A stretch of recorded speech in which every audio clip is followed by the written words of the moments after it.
Yar. 'Tis time for pirates and thieves and stuff, I guess. They're involved somewhere. Hello, and welcome to Final Fantasy XIV. That's the video game where Sucro is in it. She's currently taking a nap, just kidding. Hello. Today, many thieves and pirates, and so on, because I want to show up the Rogues Quest because they're neat and they're by the same author, or the same writer rather, as like the, I guess you could still call them an author? Still call her an author? Anyway, by the same writer as the Dark Knight quests and also the Shadowbringers questline. Hey, some aspects of this are not functioning. That's interesting. Hold on. Guess I ought to test everything before I begin the video games, but I never do.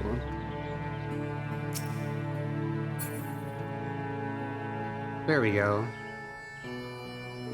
Now I can do this. Hurrah! Anyways.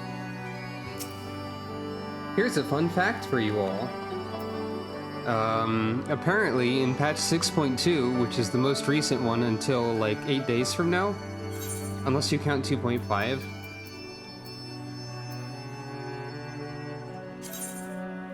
they added some new Orchestrion roles quietly, including one to the vault, which is not the vault music. It's just a really ominous vault ambience. So that's weird. That's a little scary, but you know, it's fine, I guess. You can play this in your house if you want to.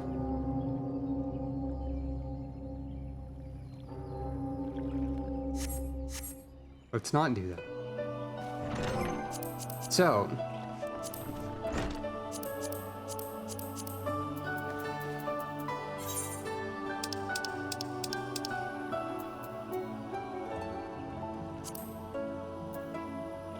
the Dutiful Sisters of the Edelweiss, a seemingly innocent convent that, in truth, is the base of operations for the Rogues Guild, the collective of men and women who work from the shadows to preserve peace in Limsalominsa. Here you learn the tricks of the trade under the watchful eye of Guildmaster Jack, and discover the dark underbelly of Lanosia.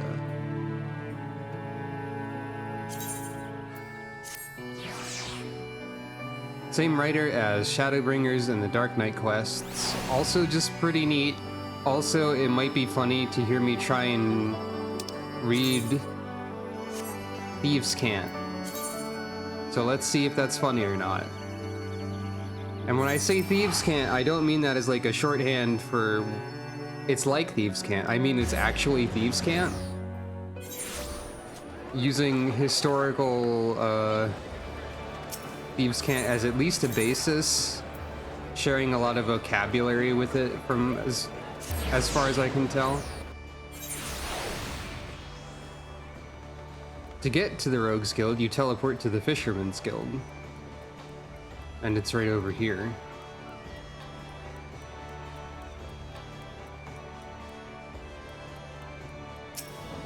Hello. There's naught behind these convent doors for a worldly type like you, missus. We're the Dutiful Sisters of the Edelweiss, all pure and saintly like. Now bugger off. Hang about. Ain't you that lass that goes by the name of Sucro? Nod. Heh, I knew it. Something about millin' primals leaves its mark on a person, it does. Anyway, you being who you are, you must have an inkling as to what goes on here, eh? The Admiral sent you to meet with one of me associates after that business with Leviathan, as you recall. That's right, lass. You stand at the entrance to the Rogues Guild. Of course, would be a poor sort of underground organization if we put a bleeding sign up on the front door. Anyway, from what Lady Yugiri told me, you're pretty handy in a scrap. She's off seeing to some private business right now, but I reckon we might have some use for a prime blast like you. If you've an interest in joining us, tip your daddles and we'll put a hilt in each one, just like the gods intended. So what do you say? Fancy learning a new trade? I am not sure. There may be some requirements to getting here, but I don't know if that's one of them. I do wish to join the Rogues Guild again. Good to see you're keen, but I should probably warn you on a few points before you dive in. Where most guilds take pride in turning their members into the best bloody candlestick makers they can be, we only care about getting the job done. And the job ain't pretty. You become one of us and you'll soon be neck deep in scum and knife fights. So if you're looking to scamper across rooftops and build dandies of the blunt, you'd best take up with a different crew. Think on that and come back if you're still keen. I love to do whatever you said. Didn't scare you off then? Bene, they told me you was a meddlesome lass, and so it's proved. You'll need every ounce of that metal soon enough. Now step inside and have a prattle with Jack. He's our upright man, the master of the guild.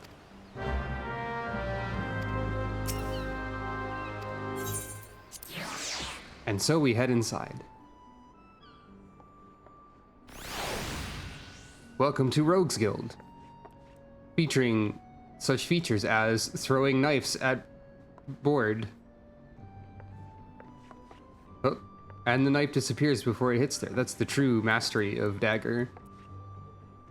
Also featuring people looking at knives. Also, who are you? Looking to join us in the shadows, are you? Benny luck to ye then. Bene, I guess. Also featuring knives in a map. One of them seems to be stuck in a bird. A poster of a bird. A picture of a bird. Also featuring knife in a map too. Anyway, here's Jack. So it's tempting to say Jackie, but it's probably just Jack. Aye, I'm the one they call Jack. Now I'm surprised you heard of me. Perhaps you'd be good enough to tell me your name. Along with that of the kindly cove as to told you mine. As told you mine? I'm a cat. Ah, the famous Sucro. Oh, Lonnie Left Patch let you in, did he? Can't throw a blade for shite, but that one eye don't miss naught when it comes to sizing up a Denver mort for the Stalin. Just one thing, you ain't a pirate, are you? Nope, I'm a cat. Well then, it's time you was stalled to the rogue. Put on your best beater cases and I'll swear you in myself when you're ready. I could fill your waddles with the storied history of our guild, but that's just wids and wind. Most important thing, the only thing we care about is getting the job done. Now most folk, and I'm assuming you're among them, know that not long after Lumps was founded, the city was overrun by a motley collection of pirates and thieves. But as wild as that lot were, it soon became clear they'd all end up killing each other if they didn't lay down a few rules. An unspoken code of conduct, as it were. Well, it could be a Locke reference, I didn't think of that, but that seems reasonable. 1, you don't bite the purses of your fellow Laminsons. 2, you don't rook a crew out of their spoils. And 3, you don't trade coals like they was chattel. I'll admit the final points of the code are a mite murky, but most agree on those 3 at least. Now you might be thinking that none of that amounts to a sack of dillberries now the Admiral's outlawed piracy, but in the back alleys and black markets where Merlvib's grip ain't so tight, the code's still alive and well. And just as the law is enforced by the Yellow Jackets, the code is regulated by us rogues. We go where the shadows are darkest and hand out justice to them as break the code. Some rum-soaked cove steals goods from the wrong cull and we steal 'em back. That's the job, me natty lass. Of course, we don't hop the twig when the blade work's called for neither. You'll see there's more to our dagger play than just sticking culls with the pointy end. We'll weaken a mark with poison, fade away and strike in the dark ones. Whatever it takes to get the work done. Well, Sucro, what do you say to that? Got the guts to do a rogue's job? Do you have the guts to do a rogue's job? Yeah, probably. Alright then, first off we'll have to get your kit sorted out. A rogue needs to be light in our dew beaters to stay on a mark's trail. The job might have you fighting across a deck or weaving through a mob, and the last thing you want is a bleeding great battle axe that hooks itself on every rope and post. That's why we stick to daggers. They let you slip through the streets just as easily as they slip through a rook's ribs. Here, take these stabbers and let's see how they look on you. Just don't get so excited with your new toys that you forget to dress for the role. You'd be surprised how many colts come back to me in their bloody small clothes. That's a joke about how when you switch your weapons, your clothes fall off if you're getting a new job class. Fortunately, I already have stabbers in my fambles, as it says. Managed to strap those daggers on without cutting yourself? Well, we're off to a good start, I'd say. Next, you'll want to get a feel for the weight and speed of your new weapons. I reckon those bleatin' cheats out in the fields outside Limsa should serve for your first lesson. Aye, test your blades on a few of them lambs and slice up some rats and pugils for good measure. Mind that you mill them beasties one at a time, though, lass. I know you've served far worse in the past, but you're no dimber-damber with them stabbers just yet.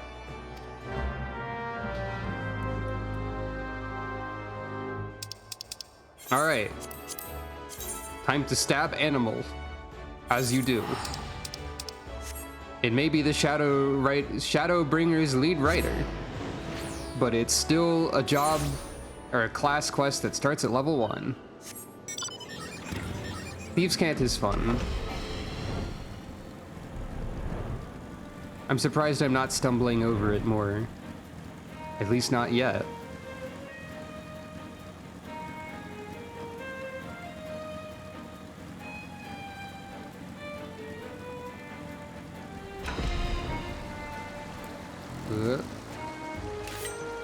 Anyway, well, this will be extra easy because I don't get level sync for this. As is the case with many classes, there's a lot of flipping and spinning in Rogue and Ninja.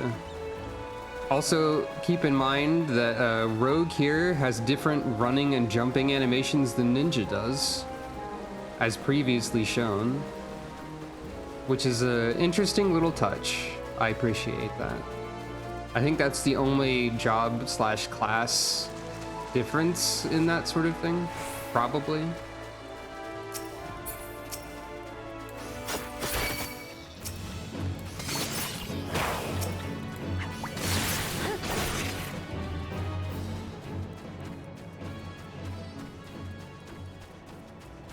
Yeah, that's what I mean, along those lines specifically, just to be clear. Now, they can't actually give Dragoons a movement advantage. That would probably lead to shenanigans. Oh, I didn't need to kill more. Never underestimate a video game player's capacity for shenanigans. Also, I don't have an AoE yet. I'll note.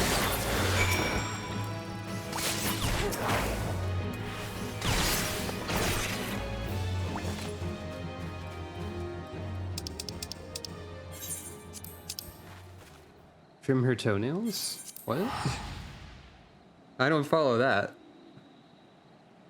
Afraid I don't know what you mean there.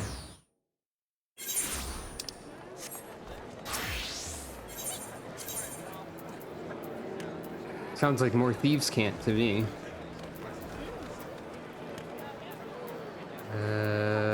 Right. I had already forgotten how to get there.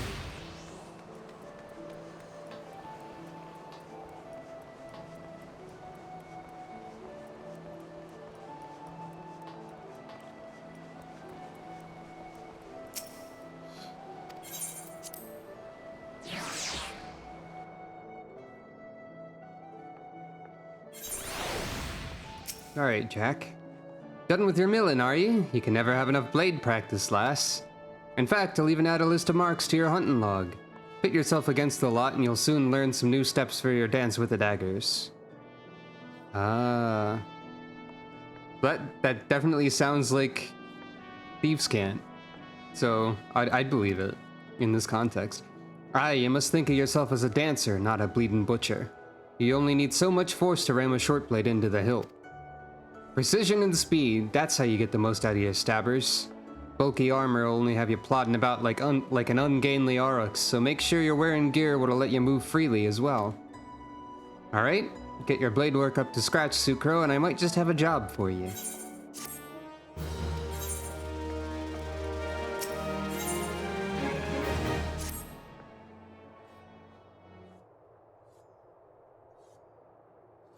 Oh there, Sucro. I must say you're looking comfortable with those stabbers of yours. I reckon you're good and ready for your first assignment. Nod.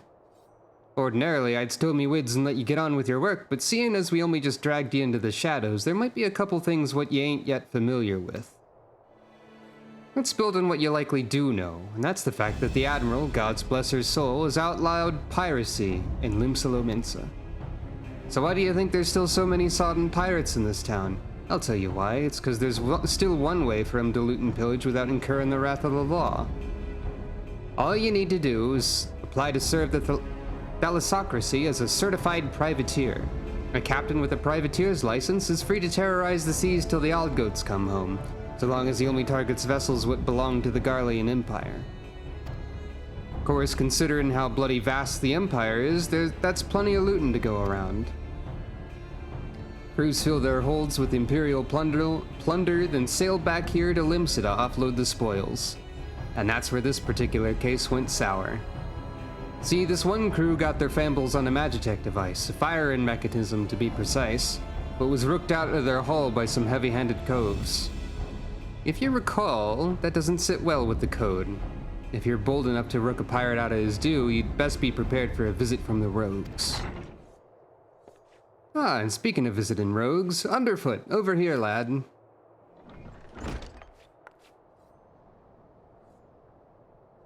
I want the pair of you working together on this. Pass sentence on them code-defying rooks and bite back that Magitech part. What's the last need me for? You're in charge of new recruits, ain't you? It's Sucro's first assignment. You're to go along and give her the benefit of your wisdom. Since when was I in charge of new... Ah, bugger it. So I guess we'll be partners for the now. The name's Perimu Harimu, but most of me fellows call me Underfoot. He might seem a touch reluctant, but Perimu's one of our best. You just do as he says and you'll get the job done. Nod.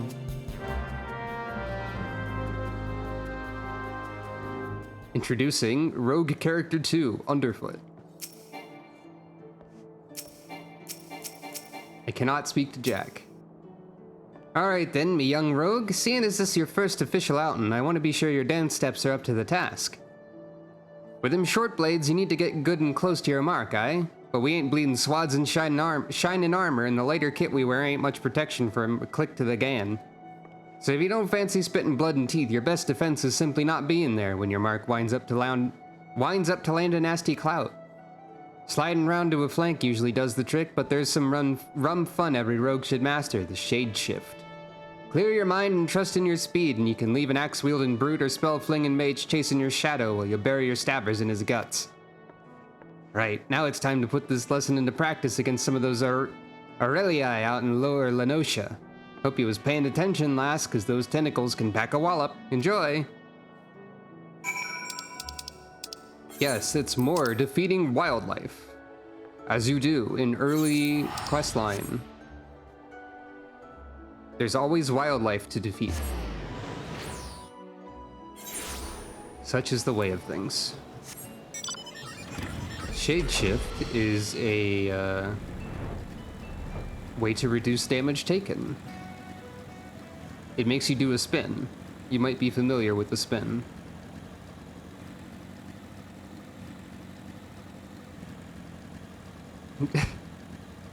That would have been pretty funny if Underfoot was in a high chair, but not quite.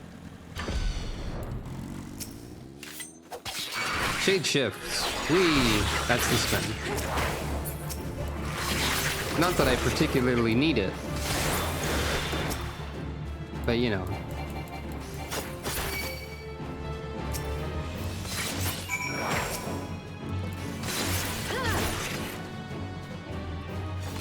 Yeah, I mean, I think as a roll action, most melee get some defensive buffs.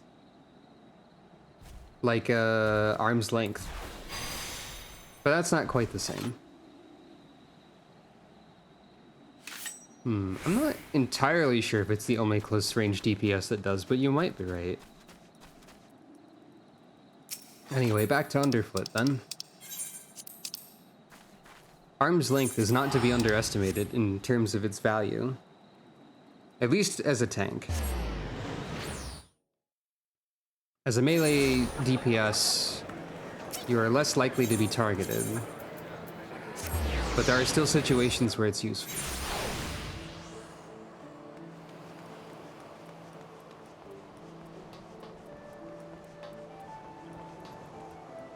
Actually,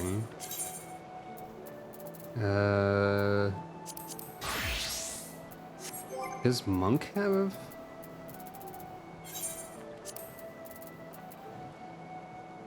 Yeah, Monk has a defensive buff. Riddle of Earth. Grants 3 stacks, each stack reducing damage taken by 20%. So they have that.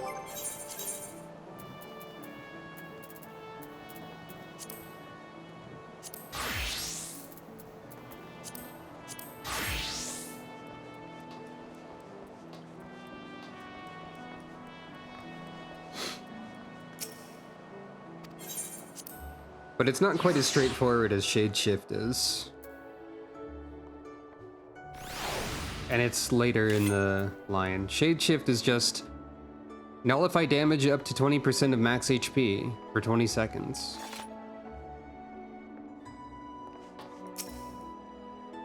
Done with your practice then? The sting of them tentacled buggers will soon teach you to stay on your toes, eh? Now that we've got your blood rushing, I'd say it's time to get down to work. First things first, we need to track down them addled coves what rooked that Magitech gadget. Might be as one of our rogues has heard something. The guild thrives on information, you see, and we've agents scattered far and wide with their glazes keen and their wattles to the ground. Let's pay a visit to Itolwan at the Drowning Winch. Ask her for a weak ale and see what that gets you. I'm not setting you up for a laugh, lass, trust me. Secret codes. Give me your shittiest alcohol. And by that, I mean information.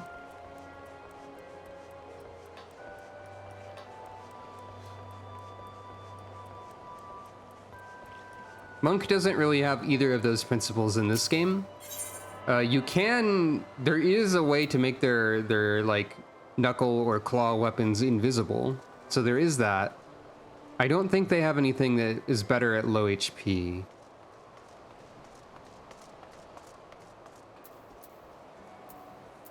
In this game, monks are about like fast combos and stuff and like building up for big hits, which is a pretty vague description and kind of applies to most of the classes in this game, but I don't have a lot of monk experience either.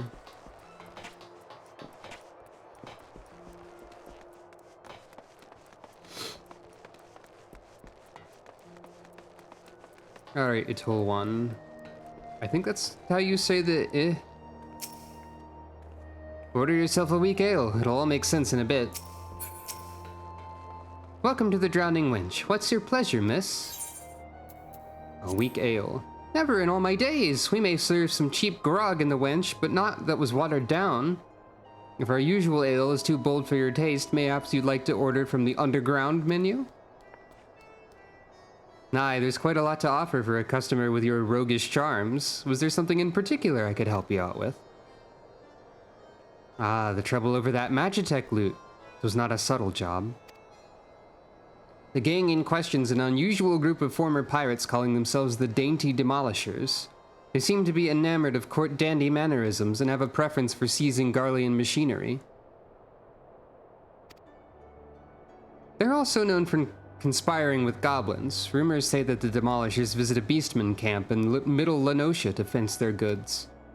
And those goods generally take the form of Imperial technology. I imagine the goblins were rather pleased to take possession of a Mark... Shoot, what's this? 153? No, surely not. 43?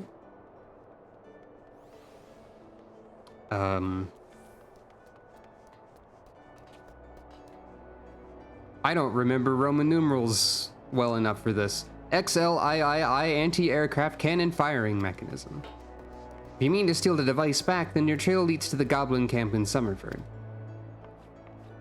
Summerford, eh? Well, on your way, lass. Meet me across the river from the camp and we'll plan our next move.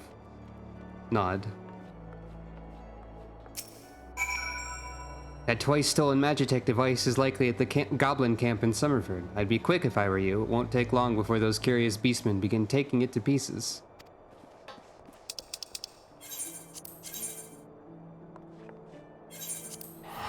Yeah, numerals. I forget how X and L interact in the Roman numeral system.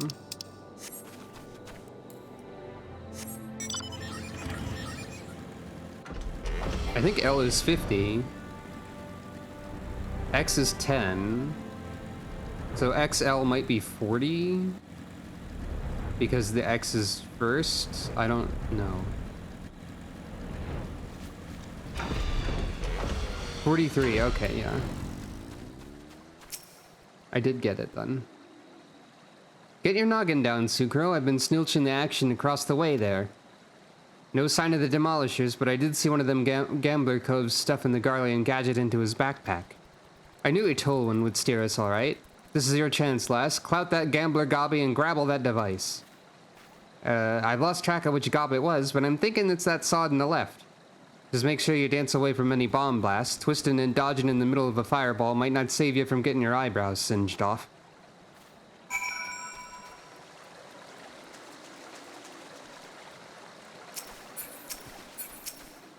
Hello. Hello. It was the one in the middle. Hello. It's not very, subtle or sneaky to say hello when stabbing people, I guess, but you know. That's the way, lass. There was naught for me to do but sit in me daddles and watch. So you got the goods then? Developed in the 43rd, yep. It is labeled Firing Mechanism 43, so that is correct. Labeled in the 43rd year of the first Garlean Emperor's reign, this trigger device works with all Imperial Mark 43 anti-aircraft cannons.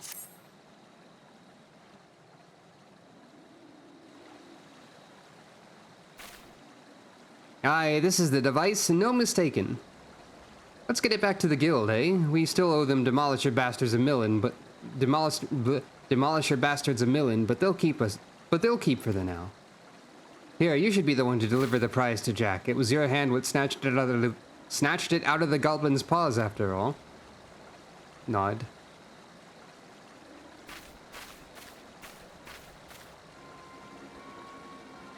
Captain, I say, some fiend has perpetrated violence upon our goblin colleagues whilst we sought but to wet our throats with fine libations. This will not stand, Captain. Our finely filched loot has been pilfered from under our noses. Blast and bother, my blood boils and bubbles at the temerity of this affront. I know not the identity of these audacious buffoons, but they shall be made to pay and pay dearly, with me, my fine fellows. Huzzah! Meet the dainty demolishers. By the way, they're here.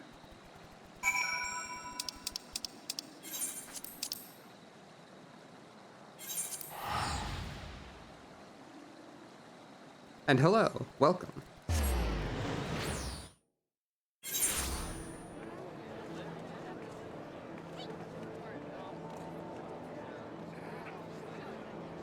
Someone is dressed as a chicken.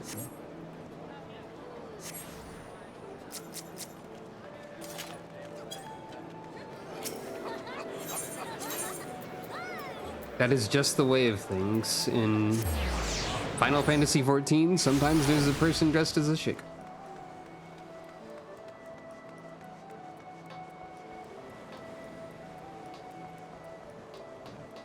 That's a good question. They do seem rather Hildebrand.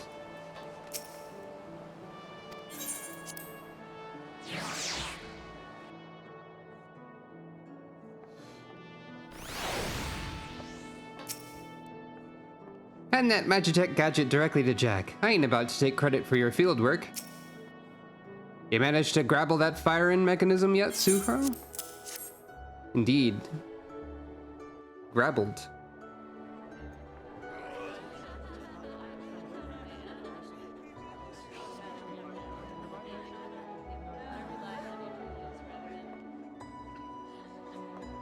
Ah, still in one piece, too. You done well for your first assignment, lass. Don't look like much, but that crew put their lives on the line to cloy this here bauble. They'll be pleased to see it snatched back from the Ruffmans. Nod. We've yet to do for the dainty demolishers, Jack. The job ain't over. You're right, Underfoot, it ain't. You break the code, you face the consequences. Oh, this is not at all what I expected from the inside of a convent.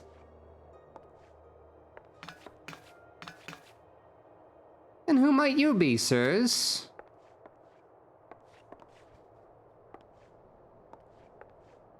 Ha ha ha! Your ignorance is understandable. After all, our schemes are always perfect, our heists impeccable. Shall I reveal our infamous name and drink in your delicious terror? We are deadly, dastardly, and dictionally devilish. Quail before the dainty demolishers.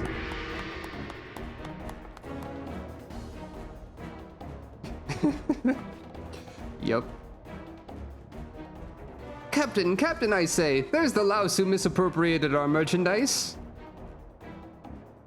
I concur. She is the self-same simpleton whom we trailed unnoticed to this very establishment. Surprise, surprise! Now, my dear dandies, let us not be unpleasant. We should endeavor to resolve this distastefulness without resorting to insults or other less diplomatic methods. At least not yet. You there, yes, the clean-cheeked errand boy. Be a good fellow and fetch me your superior.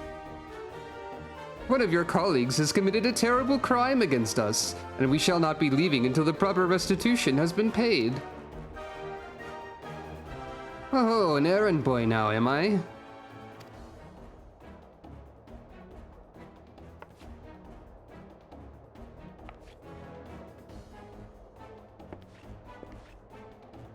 Tell me, Captain, just what kind of place do you think this is, then?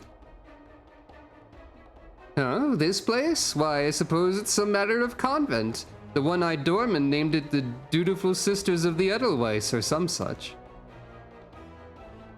And you've yet to realize your mistake? Your fate was sealed the moment you dragged your sorry quarren across the threshold. Are you threatening me, boy? I'll have my fellows cut out that impudent tongue. We've exhausted our reserves of dainty today, lads. Show these fraudulent sisters how the demolishers deal with upstarts. You still don't understand, do you?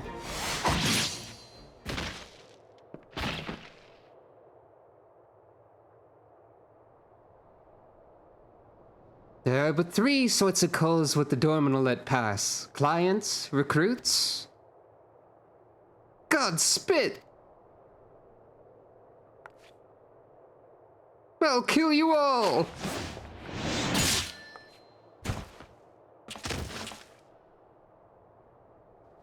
Didn't your mom teach you not to interrupt a lady when she's talking? You'd have learned that the third sort of call is a bollocks for brains mark what marches himself right into the rogue's den.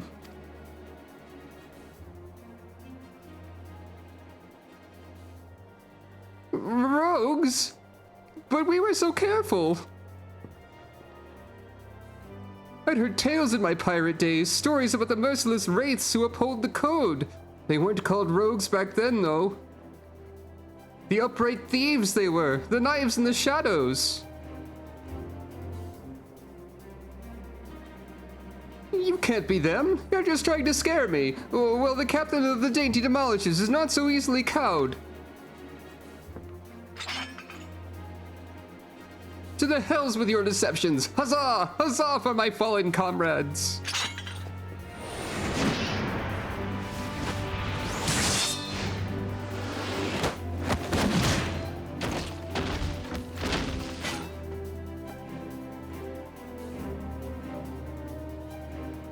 Deceptions? Hi, anyone could be a rogue, Captain, even a clean-cheeked errand boy.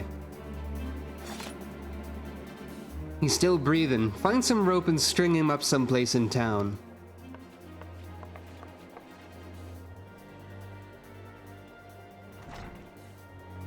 And yep, the rogues are pretty awesome. And now the job's done. Quite an introduction you had there, eh? Welcome to the Limsa-Lumensa's ever-churning underbelly, where the thieves shed their skins and become rogues.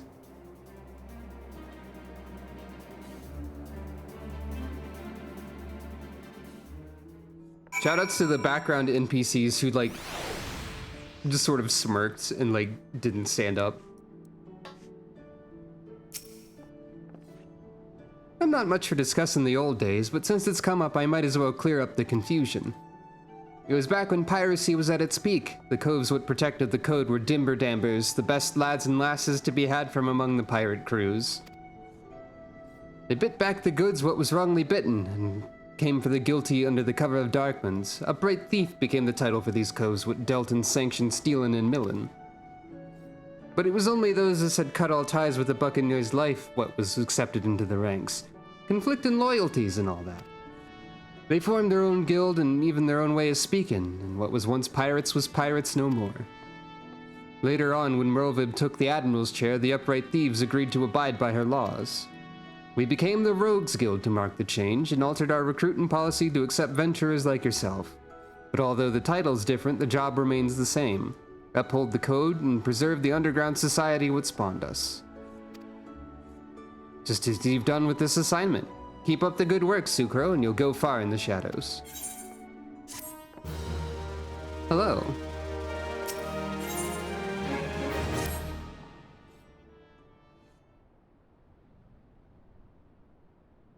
A fine evening to you, Sucro. And a fine evening it is for a spot of work, wouldn't you agree? Nod. This time round, it seems some eager buccaneers scampered aboard a local merchantman and made off with a shipment of muskets. Now, seeing as it ain't lawful to cloy from a Lominsan vessel to begin with, the Yellow Jackets fell upon them daft coves before their boots was even dry. Aye, they caught the pirates right there on the docks, but the stolen boomsticks was nowhere to be found. Fenced in a longboat deal, I'm thinking. That's when our guild was officially contracted to retrieve the goods. Which weren't really needful, since the code would have had us on the job anyway. You don't bite the purses of your fellow Lomensans and all that. So this is your assignment, me natty lass. Find out where them weapons went and bite that shipment back. Seeing as the cutters as hit the merchantmen are already rotten in irons, you needn't rush in with your stabbers a stabbing. I want this job handled quick and quiet, and I have the perfect partner to show you how it's done.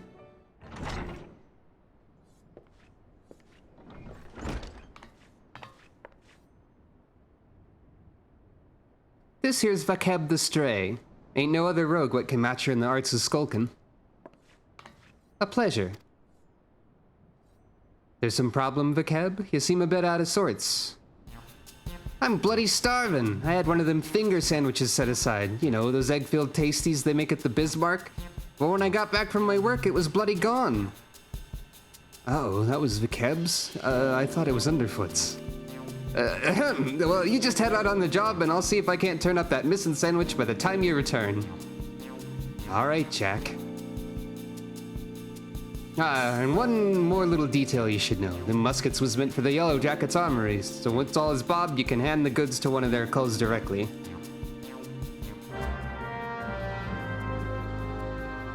Yep. I'm sure that... Well, yeah. Good luck to Jack for that one. We can start whenever you're ready, I almost said Jack. Sucro. I had a colleague keeping a water lad for aught that might help us, so I suggest you have a few words with her first. You'll find her at the High Line, posing as a fishmonger. Sucro standing on a chair with one foot because she's a talented rogue. Anyway. Rogues do this.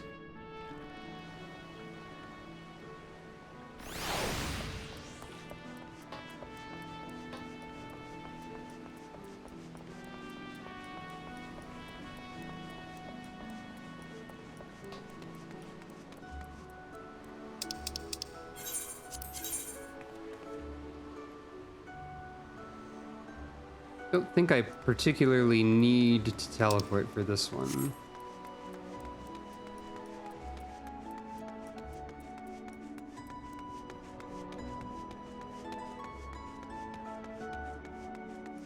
Might already be going in the wrong direction. Limsa's a bit of a nightmare to navigate sometimes.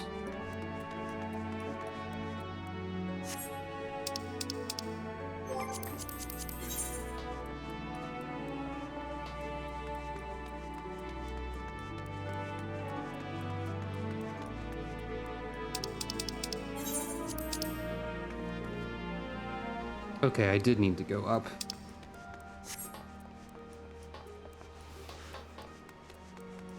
Limsa Lomensa.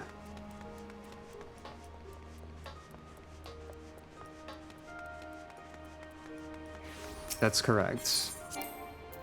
Pirates are not city planners. That's a good way to put it. Could be worse. And I believe, in fact, it was worse back in the day. I think they redesigned the cities post 1.0. Maybe? And also, it could also be Final Fantasy XI cities, which are also hell mazes, from what I remember. Hello there, miss. We've carp and trout, lobster and shrimp, but I hear tell you've been looking for a special breed of fish, the long, shiny kind. What's Barkle put a bloke on his arse? We don't sell that kind here, but you might try them foreign merchants. What was they called again? Ah, the Traders of Edge. They hail from the South Sea Isles and are known for dealing in all types of nasty spitters and cutters. I should warn you, these folk ain't ones for questioning the source of their merchandise. In fact, they seem more than happy to pay for goods what came from below decks, so to speak. But if you're still keen to get your hands on those rare fish, then you'd best hurry. The Edge merchant what's visiting Limsa's looking to load up and leave the city afore long. Just how he means to transport his goods remains a mystery, though. But with all the iron blades he's got nursing his operation, it makes it hard for a girl to get close enough to eyeball the competition, it does. I'll be sure to keep an eye peeled on your behalf, but it might be as you can learn a little more from the folk round town.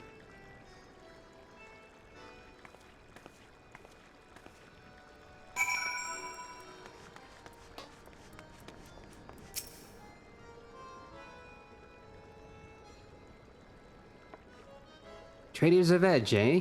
Well, if one of their merchants been staying in the city, then someone will know something to point us in the right direction. Trick is to listen without being seen. You'd be surprised at how culls will cackle when they think no one else is about. We'll focus on places what see plenty of traffic. You can have the Bismarck, the Ferry Docks, and East Hawker's Alley. I'll try me luck at a few other spots, then meet you in front of the guild when I'm done. Remember, keep hidden, keep quiet, and keep your wattles open. I think it took me a while to figure out how to get to each of these places as well because Limsa. But yeah, this is the part where you learn about the hide ability, which is an amusing piece of game design because outside of quests, the actual hide button seems to be fairly useless because while Ninja and also actually Rogue still has this, have abilities that are very useful that are tied to hide or being hidden. It is not possible to hide in combat, and if anyone in your party engages in combat when you're hidden, it breaks it. So it is not until you get ninja mudras that allow you to pretend you're hidden that you can actually make use of stuff like Trick Attack, which is a big draw of the class, or job as it were. So if you try to approach here without being hidden, Diving Dove appears distressed over some matter. Approach her while cloaked by your hide ability and attempt to eavesdrop on her grumbling. Sneaky Sucro. Grumbling in discontent. Ugh, the sneer on that customer's face. Does he think I can command the skillet to cook more swiftly just to meet his pressing departure schedule? I don't know about how things are done in the South Seas, but here in Limsa Lomensa folk appreciate that fine cuisine cannot be rushed. Come now, Dove, you must not speak ill of the patrons. What was next on my list? Another finger sandwich for the dutiful sisters. Someone there must be rather fond of eggs. How mysterious. You can sprint while you're hidden, so like speed walk stealth, by the way, which is kind of funny.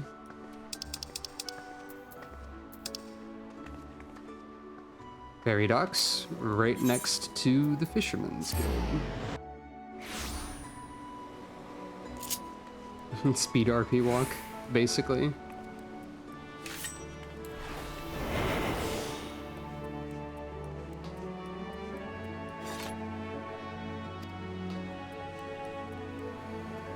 Mumbling anxiously to himself. Curse my sense of duty. Would that I had stayed at the wench for that extra pint instead of returning early. I didn't ask to see anyone being bribed. Certainly not my relief pilot. I wonder what that merchant was about. Smuggling? Most likely. Should I report this to the Yellow Jackets? But what if I'm being watched? I could end up face down in the harbor.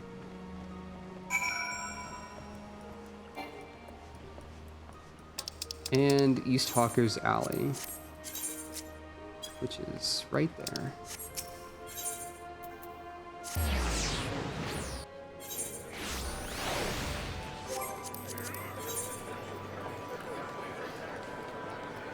Presumably people, as in other players, can still see, Also, welcome to Limsa. It's got shit like this happening all the time. Looks like half of the Jade clones have perished in battle today. Interesting. Not my business. Geralf is speaking in a low but lively tone to a nearby customer. Geralf is hawking his wares to a customer. You have quite an eye for quality, sir. We have a splendid range of produce from every corner of Eorzea, but one simply cannot visit Limsa without sampling some of the local specialties. Would you care for some freshly squeezed Laotian orange juice, or perhaps our famed salt cod is more to your taste? Geralf continues to espouse the virtues of his merchandise, but his impassioned urgings appear to have little relevance to your assignment. Also, I'm making money in the background.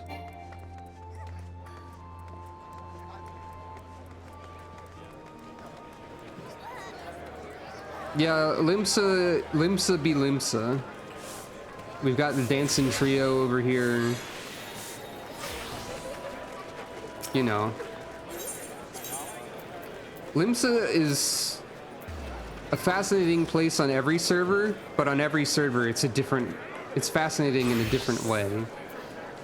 You could probably do some kind of study, or at least write some kind of essay on Limsa itself and how players interact with this environment. And by interact with this environment, I mean stand in it doing silly things, but you know.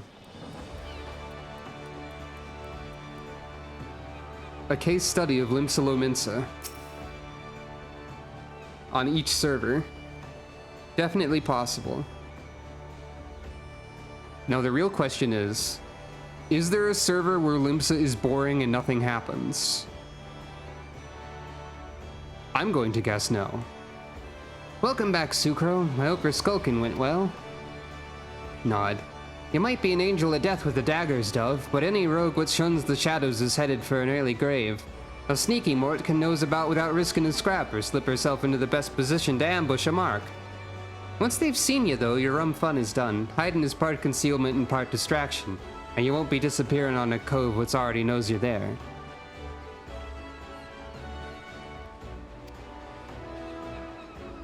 Alright, I'm done prattling. What'd you manage to learn about our musket-buying merchant friend? It might be that the Jade clones are a Famfrit-specific phenomenon. I think they invaded other servers once that became possible, but I associate them with Famfrit at least. On Balmung, back when I played on that server, there was a guy in Limsa who always had a Moogle head whose name was Oliver, and he was dancing in one spot almost 24/7. And if you ever saw him outside of that spot, it was like meeting a celebrity in the wild, basically.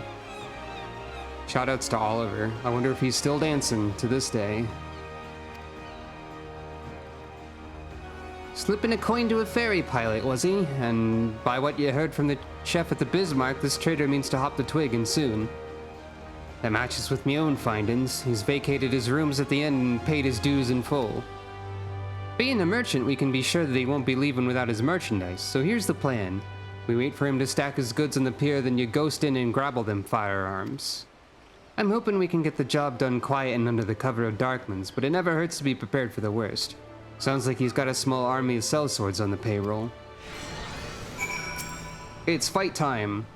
I'll send word to the Yellow Jackets and have them post a call near Hawker's Alley. That way you won't have far to bolt once you've bitten the goods. The mark should be along any moment, Sucro. Have you got your skulking boots on? Oh, it defaults to easy because the last time I saw this menu I picked easy because that was when the sage quests made me fall over near the end of a quest. But I'll do normal. Normal's fine.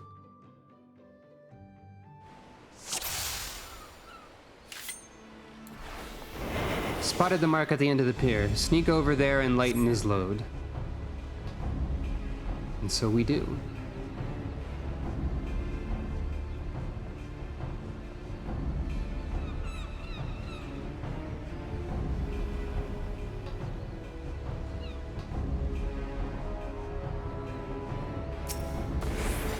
But it can't be this easy, of course.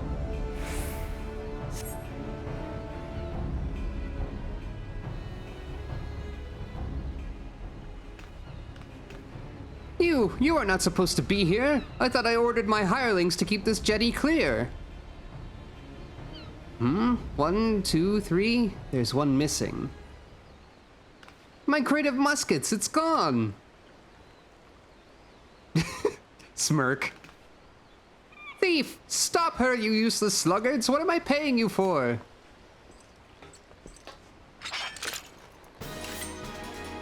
And then fighting. By the way, I've just remembered that I did, OBS. We've no place to run. Time to get your stabbers out. OBS has, ways to add filters to your voice, like your sound sources, I guess. And by filters in this case, I just mean stuff like a compressor and whatnot to increase the voice quality. Thieves, scoundrels, a bonus to one who brings me their hides. And I had those on for a while. Once I switched to this voice mod system, I turned those off for a bit because that also had like built-in noise reduction.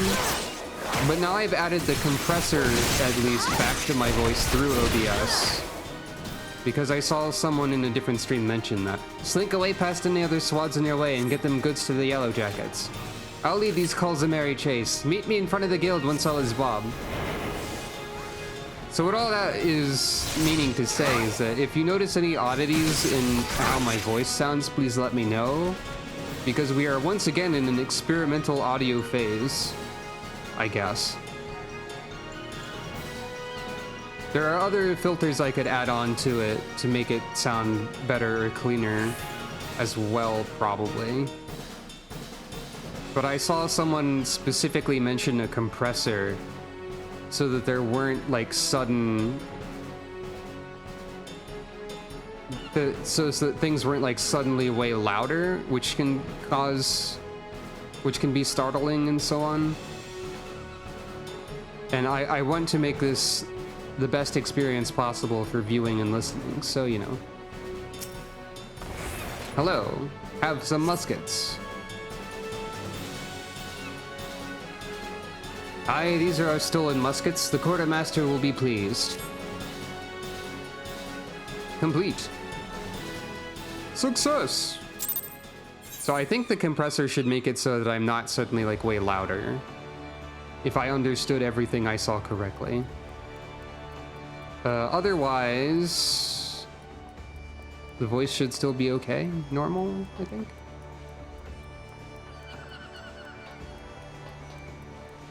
One of the premier features of streaming is constantly asking the audience how the audio sounds. Many people across the world watch streams specifically for this feature. That's probably not true. That turned hairy, didn't it, Dove? Once you reach the Yellow Jacket, though, the merchant called off his blades. Wise enough to cut his losses, I'll give him that. I'd say we're all done here. Let's head inside and tell Jack the Bene news. My voice for Vakeb is not consistent, but that's fine. I heard the sounds of fighting coming from outside, and now I've whittled the cause of it. I thought we were aiming for subtle on this job. Well, we tried. That many swads, was there? But you got the Yellow Jackets what they wanted, so all's well that ends well, eh? You're on your way to becoming a first-class rogue, Sucro. Aye, the job didn't unfold exactly as planned, but do you see the value of keeping out of sight? Skulking might seem slow, but it can save you time, and a fair amount of bleeding in the long run. Nod. Speaking of unexpected developments, I've a bit of bad news for you, Vakeb. I searched high and low, but it seems some unprincipled cove has yaffled your sandwich. There were naught but crumbs to be found. No, my sandwich! It was a Bismarck special. Do you know how much I was looking forward to that meal? Me belly's about ready to cave in on itself. 'Tis a tragedy of the highest order, love, and you know I can't bear to see me rogues in such distress. So I gave Underfoot a special assignment. He should be back any moment now. With a freshly made Bismarck special finger sandwich. You did that for me? You're not japing with me, are you, Jack? This ain't no japing matter. 'Tis a guildmaster's responsibility to see that all his coves and morts are at their best for the job. Jack, there you are. I've got that sandwich you ordered. Didn't the chef give me a waddleful when we said we was in a hurry? Maybe next time you could think twice before you yaffle a fellow rogue bollocks.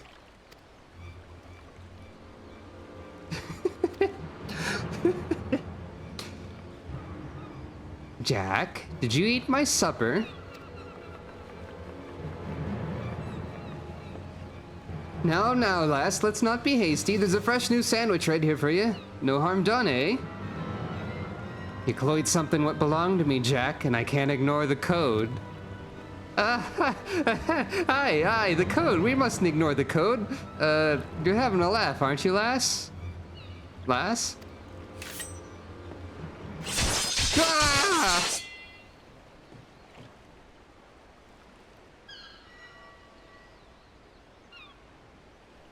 Well, that might be the swiftest string-up I've ever seen. A punishment to fit the crime. Take a good long look, Sucro. The code exists to preserve peace in Limsa, to keep the alleys from running red with blood. The city's me home, and I'll draw daggers on any cove fool enough to threaten that peace. A pointed lesson. Let's head inside, eh? Your sandwich will get cold. Hey! Do you mean to leave me here all night? At least you gave me a grand view of the harbor. God's piss, these ropes are tight.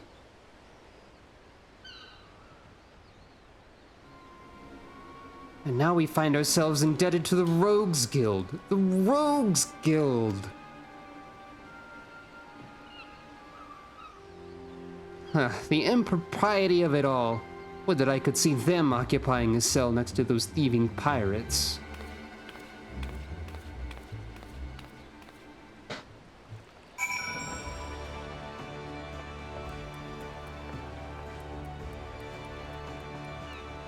Everyone talks about Final Fantasy XIV swear Thal's balls, but nobody talks about God's piss or Ifrit's fiery piss, which I believe was also said.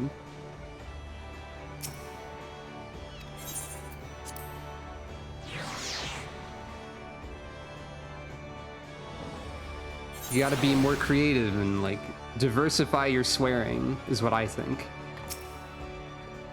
Them ropes will leave chafe marks for a bleeding week. I may have wriggled myself free, but that's the last time I let me belly do the thinking. And just think, if a keb strung me up over an egg sandwich, those coves what well and truly stomp on the code get it far worse. Keep up your training, lass, and soon you'll be handing out rogue justice yourself.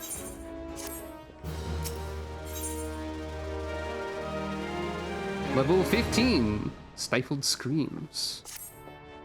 Sucro, just the mort I was hoping to see. We've some nasty trouble brewing. The client's on his way, so sit tight and pay attention. I'm calling Underfoot and the Stray in on this as well. It'll be a right little rogue family reunion. I think they have an exclamation or swear of some kind for several of the gods. I think there's one for the matron, Nofika, for example. Like matron's teats or whatever, because of course it would be that. At least I saw some people saying that, but that might just be people, never mind. Might just be people thinking about future content. And yeah. Jack, the client's arrived. Spoilers for future content implied by that previous statement. Our guest here has come from Maelstrom Command with confidential orders direct from the Admiral himself, or herself. Bad misspeak there. So you know this won't be a simple job. I'm afraid your guildmaster speaks truly. It was several days ago when an emaciated man stumbled into one of our camps seeking aid. Upon questioning the poor fellow, we discovered that he had narrowly escaped a life of slavery. He claimed that pirates had raided his village, abducting him and many others to sell on a black market auction block. We dispatched a patrol to confirm the tale and found the village almost completely destroyed. It was a meager settlement without so much as a guardhouse, thus did its unkind fate escape our notice until now. You'd think these pirates had never heard of the code. Pillaging honest culls and dipping their wicks in the slave trade? They're headed the right way for a good stabbing. Aye, though it ain't set down in so many wids, the code's notoriously unforgiving against those who raise weapons against the weak. After all, the first pirates in these parts were culls that was fleeing oppression in the northern seas. Ignore your history and you risk becoming what it was you hated most.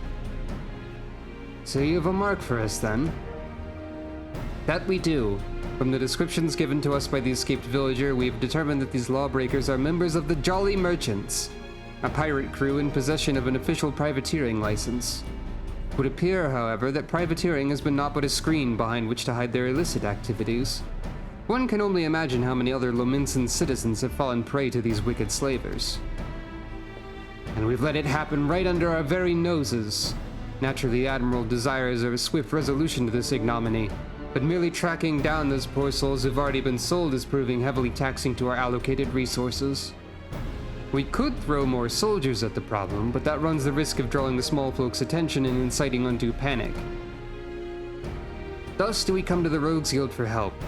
We ask that you eliminate the Jolly Merchants and liberate the villages presently in their custody, and that you do so with the utmost discretion. Nod. Consider it done. When those nasty coves feel our short blades pricking into their backs, they'll enjoy but a brief moment of regret before the code is rightly enforced. Alright, let's get to work. I'll be going after the Jolly Merchants myself. Underfoot, Vikeb, you two lend your skills to the Maelstrom's investigation and see what you can whittle about the culls would have already been sold.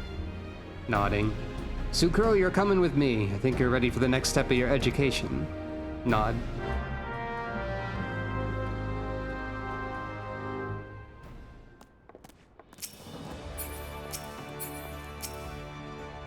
These jolly merchant bastards won't be so jolly once we catch up to them. I've no doubt you and Jack can handle a few ale-sodden pirates, but if you need an extra set of fambles, just say the word and we'll be there. Shall we get after these slavin' cutthroats, then? Our client tells me that the jolly merchantmen set sail for Mailport a few bells ago. Oh, aye, they might even board an imperial ship or two, but that's just some mummery they're putting on to amuse the Admiral's swads. I reckon the rest of the crew will be back on land, looking to snap the shackles on a fresh herd of chattel. And just to prove me theory right, one of them jolly bastards got himself spotted creeping about the Ruffmans in Lower Lenosha. There's a Bene Cove over at the Morby Dry Docks by the name of Swarson, what'll likely know the full story. He's more of a shipwright than a rogue these days, but he keeps his glazes keen for the guild. Head over and have yourself a prattle, and I'll join you soon, like.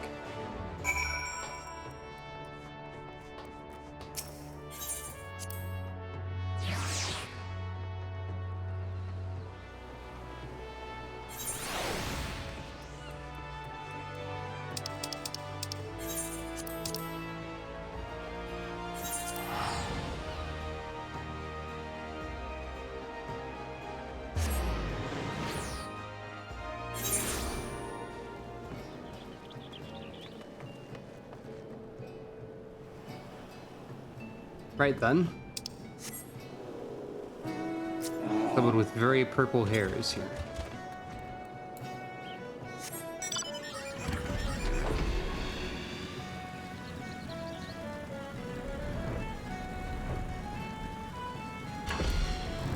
Alright. Swarsant? I know what you are. What can old Swarsant do for you? Hunting down jolly merchant slavers? Well, that explains a few things.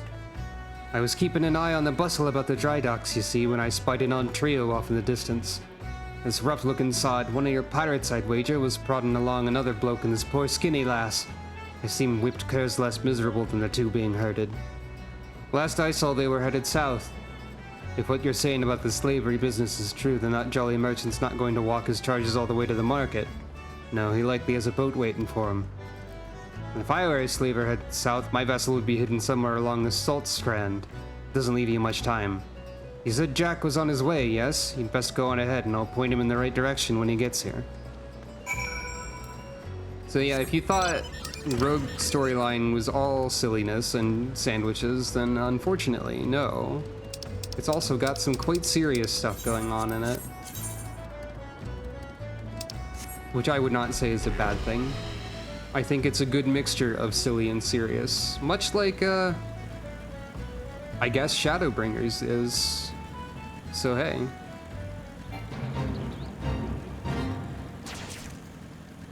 Presumably Endwalker as well, though I would not know.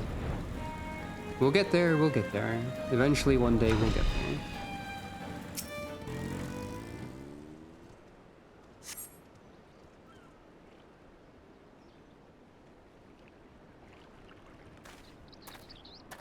Hidden. Stealth. Swarson came through for us, eh? Now what do we got here? This one looks a charmer. Sudden move, I told you. Me peg-legged grandma hobbles quicker than you, miserable sacks of shite. Or maybe you need another thrashing, is that it? You already forgot what happens when you try me generous patience? I'm sorry, please, no more beatings. We walked as fast as we could.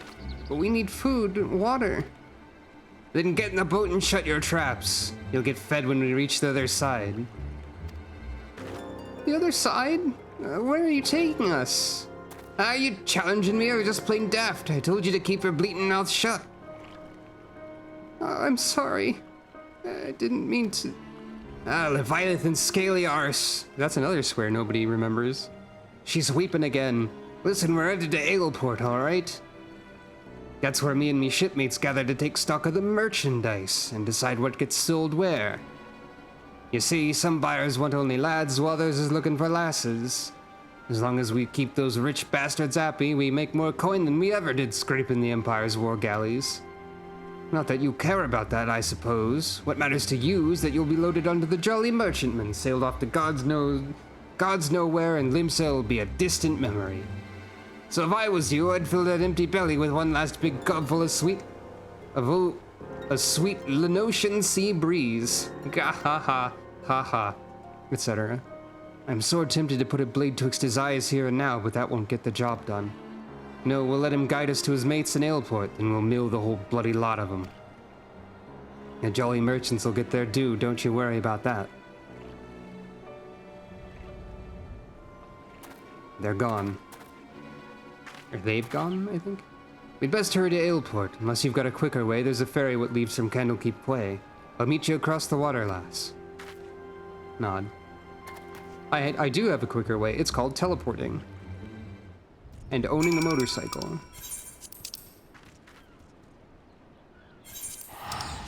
So yeah, bad shit happening. Let's stab them in the face because of the bad shit they did. No need to get suspicious yet.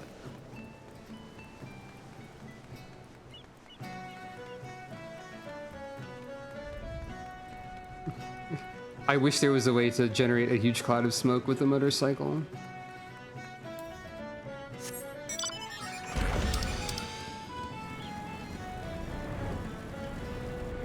I truly do. The only huge cloud of smoke I know how to generate is the Reaper limit break in PvP. Sucro, that jolly merchant cove's still with his captives. Seems they've taken a room under an alias. Hiding their operation in plain sight. Bold as brass, aye, but it's an old slaver's trick. See, even if some coal recognizes the merchandise, only a single handler gets boned. The rest of the queue just whistles all innocent-like while their mates marched off to cry cockles. And you can bet they've threatened bloody murder for any prisoner what raises a hue and cry. Patience now, lass. We'll just wait until we're sure that all these blackguards arrived. Meanwhile, you better sharpen your stabbers. We have a busy night ahead of us. Ready for the job done, then? Once the jolly merchants are all here, we'll ambush the sods and set their captives free.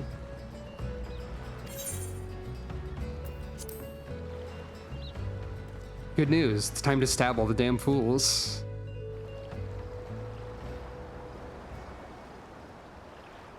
That ought to be long enough. We'll just have to hope there aren't any stragglers.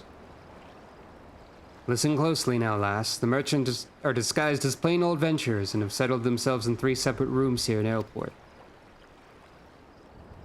How do we whittle which coves are the merchants? Easy. Take a look at the daddles of that bingo swollen cull over yonder. He's wearing lavender gloves, the exact same type what a nasty sod at the Salt Strand had on. That'll be how they find each other in a crowd. Of course, it's also how I whittled where each of the bastards was staying. Just snilch the hopeless gazes of the company they keep, and you can be sure you found your mark. So here's the job all laid out for you. We hit all 3 common rooms, mill the merchants quick and dirty like, get those captives their bleeding lives back, alright? Oi! Storeroom door's been forced open! Some thieving sod's been at the ale!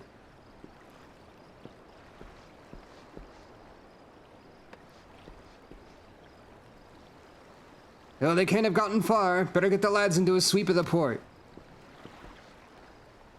Was that Merchant Cove gulping pilfered ale? You'd think they'd be doing their best not to draw attention to themselves, all things considered. Bloody oafs. Now we got a swarm of yellow jackets buzzing about looking for blood. If they spot us wandering around in the darklands, I have a feeling they'll axe first and ask questions later.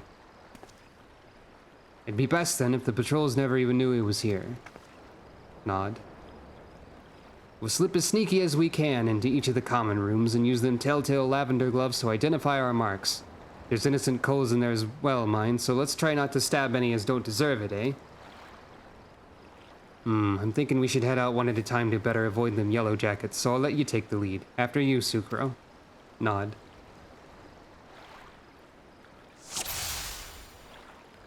They make this sound more complicated than it is, so don't worry.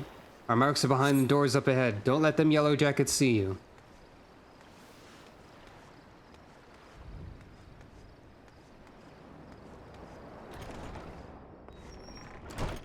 So you can see here that there's various adventurers who are targetable, but are not the mark. And the marks are very obvious, actually. Hey, fucko, die in a hole!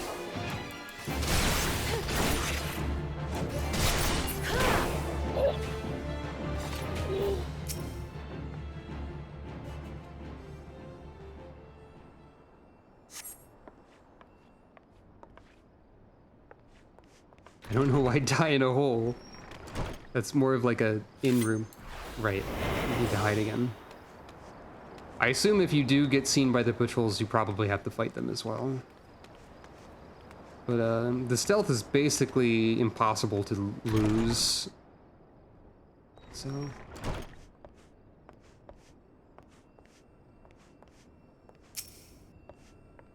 Greetings, shithead.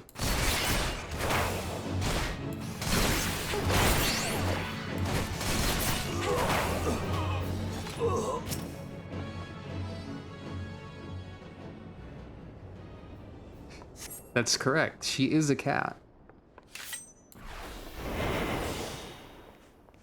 And nobody else even noticed, or like didn't pay it any mind at least.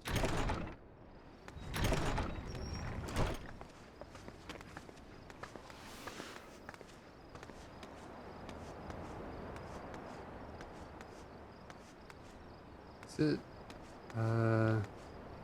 here?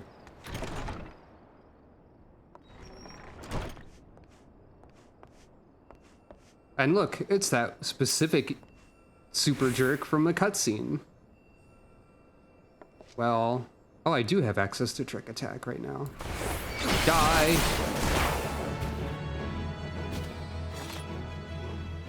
And those specific people from the cutscene we can save now. I guess Trick Attack is pretty strong. I think there's like... Oh. Gladly. Looks like the last of them, and you didn't even need my help. Back into the shadows, lass.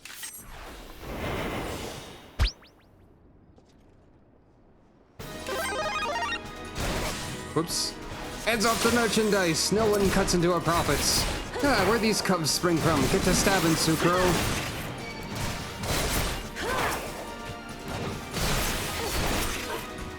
Now the other adventurers are just like cheering you on. Or at least this one is.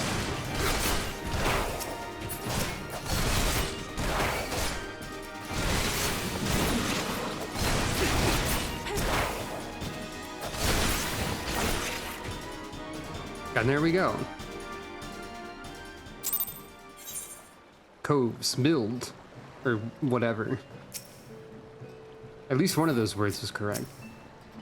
I just finished reading the report. In addition to liberating those unfortunate Lominsan citizens, you've done much to cripple the Jolly Merchant slaving operation. Thank you. The Admiral shall be most pleased.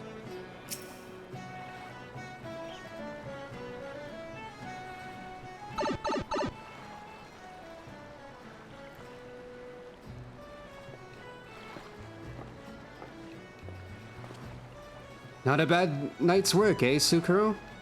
The Maelstrom will be taking care of them poor culls we freed, and I've made sure none of the merchants we downed are like to get up again. As for the Jolly Merchantman, well, her crew can expect a visit from the Admiral's finest galleys, and it won't be for tea and crumpets on the poop deck.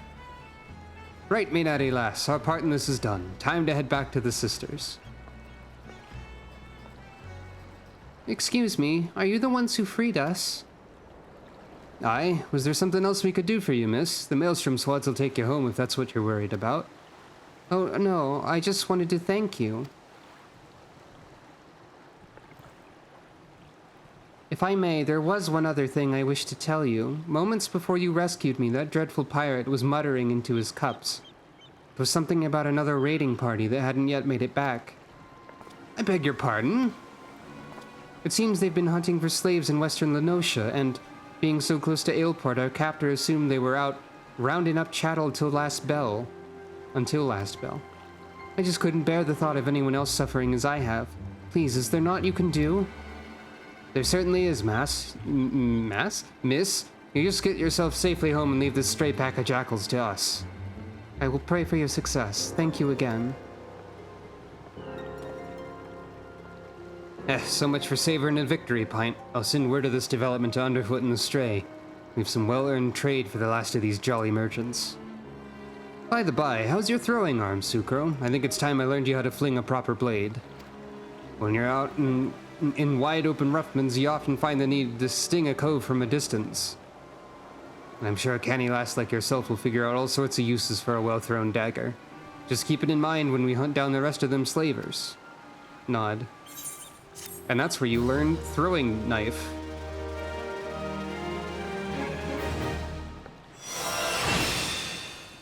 Throwing dagger, excuse me.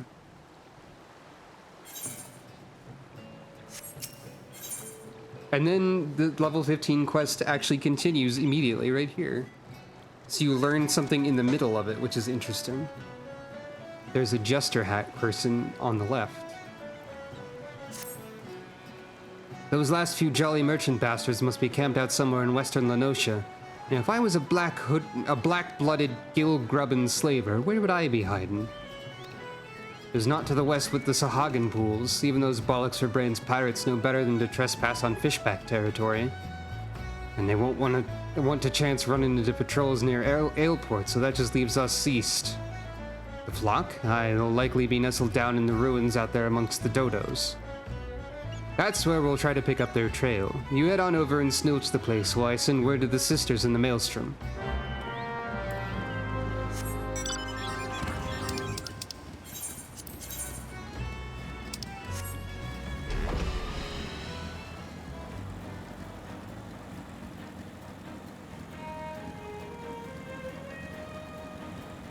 Very foggy today. Does it just say fog up here? Yes, it does. Very foggy in the fog. Anyway,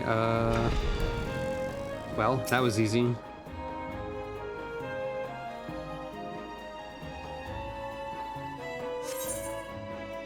And another fight immediately.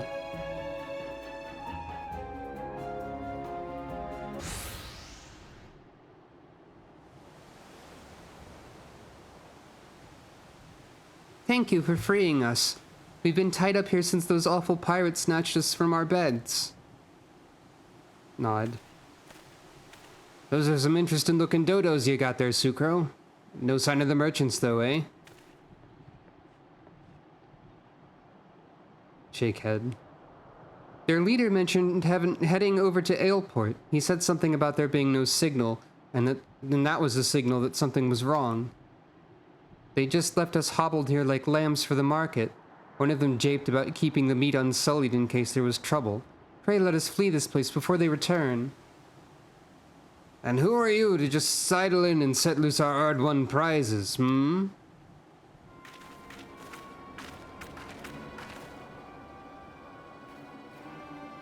'Twas the damnedest thing. We'd have a crew lodging in Aleport and not a one of them survived the night. Done in by a couple of sneaky curs what favored the short blades, they say. I'm supposing that was you two. Seems you've a bone to pick with our choice of trade. I can't say I have much use for slavers, except as a place to bury me knives. I wouldn't bother yourself with waiting on your ship to come back neither. The jolly merchants are done for. Ha ha! You might have the right of it, lad. But then you wouldn't know the kind of coin 3 healthy slaves like them ones will bring us. I have a new ship and a new crew before a single moon has passed. You hear that, Chettle? You're worth a shining bloody fortune. And you've me to thank for helping you learn your true worth. Ignore this bleating sod. In fact, why don't you step back a ways? These coves are about to learn the consequences of breaking the code, and the discussion is like to get messy. Did you not think we'd come for ye? You can try to stifle your victims' screams in the dark ones, but the shadows are always listening. Time to stab more assholes. Yay!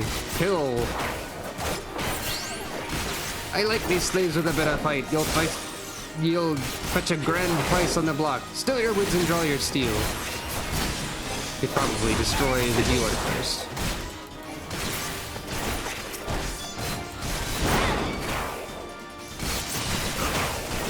Always more of them.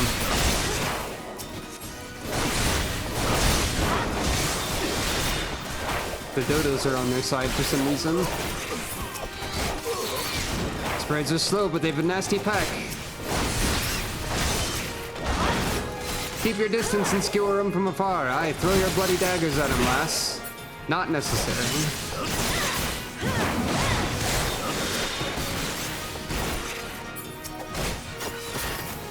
Although, I guess it works.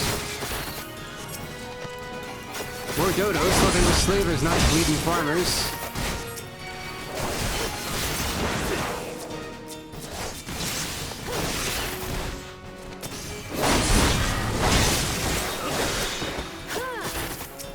Still they come. Bene saves us the searching.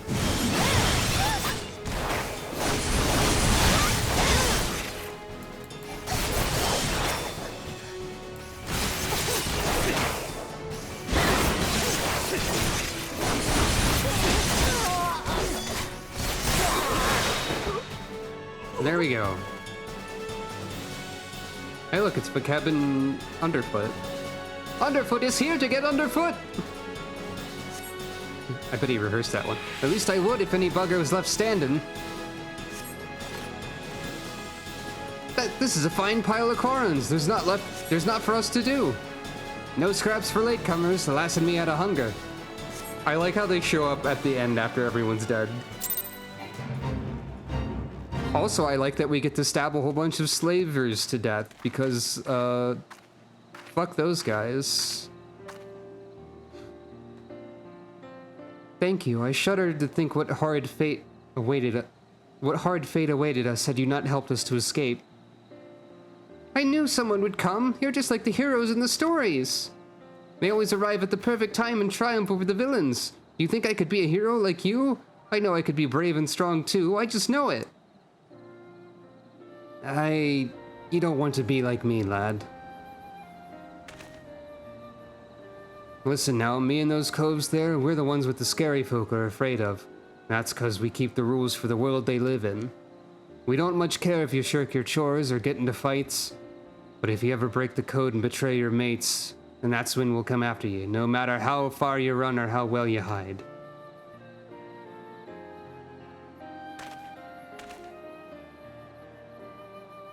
Live your life like the hero you want to be, though, and you'll never need to worry about that.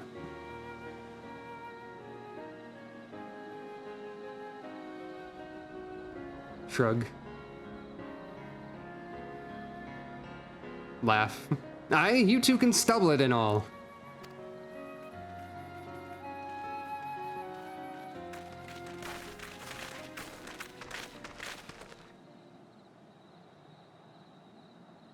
I assume you are the citizens who were abducted by the Jolly Merchants?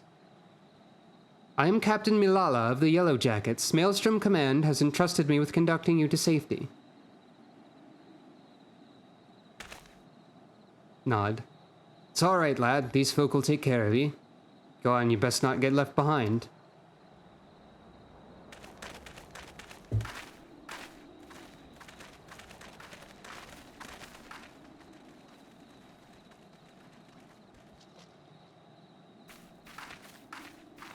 Was there aught else, Captain? Word on a new job? A job? From me? For you? How patently absurd! Why, I'd rather hire a sewer rat to mind my larder.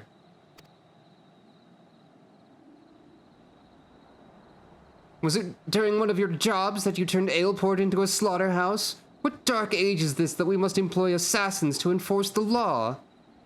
It is this continued dalliance with underworld miscreants such as you that prevents Limsa Lominsa from ever fully expunging the stain of piratical infection. Look at these weapons you bear. A civilized person uses such implements to carve meat or peel fruit and leaves them at the table where they belong. Do you perhaps clinch them twixt your teeth as you swing over rails like the pirates you hunt? Our fair city has no place for those who refuse to abandon the brutish ways of the past. The only champions of justice this nation requires are the valiant and forthright soldiers of the Yellow Jackets. Dot, dot, dot. Jack, what the bloody hells does this cull want with us? I've not the foggiest idea, love. Just smile and nod. I've not come here to be patronized, I guess. I've come to put a decisive end to piracy in all its forms. Consider this visit a gauntlet thrown at the collective feet of the Rogues Guild.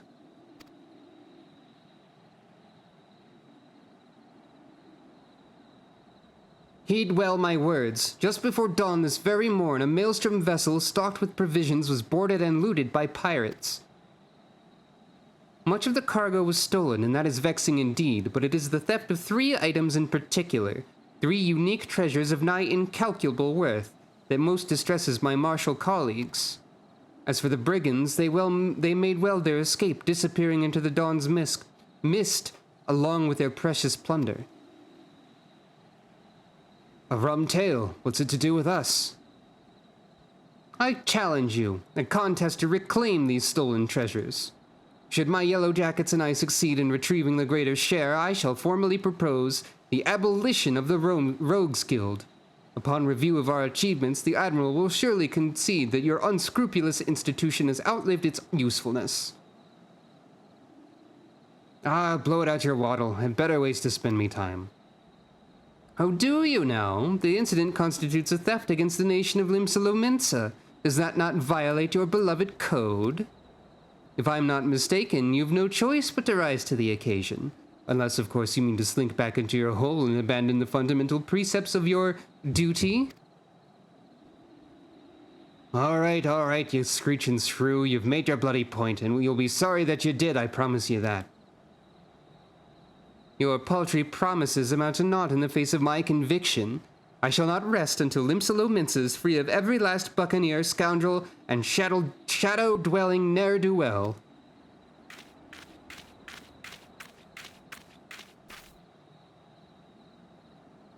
What now, Jack?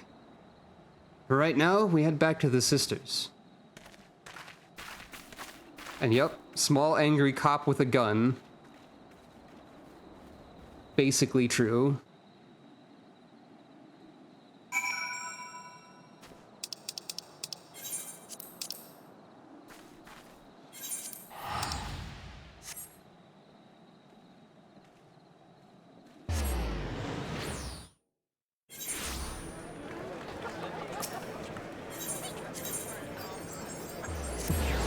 Basically describes Milala.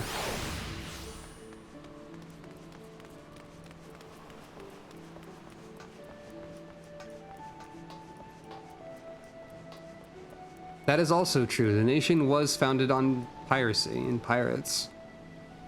But I think her general standpoint is that, or by pirates, yeah, that could be more accurate. But her general standpoint is like, we can move past that. And she's taking that to the extreme without really thinking through how one would do that, what it means, etc.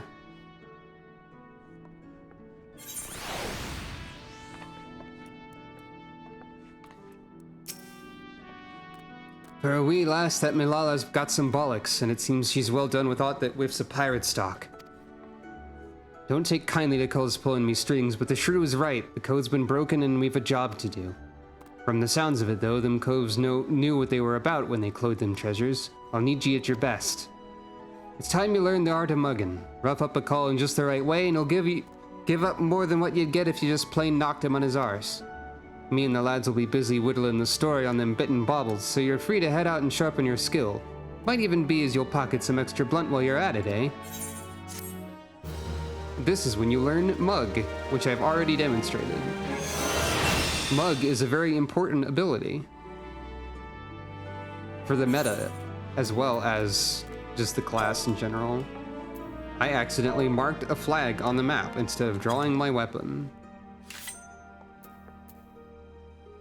Mug increases the target's damage taken by 5% for 20 seconds. And it also has a chance of additional items being dropped if Mug is the finishing blow or the buff or the debuff is on them when they are killed. That part is less important. The damage taken increase is like majorly important for like a lot of stuff, or at least people really like it, or having it in raids and whatnot. That coupled with Trick Attack, which also increases the damage you deal to the target by 10%. Means that Ninja has some pretty wacky burst windows, from what I understand. Been practicing your dance steps, Sucro, because we're about ready to run rings around Captain Milala and her swads. The Yellow Jackets been pressing their investigations into the treasures what was cloyed from that maelstrom tub, but as you know, we've got our own network of coves what don't miss naught of the goings-on about town. As for the sharp end of the job, it'll be you, me, underfoot, and the stray. Let's get down to business, eh? Nod.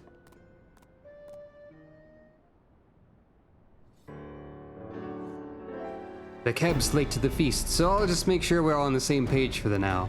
When you get down to it, we have 2 goals for this job. Bite back them 3 treasures and mill the coves what cloyed them in the first place. You can be sure that the Yellow Jacket shrew will be doing her damnedest to beat us to the marks.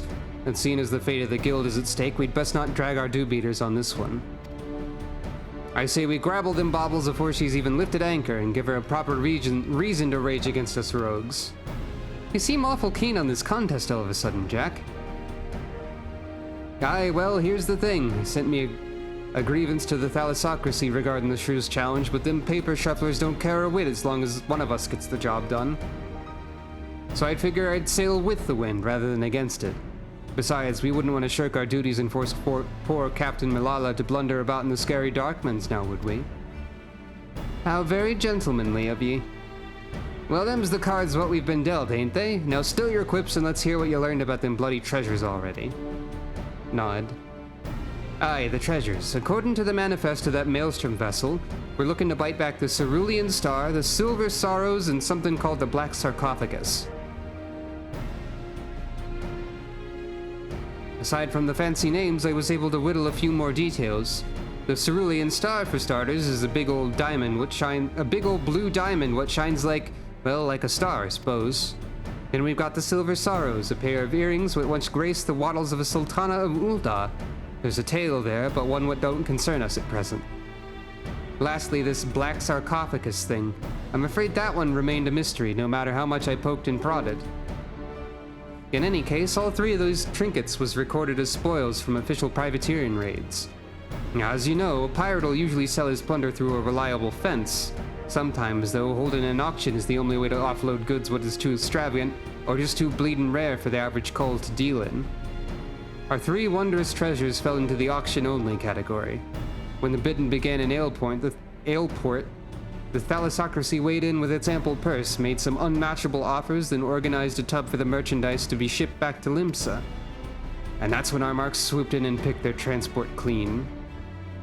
Nod. I had a few wids with the Maelstrom sailors that survived the attack, and they pointed the finger at the grinning curs. Problem is, not one cull's seen hide nor hair of the curs, not to mention their bloody ship since the raid. Sorry I'm late, Jack, but you'll want to hear this. Some of the cargo what was cloaked from that transport was just found during a routine inspection at the Lothagran checkpoint. Lothagran? Have the curs made landfall then? And what are the treasures? Any mention of them? Not that I've heard, but the jackets ain't done shaking out all the boxes yet. Then we better get our eyes out there quick like. Sucro, Underfoot, you're fresh for a run, ain't ye? Ain't ye? Come on, lass, I'll race you out to the checkpoint. Nod.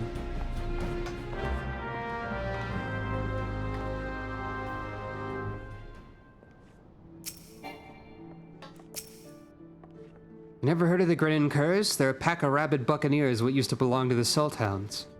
Back in the day, the Salt Hounds had the crew to fill more than a few ships. There were no other pirate gang what could match him when it came to sheer numbers. But when the Admiral came to power and passed her famous law, most of the Hounds chose a life on land, and those what spat on the law became the Curs. Simple as that.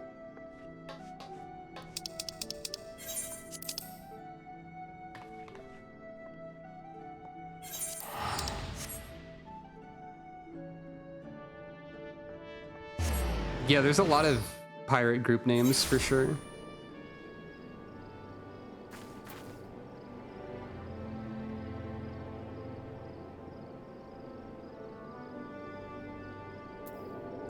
Someone in Limsa chat was advertising some sort of guild where you could go to see possibly naked XD dancers. That's Limsa Lominsa! Da, da, da, da, da.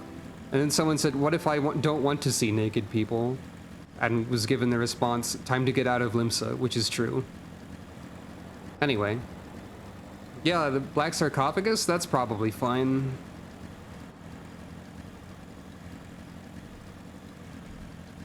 What could possibly go wrong with a name like that?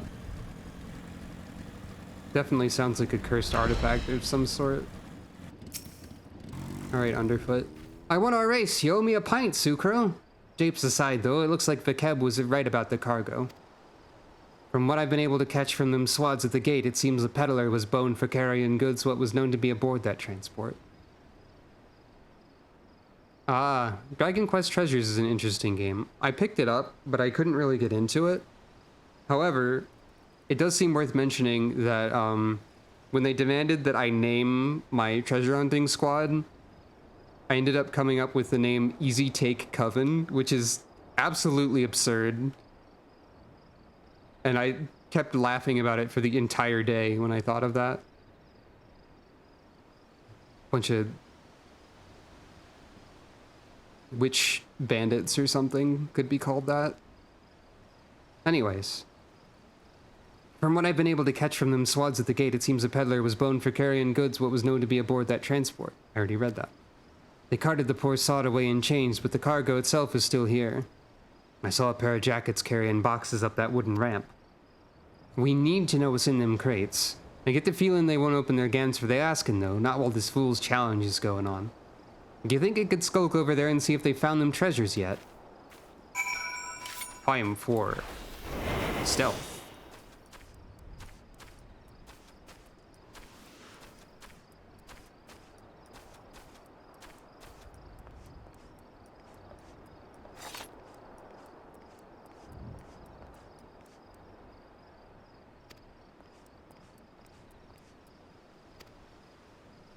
This is all junk. No diamond, no earrings, and no bloody black sarcophagus. Looks like we'll have to lean hard on that skinny peddler if we're to find them treasures. Sergeant says the merchant's still pleading ignorance. Claims he was hired to carry the goods through the checkpoint and naught else. What a pile of pugil shite. I'm guessing the pirates have split the cargo and are trying their luck at every checkpoint. Captain Malala's already given orders to double the guard and inspect every cart and wagon that comes through.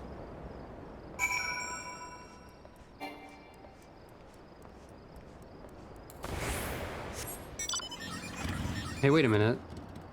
I can create a cloud of smoke and then get on a motorcycle.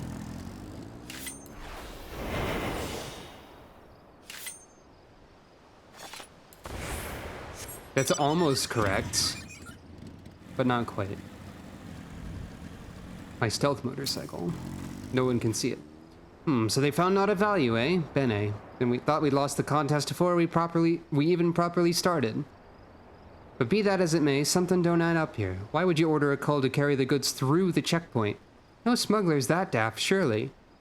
And even if by some miracle the gods you squirmed through Lithogran without raising a fuss, why would you risk taking merchandise back to the city where you cloyed it from? No, there's a bigger picture here, and we need to take a step back to see it. Assuming the Curs hired this peddler to do their dirty work, there'll be someone in the shadows that's brokered the deal.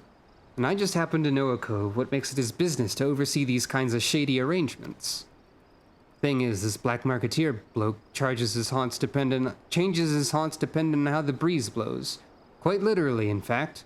I seem to recall the navigator's veil being shifted by a westerly this morning, so that put him... at Tiller's Rest. Nice and close. Why don't we go ask him a few questions before we head back to the guild?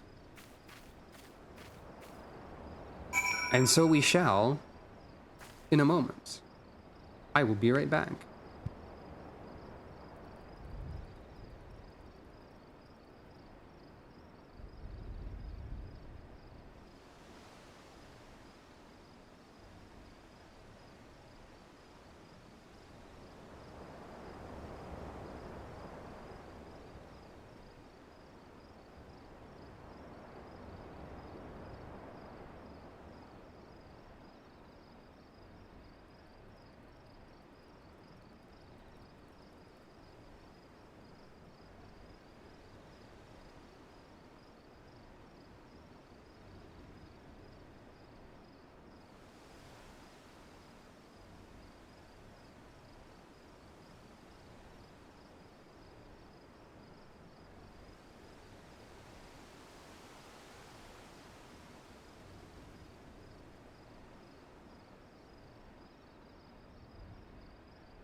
Hello.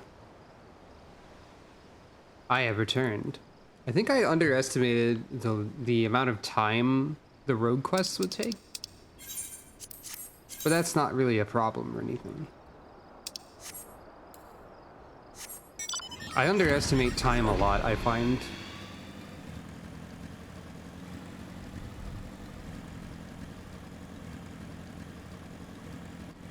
But, you know, it's fine.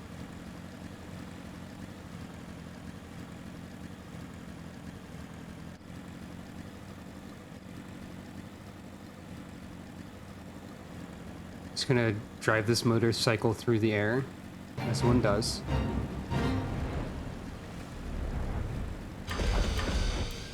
And here is the Black Marketeer.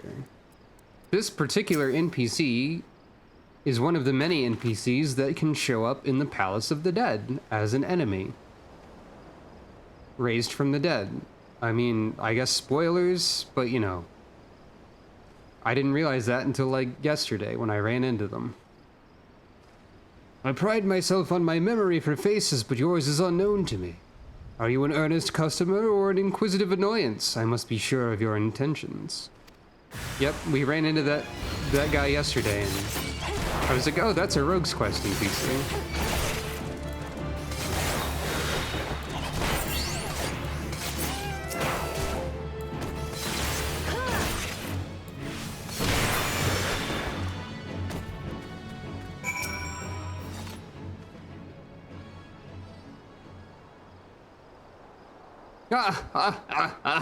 The dance is old, but the name is new. Put away your daggers, rogue. I have peddled my wares to your kind since the upright thieves stalked the night. Speak, what would you have of this humble merchant? Still tormenting the colts, eh, Grandad? We've come for information on a smuggling job.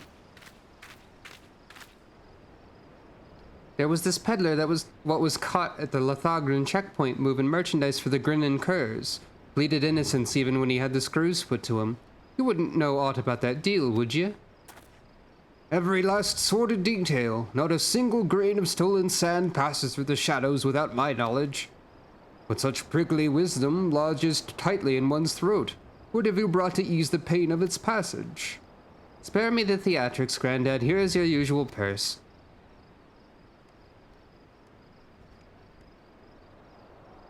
The sum is paid, the deal is made. May my answers sate your fickle hunger. Your hapless peddler was indeed innocent. He was but a beast of burden employed by associates of the Grinning Curs, and likely knew not of his freight's tainted nature.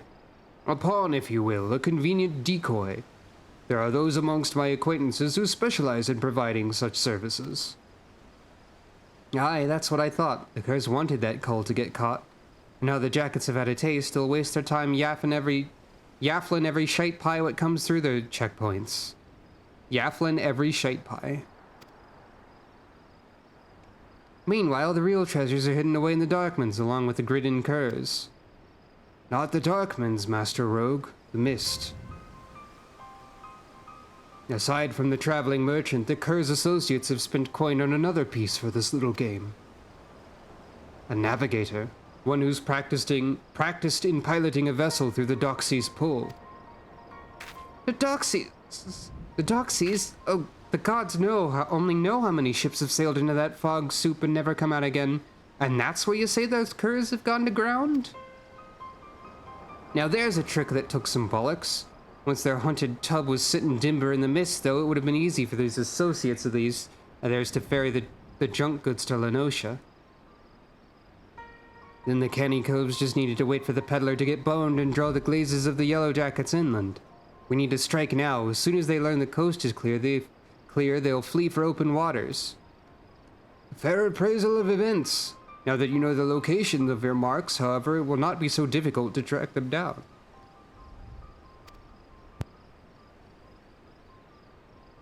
The Doxy's Pull was once an impenetrable shroud, but ever since the calamity, the mists are far less constant. Narrow your search to the heaviest banks, and soon you'll uncover those who wish to remain unseen. But now a warning, the mists conceal other dangers besides the dogs you seek. A careless step may land you upon the chopping block. The chopping block? You can't mean...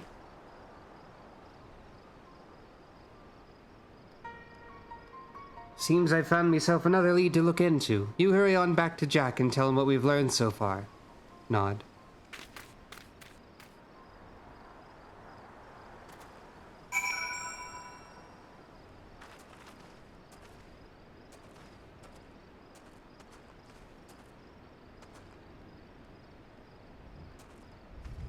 Speaking a lot can be difficult, for a variety of reasons. But with practice, it should be less so.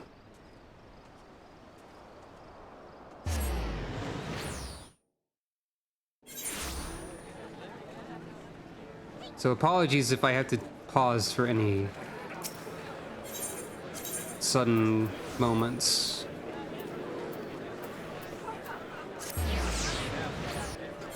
Just know not to worry about it.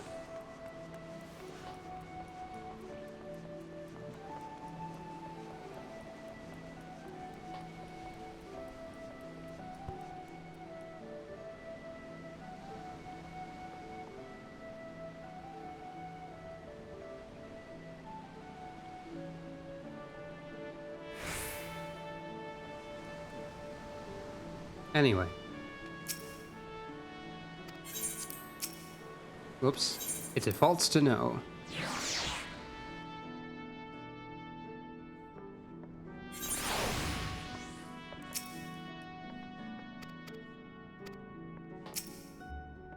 About time, lass. He was gone so long I almost sent the stray after you. What happened to Underfoot? Explaining. So our marks and their bitten bubbles are snug inside the Doxy's pool, eh? I'll not discount the old man's warning, but we may not have been our chance to crash the Curs and grabble them treasures.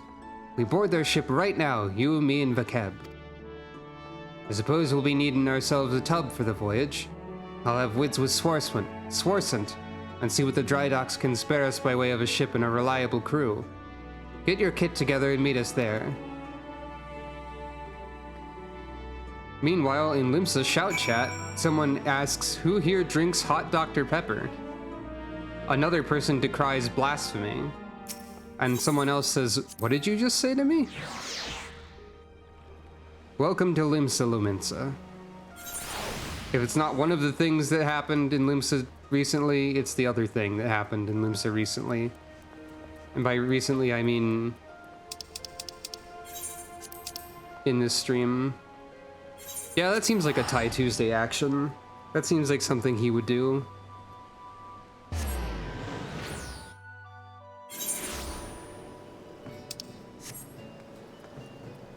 Dog. Shiny dog. Detected.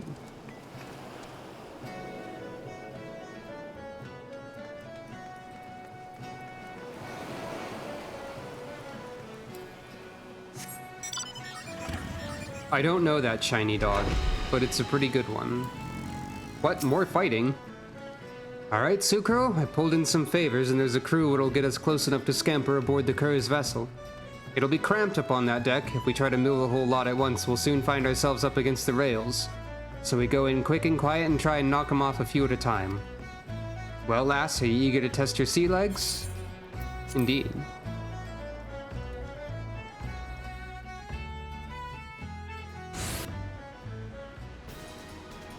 Hey look, it's that one ship that they use anytime you need to board a ship.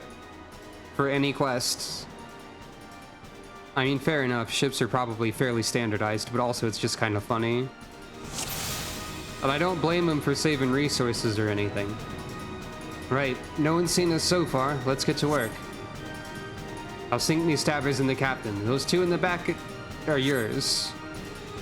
Follow me, Sukro.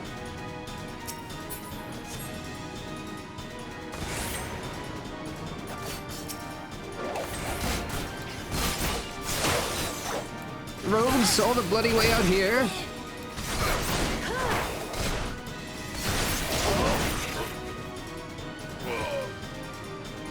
I like how Vakeb just ignores elevation and charges straight up the wall if she wants to. I don't know how you found us, but they'll never find what's left of you. Yeah, alright.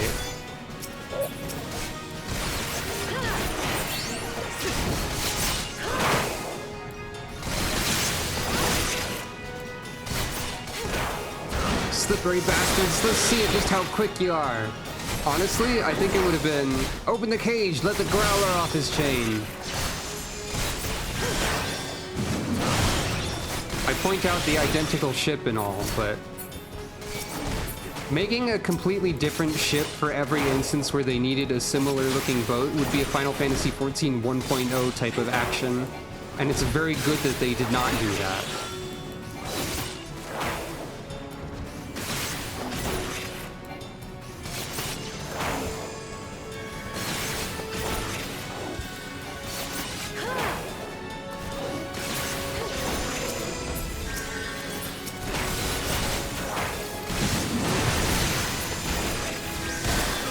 When making a game, do not make resources that are unnecessary. Perhaps this is common knowledge or obvious, but still. It's still kind of funny that all the boats are the same, but I just want to make it clear that I'm not like complaining that all the boats are the same. I just think it's a little bit funny. Anyway. Pirates defeated.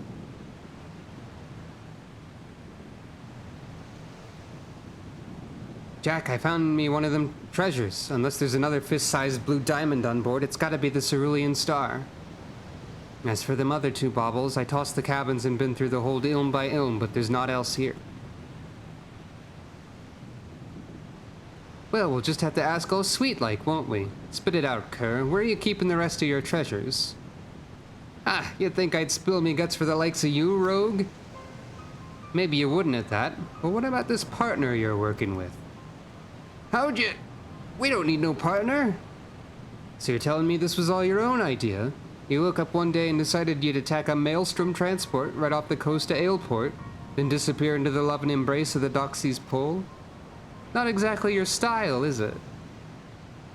The grinning curs are too bleeding famous for being the crew would turn their snouts up at privateering in favor of keeping to the old ways. You've only escaped the Yellow Jacket script this long by crawling on your bellies and snatching scraps what fell from the table. You ain't the type to sink your teeth into a Navy-owned vessel no matter the price. Aye, well, maybe there ain't no profit in being cautious no more. The age of pirates is swift coming to an end. Merlviv won't be stopped, not by a piddling little crew like mine. That's why we've thrown our lot in with the executioners. That blue rock was just our share of the loot, the scraps from the table, like you said. If you want them other trinkets, you'll have to take it up with our new mates. One job at a time, lass. First, we need to get those stinking coves in their tub back to the docks. Yup. There's something to be said for a name that cuts straight to the point. Piss on you for taking our ship. Should have set her on fire while I still had the chance. The job just got proper thorny, but at least we grabbled one of them damn treasures.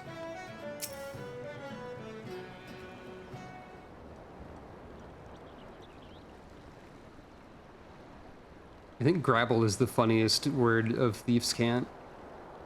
Thieves' Cant. Putting aside the issue of who gave the orders, there's no doubt that these was the coves that raided the Maelstrom ship. Now for a punishment what fits the crime. I was informed that a certain well-known pirate ship was spotted weighing anchor at the Morabie dry docks. I assume that this was your work? Aye, you missed all the excitement, Captain, but never you mind, the Cerulean Star's back and bobbing our sneaky little fambles. Huh. And these must be the grinning curs. Degenerate fiends, how dare you ply your filthy trade in Lominsan waters? How many innocent sailors were massacred that you might sate your vile avarice? Every one of your kind ought to be lined up and shot. A musket ball is the only answer for this rampant display of lawlessness. Wait, do you mean to just execute him here on the bloody docks? At least take the buggers into custody first. Handing him over to you for lawful punishment will satisfy the demands of the code just as well. We've already got the answers to our questions, so feel free to take them away. Do not presume to give me orders, rogue. You only managed to capture these villains and their ill-gotten treasure by employing unsavory and unconscionable means. Why, you're not more than pirates yourselves, says the person who wanted to just immediately execute them. With a gun. These bastards ain't worth a true pirate's spit. The upright thieves was formed to protect us from ourselves. Now they're just hunting dogs for the admiral.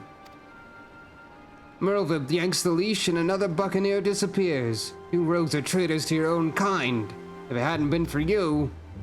Aye, go on then. Blame me in the coves for your own failures.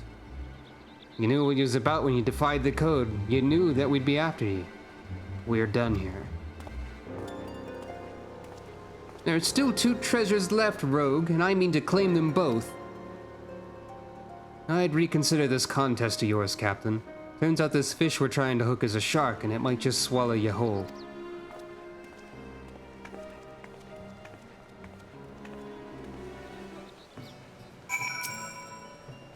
What shark is he speaking of? And how could any pirate challenge the might of the Yellow Jackets? No, he seeks but to unnerve me. I'll wring the truth from these grinning curs, and we'll see who triumphs over whom. You think this is over? The pirates will have their day again.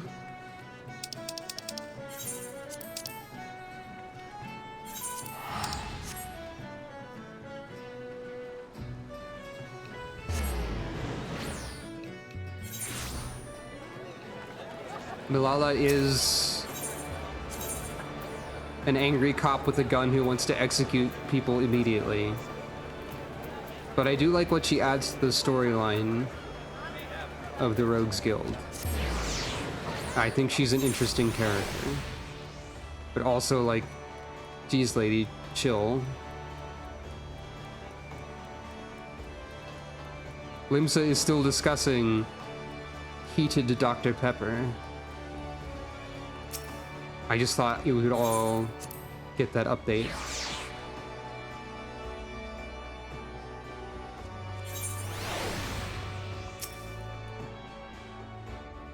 Bene work on that ship, Sucro. First blood is ours. How'd you take to fighting the sea? There are few as can drop an opponent as quick as a rogue, but mind you don't exhaust yourself just flailing your blades at the tougher coves. And that goes double for when you've mates on your flanks. If you notice yourself starting to flag, there's not wrong with pulling back from time to time and staggering your attacks with each other to keep the pressure on. I've said it before, lass, but I'll need you sharp enough to carve steel for what's to come. I'm afraid this'll be more of a challenge than even what the little shrew was bargaining for. That's assuming the curs weren't lying about the executioners, and the executioners are who I bloody think they are. Twixt you and me, though, I'm hoping the name is just some laughable coincidence. Limsa also says, if we eat soup, then why don't we eat drinks? Thank you, Limsa Lomensa. Anyway.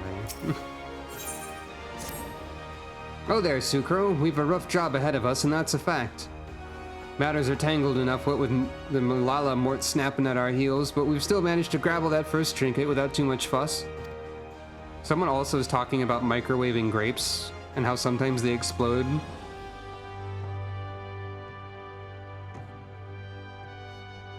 Limsa truly is a location that you can visit in a video game. Biting back them other 2 treasures, though, that'll be a different story. Once the stray gets here, I'll explain what, or more to the point, who we're up against.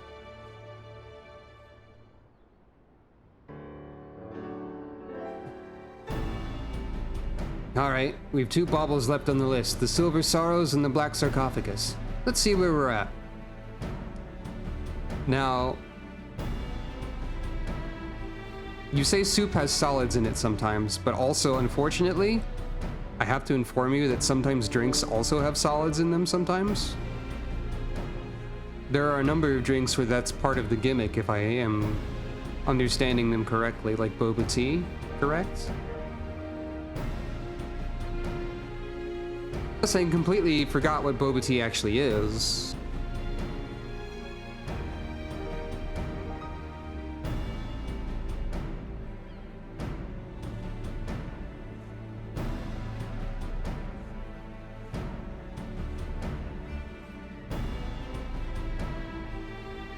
boba tea or bubble tea definitely does count as a drink with solids in it. So do you eat bubble tea or do you drink it? Who can say? Alright, we have 2 baubles left on the list, the Silver Sorrows and the Black Sarcophagus. Let's see where we're at. Oi, where's Perimu got to? Underfoot? He's still looking to whittle the tail behind that bleeding sarcophagus. We'll not be cloying that stickler until we're at least an inkling as to what the bloody thing looks like. Treasures aside, I've been doing some digging o me own into these executioner allies of the Grinnin Curs, and I'm afraid the name weren't no coincidence. Sucro, you heard of the bloody executioners, I hope. Oh, it's not just the executioners, it's the bloody executioners. Seems them curs were feeding from the famble of one of the nation's greatest pirate powers. This ain't no ordinary crew of cutthroats, lass. Within Limsa Lominsa, the bloody executioners wield a power and influence second only to the Admiral herself. They was none too fond of Merlvib or a prohibition on piracy, and it was only the overwhelming threat posed by the Garlean Empire what eventually convinced him to play nice with the thalassocracy. But pirates ain't ones to play nice for long. Now that Hillfire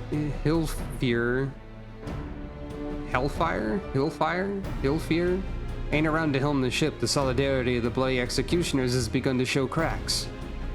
All the strongest captains and lieutenants have begun to form their own factions and are scrabbling to claim the top chair for themselves. Of course, not one bloody cove can agree with another on which way the executioners ought to sail. Among these new factions, though, not fashions, is a group what is pushing to break free of the Admiral's grip completely. Turns out these reformists, as they call themselves, are ones as took the Grinnin Curs under their wing. Which means they've got possession of the last 2 treasures we've yet to cloy. Rumors around town say that even for executioners, these coves are bloody and ruthless, not to be crossed. We should sit this one out, Jack. Piss on Malala's contest. It ain't worth this kind of grief. We'd be inviting the wrath of a crew so large and dangerous that even the Admiral ain't keen to come into blows with them, if they ever came after us.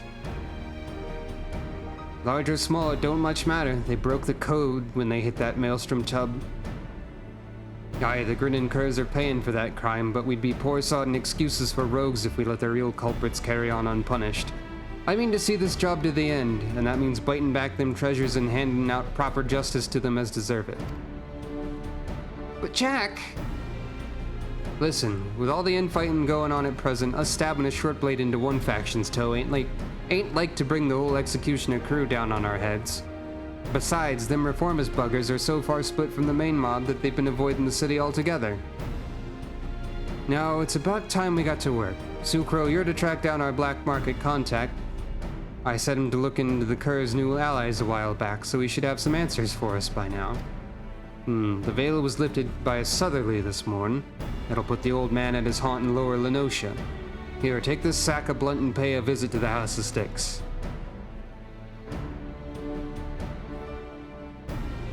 That's kobold territory, if you didn't know.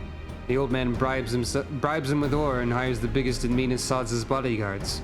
Just be ready for your approach to be challenged. Nod.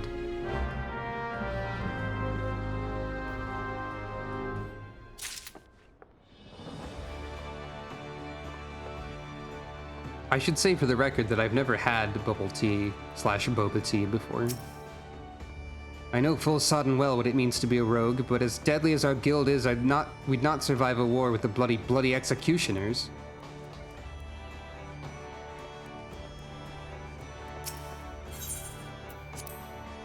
There are many food items, and I guess drink items, that I have never had that might surprise various people, or things that I don't like that might surprise various people.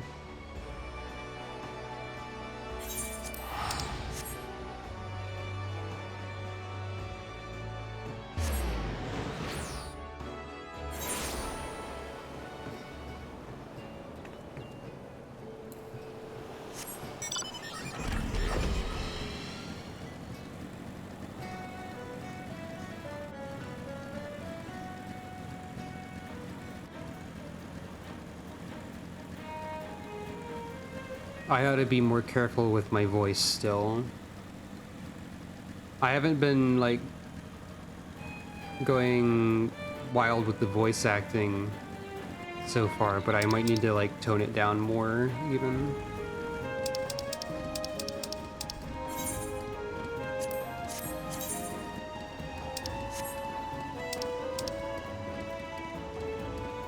That's a really small mark on the map.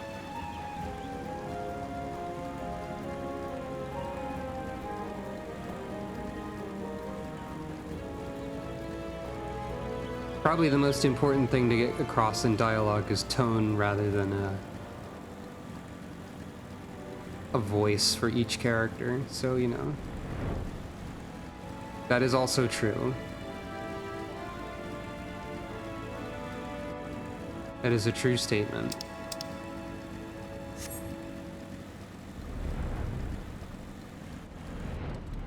That's probably a good idea as well. In fact, I will be right back.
Okay.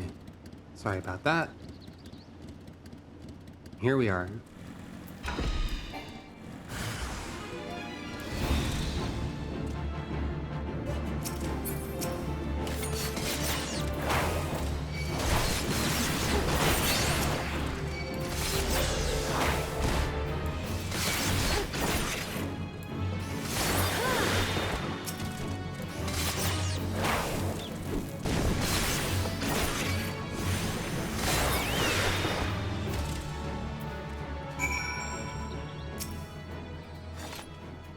Welcome to the House of Styx, young rogue. You must excuse my hireling's enthusiasm for greeting visitors. Now, have you any cumbersome baggage of which I might relieve you before we begin our conversation in earnest? Sack of money.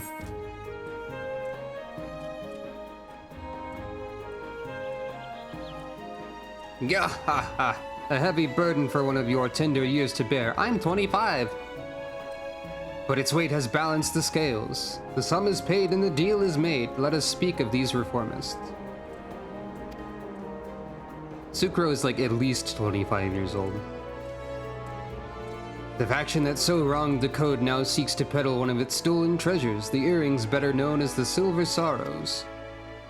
The deal, it's said, is set to take place at Costa del Sol.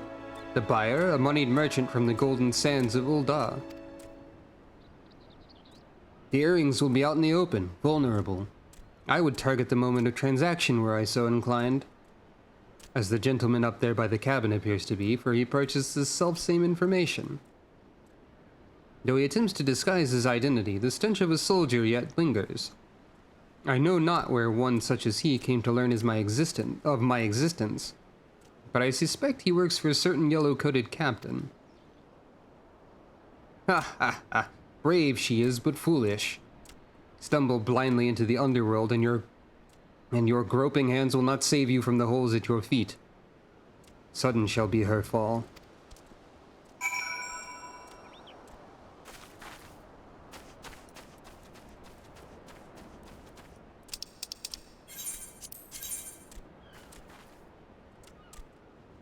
It is also kind of difficult to talk with a lozenge.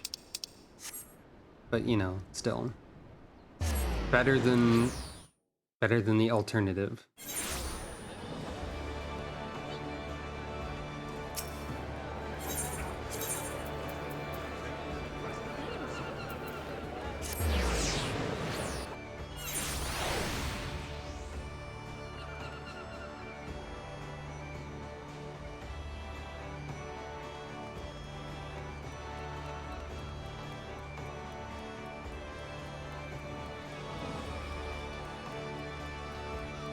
Limsa was continuing to do something, but I didn't really catch what it was, and I don't care to.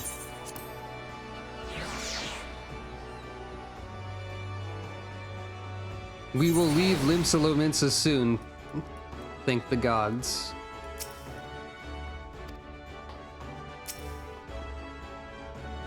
Welcome back, Sucro. What information did the old man have on the reformists? Looking to unload them earrings, are they? Into an Uldan, no less. Can't say as I'm surprised to hear the buyers from out of town. You won't find many Lominsans willing to melt coin on aught that them coves are selling. Only the daftest of sods would go about funding them as means to pull down the Admiral. Eh? One of Milala's lackeys arrived at the house before ye. How did they know to... them curs we captured must have cackled during the shrew's interrogations. We'll have to assume the Yellow Jackets know what we know. And that means we'd best get our arses to Costa del Sol right bleeding now. I'll handle this one, Jack. You and Sucro can wait here for Perimu. Oi, Vakeb! What the hell's she playing at? After her last, she knows this ain't a solo job.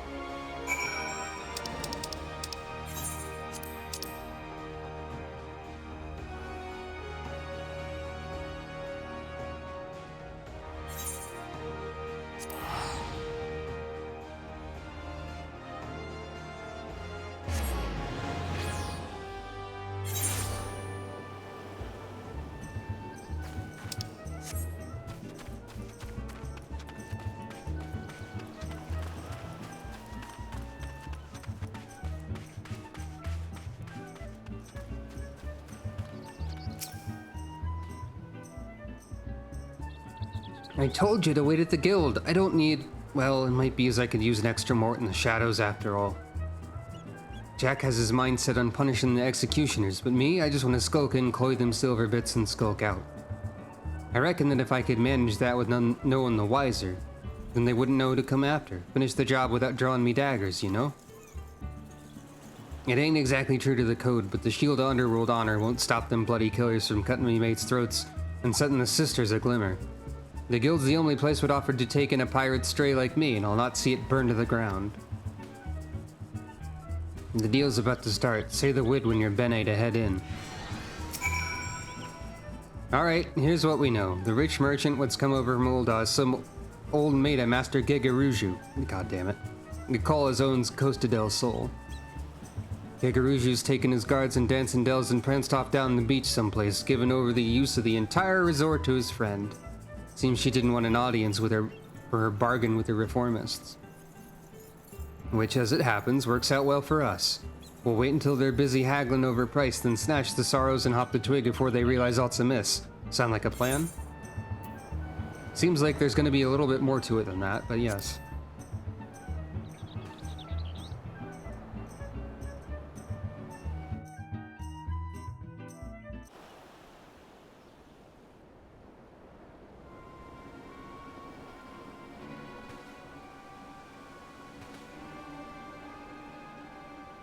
There, players have arrived. The reformist coin counter and the Uldan buyer is setting up on the southeast platform. The earrings ought to be nearby. Hang about, who are all these other calls? The place was meant to be empty. See some nasty looking blokes in Uldan garb and... Are those mammoths? Oh, that merchant's brought along a whole bloody entourage. I've gone and got ahead of myself. Should have realized the job'd never be that easy. We'll have to mill a few of them bodyguards first, I reckon. You don't want to fight through a forest of blades should you get caught sneaking about up on them narrow walkways. Jack, I thought I'd... Still your excuses, love. I know full well what you were about. You start going soft on us, though, and it'll be like losing one of me arms. I can't take on the bloody executioners all by myself. It's only because I got rogues like you and Underfoot and Sucro here that the guild can take the jobs it does. When our coves walk the shadows, it's the bleeding pirates what do the trembling. Remember that, Vocab. We ain't some two guild robbers what piss their breeches when their daddles are caught in a honey pot. We're the knives and the darkmans, and no bastard wants to go blade to blade with the likes of us. I see you not changed your mind, then. You'll need all the stabbers you can get, and I promise mine will be there when you need them. Bene, now let's carve a path to that platform and bite back them earrings. Vocab, you hide yourself down by the docks in case the marks escape during the fighting. Nod. Sucro, you and me'll split up and mill the guards as we go. It's them puppets that concern me most. I suggest you crash them little buggers before they can spring any rum fun. Creep in as close as you dare and give them a good solid clout from behind. It ain't the most original strategy, but that don't make it any less lethal. Once you're done with the first group, slip back into the shadows and move on to the next. Not to it, eh? Nod. I'll head over to the back while you start from the front. Let's wrap this up before the jackets blunder in and scare off our marks.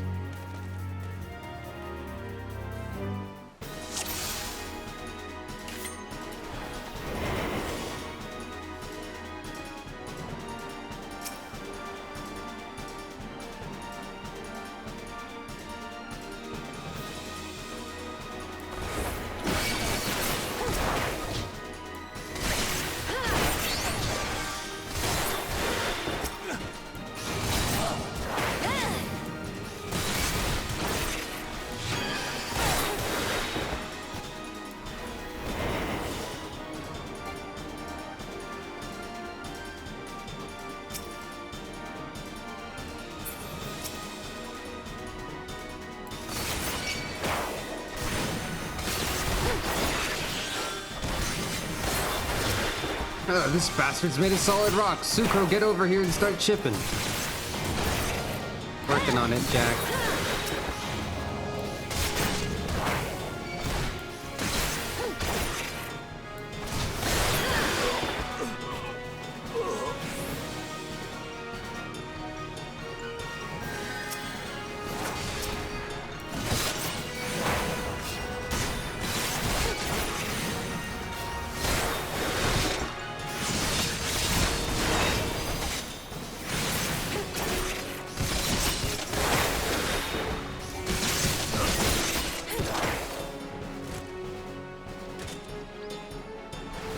Now for the mirrors.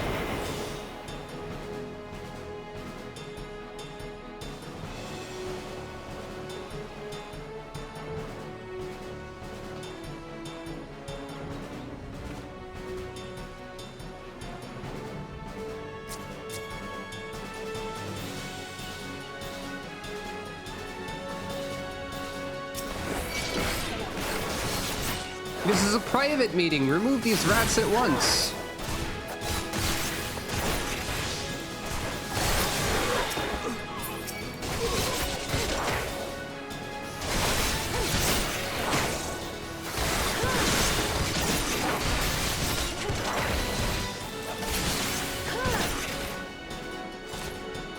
Complete.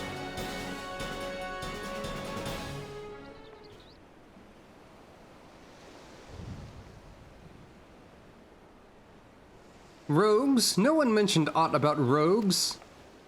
What in the hell do you think you're doing? I'm conducting a business transaction on behalf of the bloody executioners. Do you understand what that means? Do you know what they'll do to you? I am all affrighted. Odd then that you're the one who's shaken. It doesn't much matter to me who you work for. Your bosses broke the code and we're here to collect. Those would be the Silver Sorrows, then. I'm sure you paid a caravan of coin for them shiny baubles, but I doubt they're worth your life. Let's have them, then. Wait, damn you! You should know that this personage is an extremely influential member of the East Aldenard Trading Company. Surely you've heard of it. If the threat of reprisal will not stay your hand, then consider the political ramifications of interfering with a foreign dignitary. The Admiral would not desire you to damage Limsa's relations with Ul'dah. Yes, exactly. I'm very highly placed within Ul'dah society. I have powerful friends who would not be pleased were you to mistreat me in any fashion. And you must understand, the Silver Sorrows are a historical treasure, a gift once bestowed upon Sultana Nanasha ul Nasha by her champion. The earrings were later stolen from the royal vault, and we'd lost hope of ever recovering them. That I might so easily purchase them thus is a miracle. The return on these trinkets will be, that is to say, the sorrows must be returned to Ul'dah. Can you not look the other way for the sake of my nation's pride? You must think me some dull-witted thug. If this deal was being made on behalf of your country, then why are you sneaking about and consorting with pirates? An excellent point. One might doubt your quality of character were you to continue with these feeble fabrications.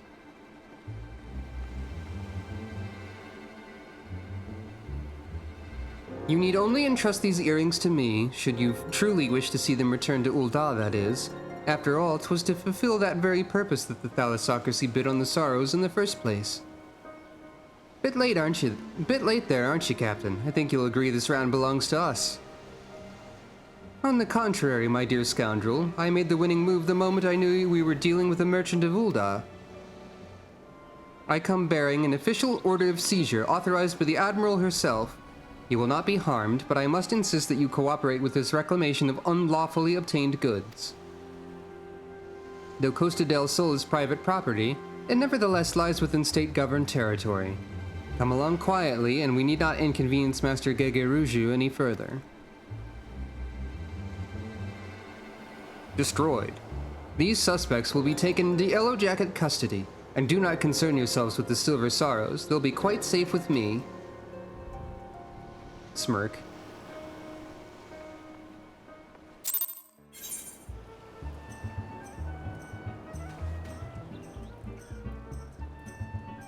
Well?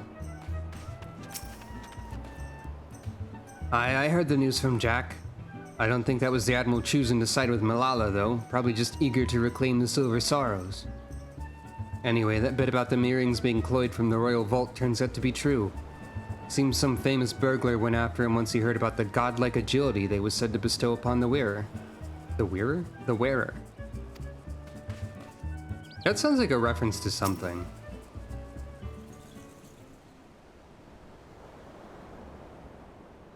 Bah, the hells take that canary-colored harpy. We might as well have handed the things to her on a velvet cushion. I'll go find Underfoot and help him with his digging. There's still that last treasure out there, and you can be sure the reformists won't be giving it up without a fight. Aye, you do that. Bene luck to ye, love.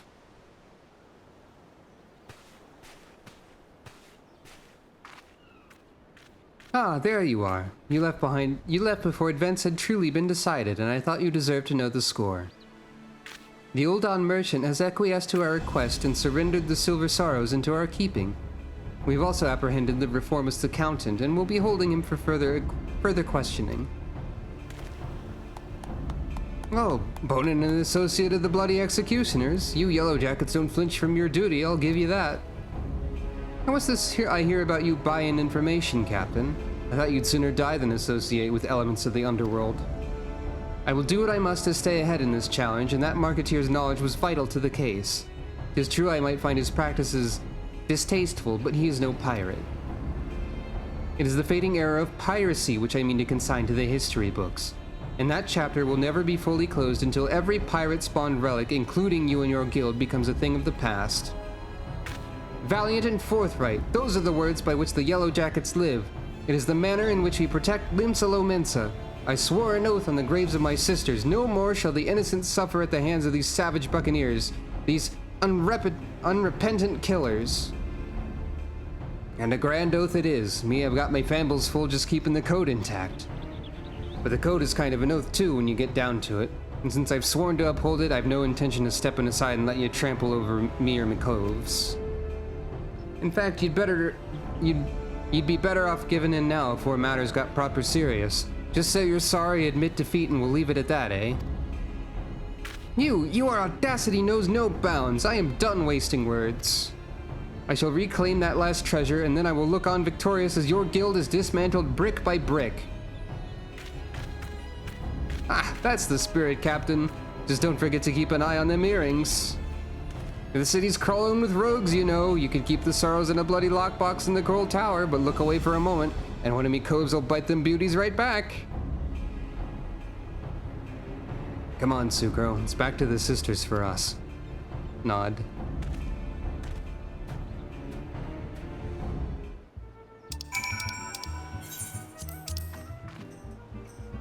Once again, back to Limsa Lominsa.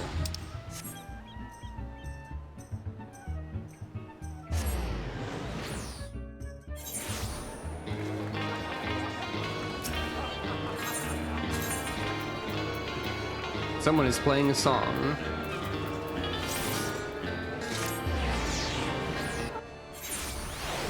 Any song is like to get you destroyed on impact in this game, from what I understand, so hopefully that wasn't anything too notable. Not that I would be destroyed for that, actually. They'd have to really be searching for evidence of that to destroy anyone. Games shouldn't expect you to disable an entire audio track to avoid being destroyed on the internet. So.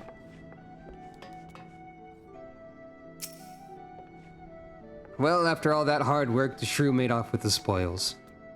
And as far as our damn contest goes, I suppose that makes us even. It'll be the last treasure, this black sarcophagus, that decides the victor.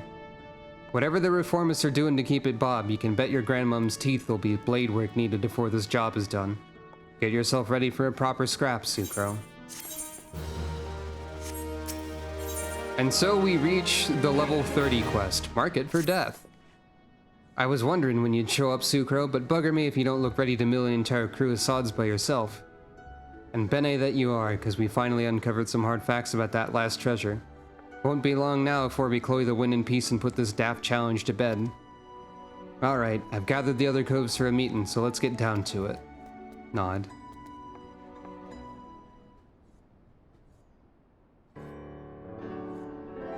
At long bloody last, the black sarcophagus has given up its secrets. Underfoot, you got some news for us? Aye, Jack. I think half our troubles in whittling the truth of it lay in calling this nasty thing a treasure. The black sarcophagus ain't no dimber bauble. It's the Mark 51 Magitech mine, a bleeding prototype explosive what was bitten from an Imperial transport vessel. And even though it ain't that big, maybe the size of a small cargo box, they say the blast would have enough kick to incinerate a bloody behemoth. Seems the Garleans meant to start production in at their factory in Lenosha, then distribute the mines through Castrum Marinum. Lucky some plucky privateer cloyed the prototype en route then, eh? An experimental weapon. That explains why the thalassocracy was so bleedin' eager to bid on that auction, and so reluctant to share the details with us. At least now we know the what, but there's still the question of the where. The Kurz delivered their bitten goods to the reformists, that much is certain. What happened to the sarcophagus after that, though, we ain't so sure. There have been no reports of huge explosions or the like, so either the executioners still have the mine or they peddled it to some other buyer. The reformist faction came together out of their shared hatred for the Admiral and her ways. I'm guessing they didn't cloy that bomb just to sell it. What is it, Lonnie? A letter for you, Jack. Says it's urgent. A letter? Who's it from? The old man. Found it while I was sorting through our daily deliveries.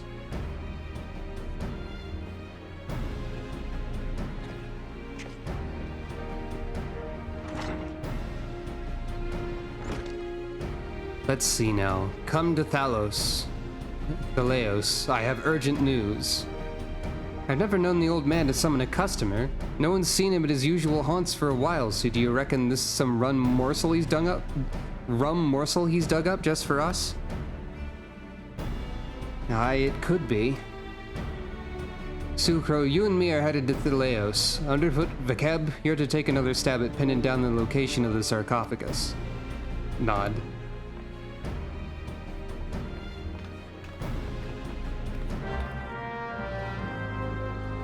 So, we now know what the Black Sarcophagus is, and it's an extremely dangerous Imperial Magitech mine. So that's probably great. Alright, this is the one where you have to fly across the lake. Or take a boat across the lake.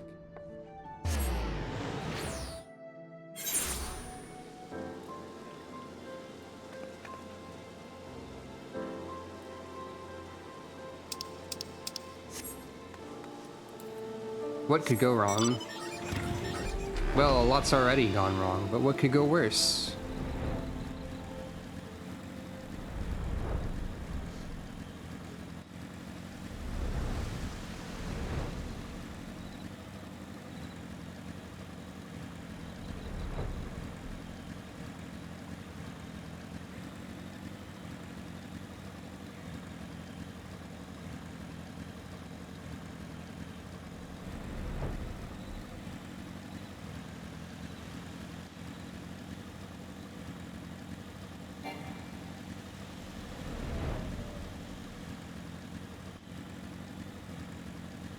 Yeah, no battle against a cursed mummy or anything of that nature. Not for this one.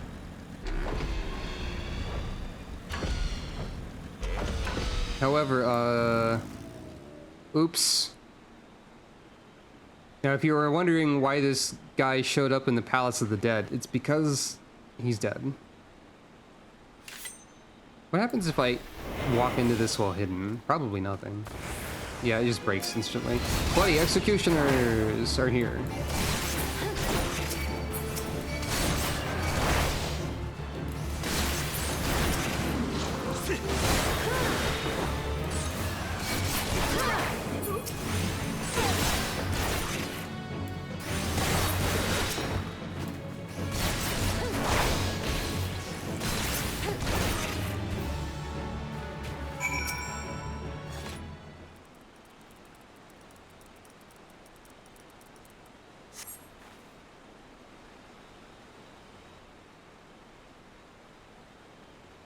You're wasting your time, darling. We opened that Scrag's wrinkled throat bells ago.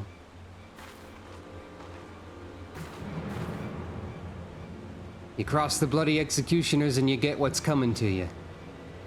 Did you like our message? We wasn't sure you'd fall for it, but a little mystery goes a long way, eh? Ah, now don't be like that, darling. Me and my mates don't have much choice. When the boss says go play with the rogues, then we gotta go play with the rogues.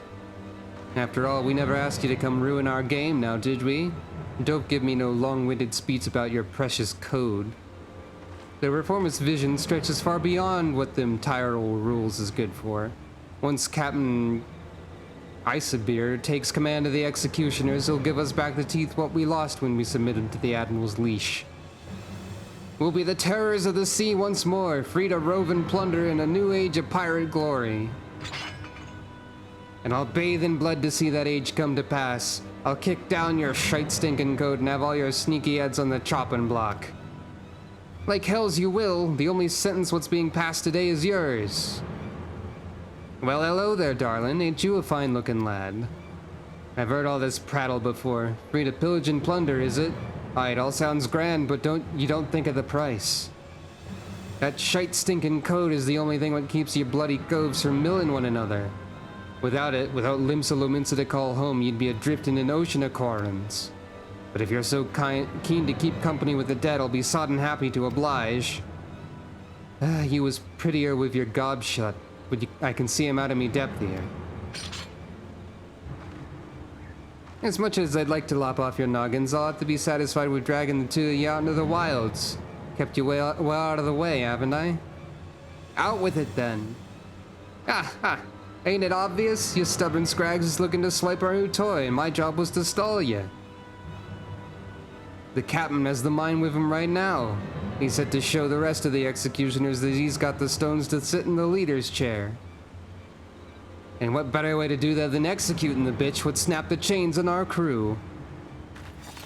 He's targeting the Admiral herself? You're planning to blow up the command room, ain't you? Aye, you have me permission to panic. Of course, if you'd rather steer clear of the city, I'd be glad to keep you company right here, sweet meat. Well, That's bad, probably. Think you can stop Captain Icebeer? If you sprout yourself some wings, then you might still make it. We got this mad Mort at our mercy, but she seems to be enjoying herself. Rather drag her back to the guild and see what other information she'll spill. Or I'd better drag her back. I'll need you back in Limsa as well, but you've business at the foremast first. You should find Captain Milala at her post there. Forget about the sodden challenge and tell her everything we know. Must be judgment's well off kilter, she'll do what needs to be done.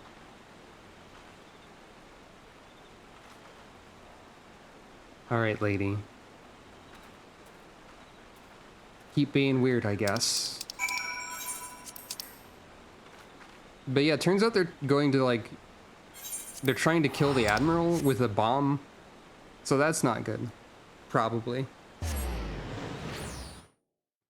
I would say this questline escalates. And that would be a good way to describe it.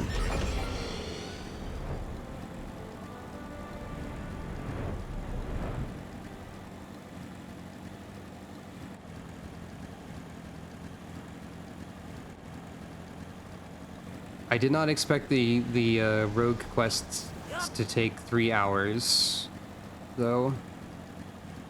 I think I will still try and, like, do some of the raid stuff, though. Just so that I'm not false advertising.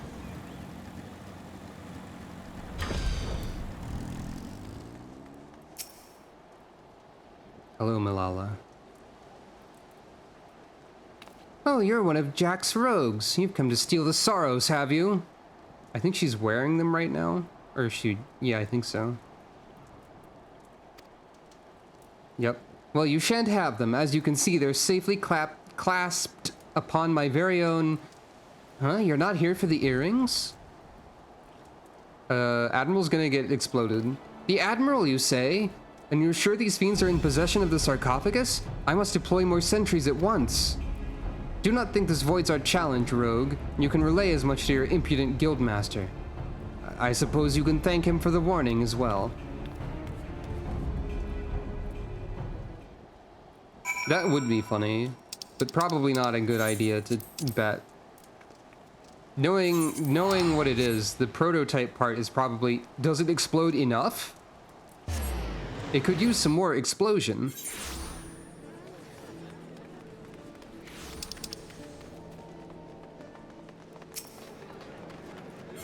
So dangerous to risk it, I would say.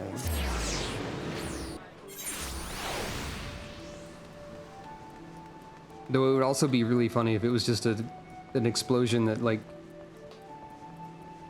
a really small one that didn't actually do anything.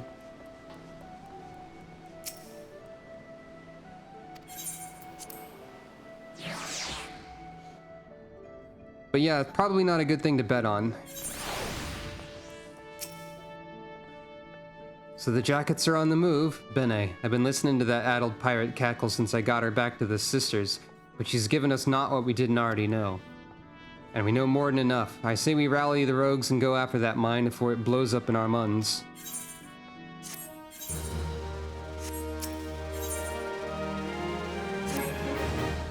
If the leader of the reformists, this Captain Icebeer, is planning on milling the Admiral with a bang, then my guess is he'll be aiming to demolish the entire command room.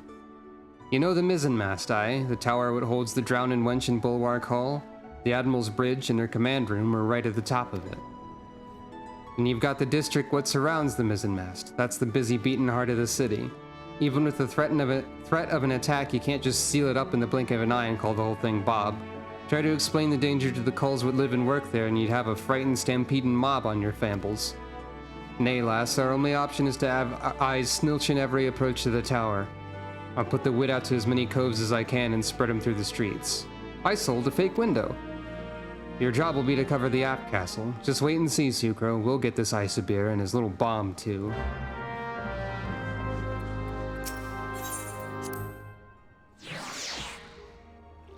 Are you ready for the finale of the Rogue questline? I mean, we've already kind of been there, but, you know...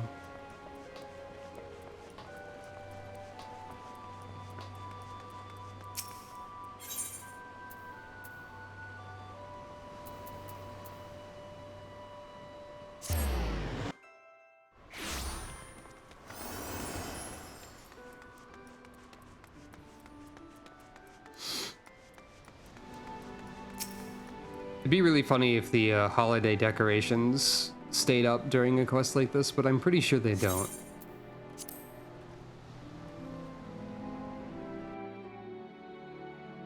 Tsukro got her fortune told the other day, by the way.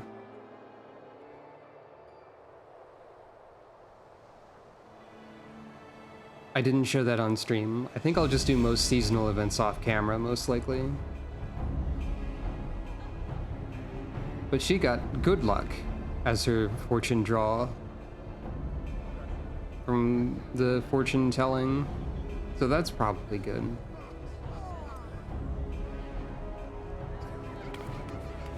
Everyone's keeping watch.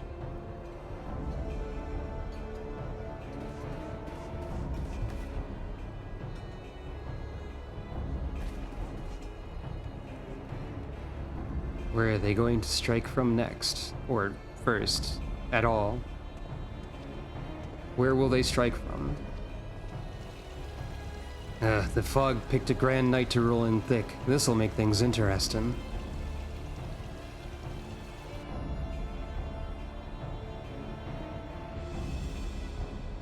Our presence on the streets is far too thin. Where are the reinforcements I ordered? My apologies, Captain. There aren't any more soldiers to spare. The bulk of our forces have already been assigned to guard not only the Admiral, but a number of other high-ranking personnel as well. Unacceptable. What could Commodore Raynor be thinking? There are dangerous criminals stalking the city as we speak. Call in squads from the outposts if you must, but I want to see our security tightened and the populace properly protected. But Captain, we can't be certain the pirates' plan hasn't changed. If we consider the possibility that they've switched to a target outside the walls, it would be folly to weaken those defenses. Huh, you've made your point, Sergeant. Return to your post.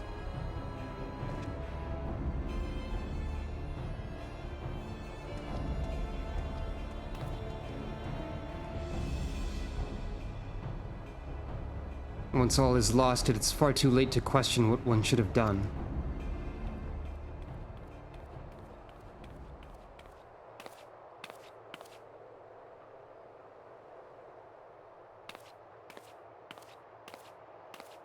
You seem troubled, sir. Perhaps I can be of assist.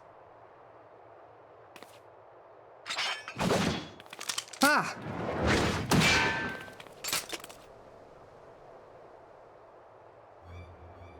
I've been dying to meet you, lass. I keen to set eyes on the bold yellow belly what cost our crew a fortune in Uldan coin. You're an executioner, one of Isabear's men. You strayed too far into a world you don't understand, lass. Your eyes is fixed on the light of justice, leaving you blind to the chasm opening up at your feet.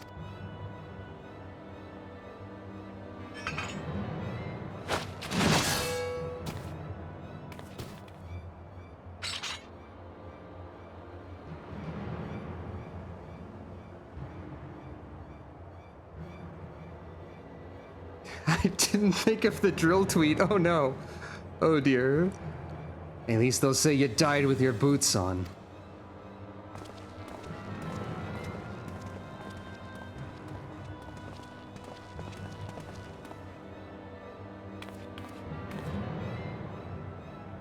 The yellow belly won't be bothering us no more, Captain. As for the mine, the leads will have it primed in front of the wench by the time you get there. Good. Not long now before we drag that bitch Admiral, her pretty tower and all her simpering curs down to the bottom of the sea. Then I'll raise our flag on the ruins of the mizzenmast and lead our brethren in a return to the old ways of blood and plunder.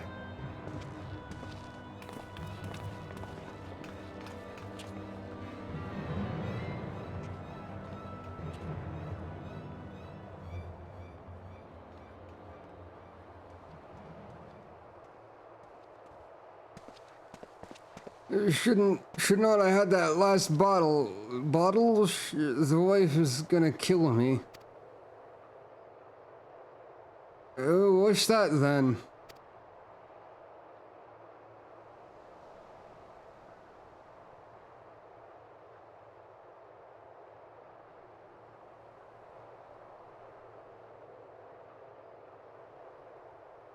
Not after the command room. They mean to bring down the entire tower. If the mizzenmast falls, the bridges will follow. Half the city will...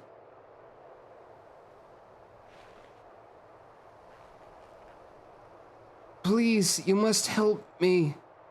The danger far greater than we...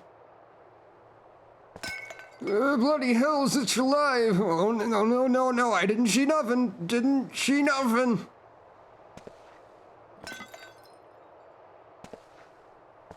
Please, you must send word.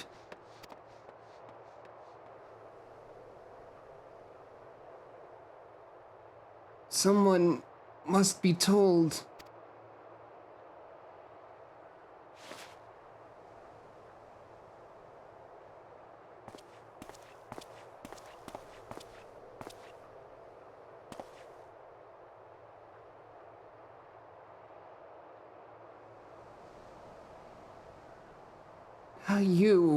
How did you...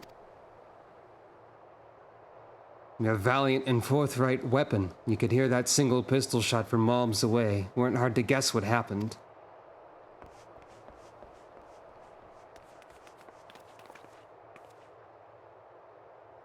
I poked the yellow jackets on my way over. A healer will be along shortly.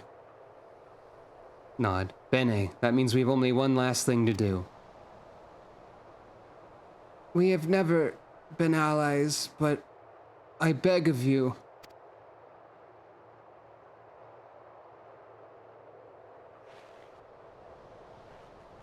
You must stop them. Save the city. Ah, lass, you know you don't need to ask. Taking down mad coves and biting back what was bitten is our job.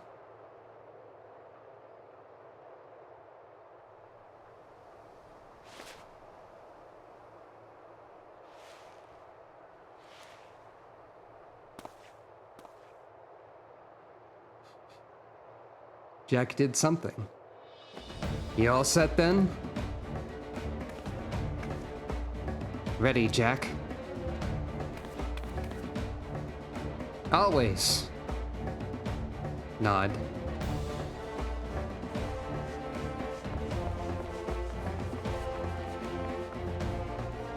Let's go cloy that sarcophagus and fit Isabir for a new coffin.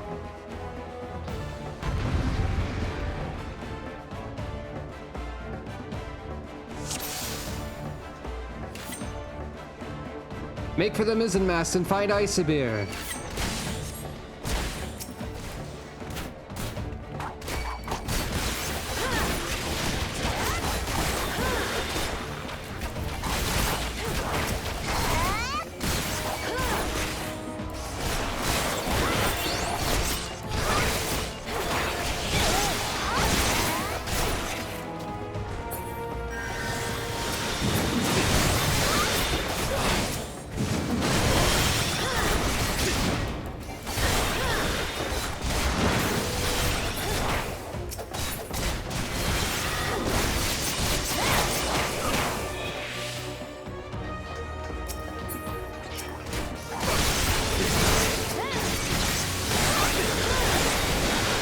So many of them. I think their whole bloody crew is here. Bene, you know how I hate tracking down stragglers.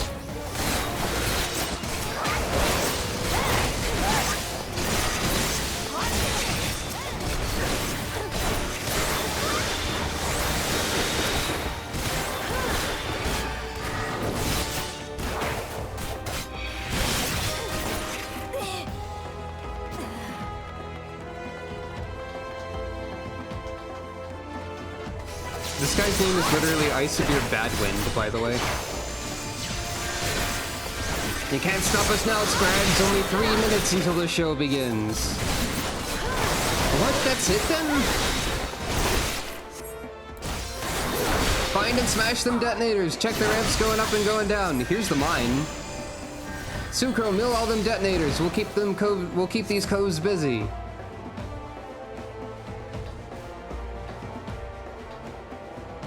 Here's one.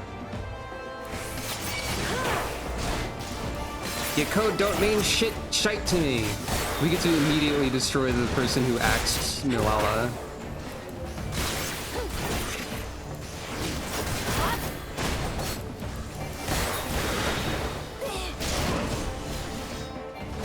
Is there something over here? I think there might be. Shite. I actually don't know what happens if you fail this.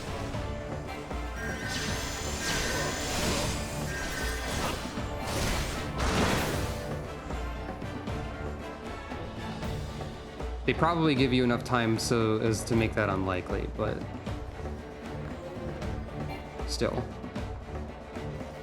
There's another one. It's the chopping block for you.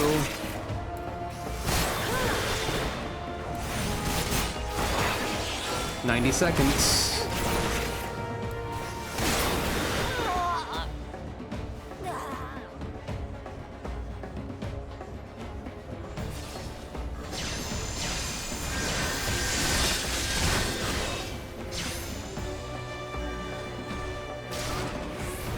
Yeah, there's plenty of time. I just debuffed the detonator by mistake. The light on the mine went out! Sucrose disabled the sarcophagus! That's the bomb taken care of then. Now these bastards get our full attention. Damn you rogues and your swiving code, I'll have your bloody heads for this.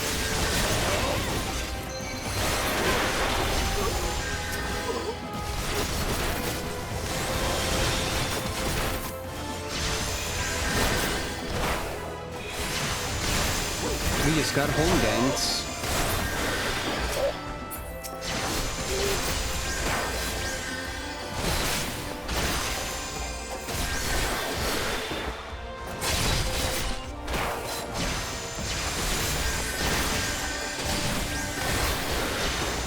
Also, all of the rogues have cure, I guess.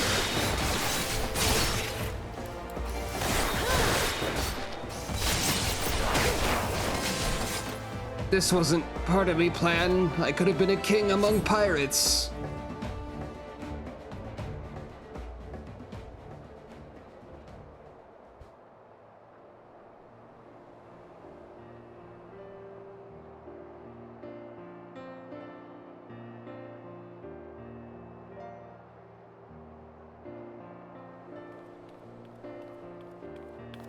She's alive. Status report? The mine has been disabled and the engineers should soon have it safely removed. Our soldiers sustained some injuries in the battle with the reformists, but none were fatal. Also, the Admiral sends her sincerest gratitude.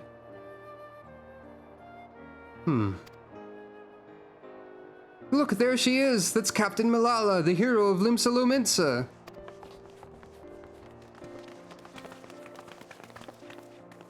Are you recovered from your wound, Captain?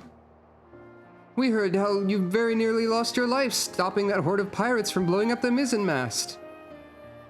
3 cheers for the Yellow Jackets. Our city'd be lost without ye. But wait, that's not how it... Sergeant, what of the rogues? Did they survive the battle? I don't rightly know, Captain. All we found near the sarcophagus were reformists, either dead or strung from the rafters. Alive, then. It would seem we are deeply in their debt. Ah, Captain, might I have the silver sorrows from you now? We've been ordered to hand them over to the Commodore along with the black sarcophagus. Why, of course. They're right here. The earrings! I could have sworn I was still... He wouldn't have. He stole them from me while I lay dying? That cad! I knew he was not to be trusted. Remember when Jack leaned over and, like, did something that the camera obscured? He was stealing the earrings. You can see even in that cutscene that they're gone after the camera pans back and she's visible again.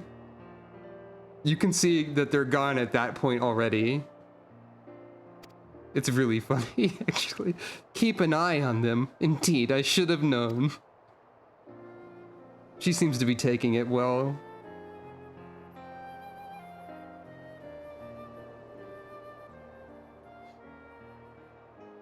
I like how much character development they fit in for Malala during this arc.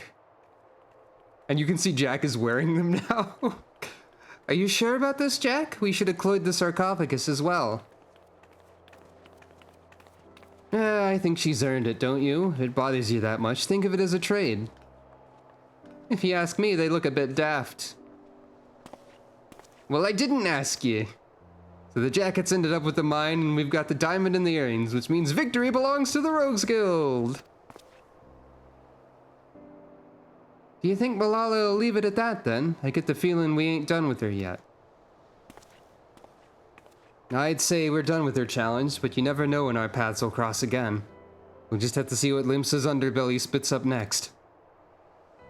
Aye, this city ain't ever quiet for long. Just look at the shout chat. I mean, what? Well, it's been a pleasure working with you, Sucro. If I ever need a trusty pair of stabbers by me side, I'll know who to ask. I'm off as well. Bloody starving I am. Don't forget to yaffle a bite when you can, eh, Sucro? We'd best head back to the sisters too before the shrew decides she'd rather hear us cry cockles. Nod.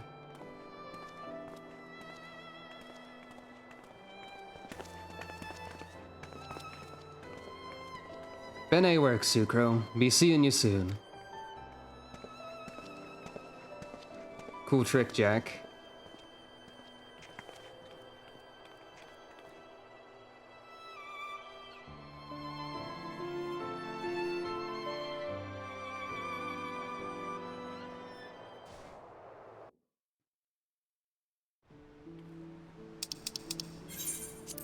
It's funny that he does that cool trick of like disappearing behind someone walking by, and then you just go talk to him like normal. Like, alright, fine. You can show off a bit, but I'm still going to talk to you like a normal quest completion.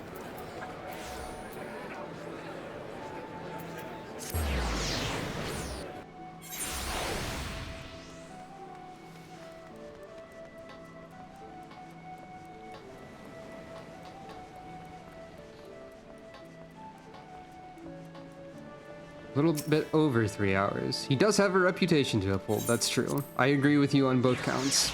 On both counts of saying that.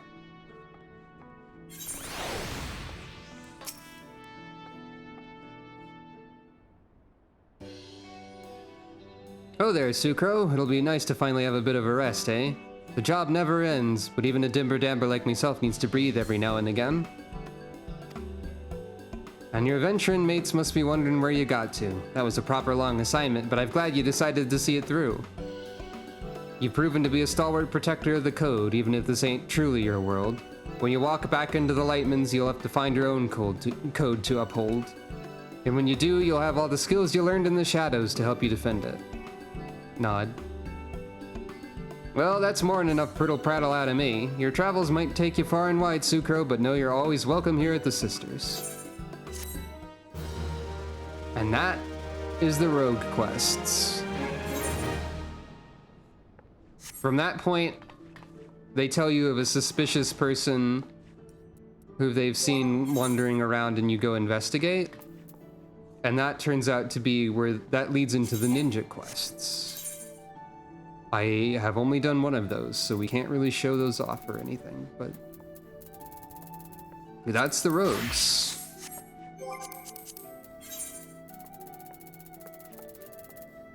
I just think that's a really neat quest line. It's really well written. All the characters are fun.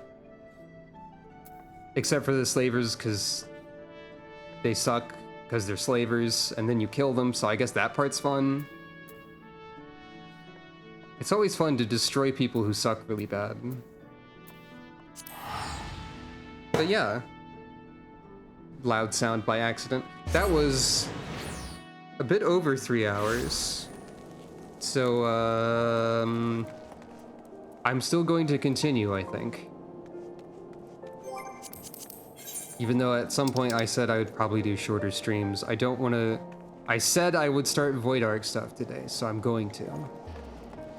Once I remember where that is. I think it's in the pillars.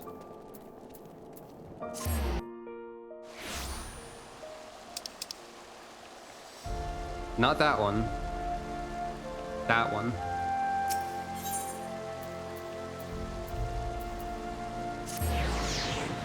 But first, I will be right back. So stay tuned for, instead of rogues, pirates in the sky.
Hello, and welcome back.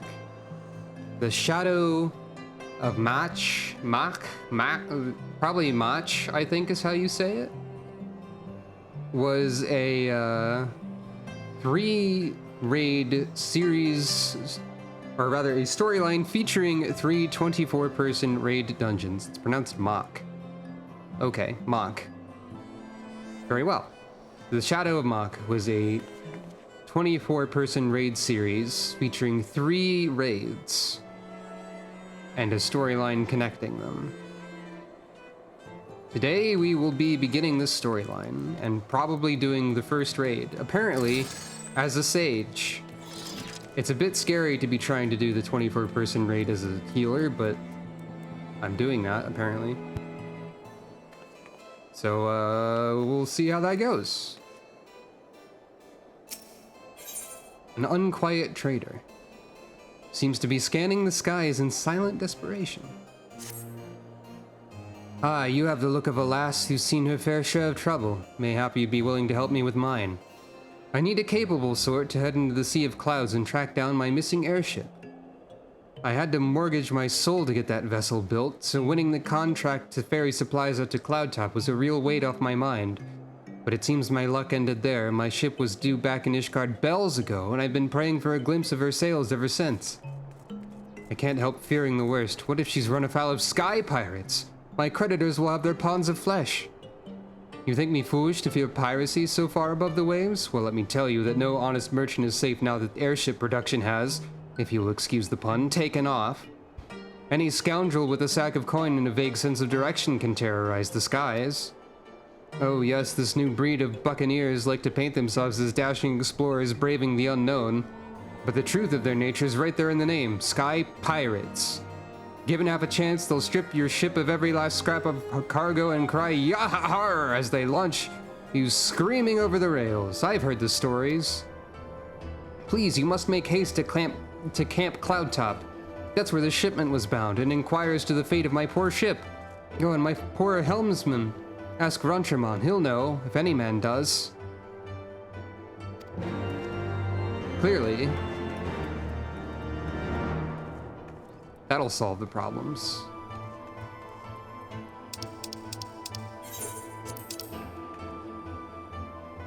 Now, I could just take an airship or something to there, but nah, I'm teleported.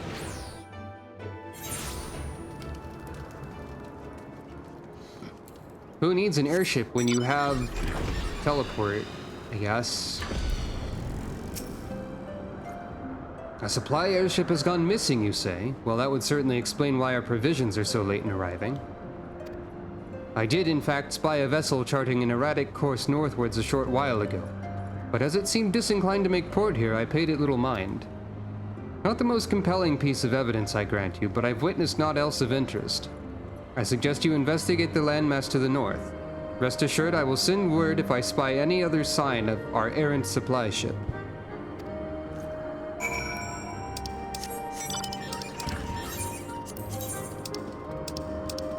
Can do. I have reason to believe pirates will be involved at some point. I don't know if we've properly flown around this area too much, but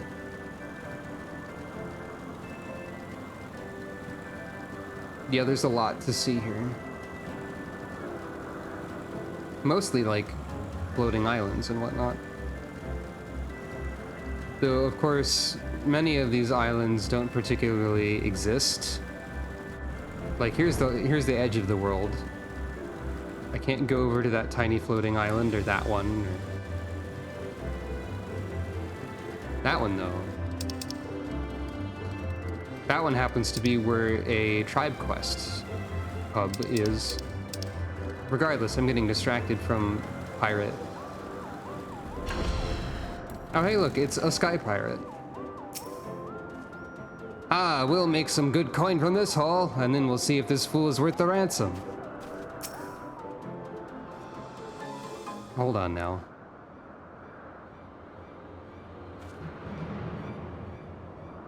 Aid, I say! These villains mean to plunder my cargo! What do we got here then? Think you're some sort of hero, do you? I mean, yeah, kinda. But also I'm a cat, so you know. Well then, you won't mind if me mates here join the fun. Make for a more heroical tale, won't it? A tale of how 3 sky pirates fed a meddling little shite her own bloody eyes.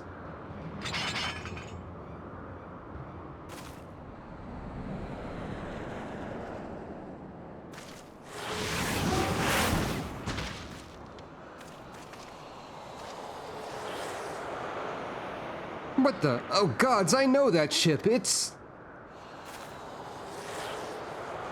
Hey, good. I think we have good news about the Sky Rogues Guild to keep the Sky Pirates in check.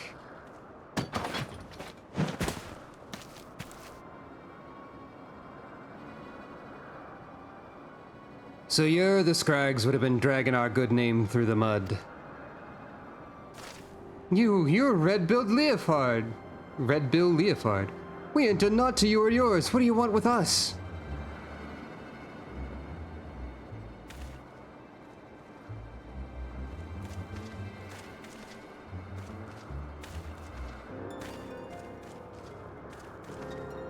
I think I made my position pretty clear. You take on the mantle of Sky Pirate, you agree to a certain code of conduct. And codes ain't worth much if folk go around breaking them. Frankly, lads, you're making us look bad, and we can't have that. No hard feelings, though, eh? Killed. Hey, the Rogues Guild actually segues into this pretty well, huh? Gun. Oh, thank you, Mr. Leofard. Thank you. I'm certain my master will wish to repay you. If your employer does business in Ishgard, he likely knows a merchant or two what trades with me associates. Tell him to say it's for Leofard, and any reward should reach me soon enough. Nod. Run. As for you, adventurer, 'tain't often someone beats me to the scene, but then I'd expect not less from a hero such as yourself, Sucro. That is who you are, ain't it? I don't know too many other lasses with one of them marvelous mana cutters the ironworks dreamed up. I was driving a motorcycle. But I guess you've probably seen it. Well, then it seems you saved me the trouble of tracking you down. I'd been hoping to have a word with you, you see. Questioning face. I'll put it to you straight. I need someone to help out with a little venture I have in mind. Someone used to taking a few risks. Now, this wouldn't be no black-hearted brigand's work, so don't go worrying yourself on that account. Unlike them thieving curs just now, I don't hold with robbing honest folk. For me, you see, the Sky Pirate's life is all about freedom. The freedom to go where you will, to find out what lies beyond the next cloud. If you're interested in joining us on an adventure worthy of the name, then look for me standard in the northern reaches of the Blue Window. Someone will be waiting there to greet you. Well, alright then.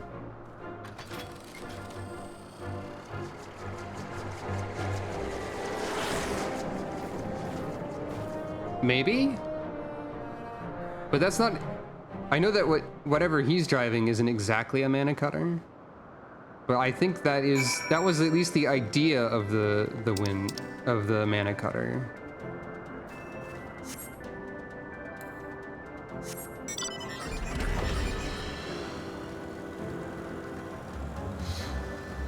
Presumably they improved upon it since we used it.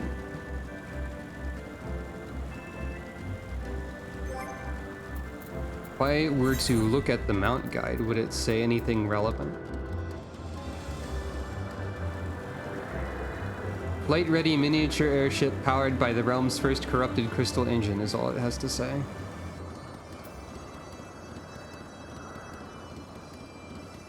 And also a quote from Emmerich asking if there's more of them.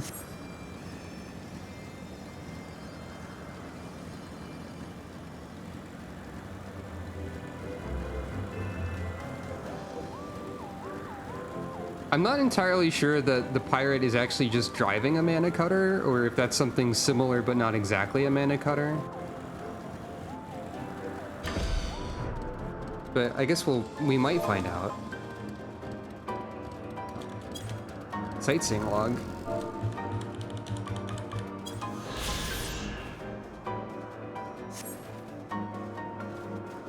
Hello, Stacia.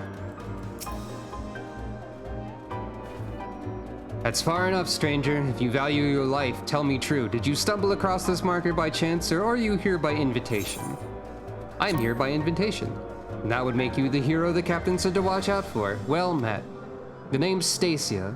Leofard would call me his right-hand woman, but I feel more like his bloody nursemaid, God's truth be told. Yeah, the little taxi stop is kind of silly. Anyway, my thanks to you for coming to hear him out. If you followed me, I'll take you to the Red Bill's nest.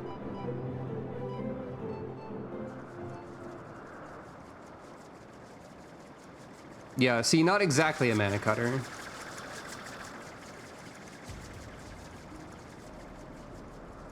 I guess that maybe they, like, stole the idea or something. I don't know how they did this. Anyway, welcome to Pirate Zone.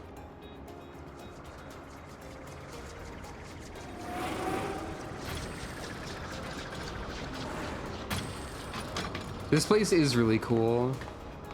I've forgotten about some of it.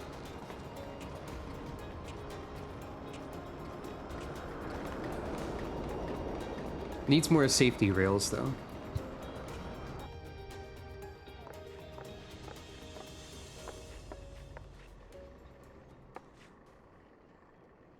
Shh.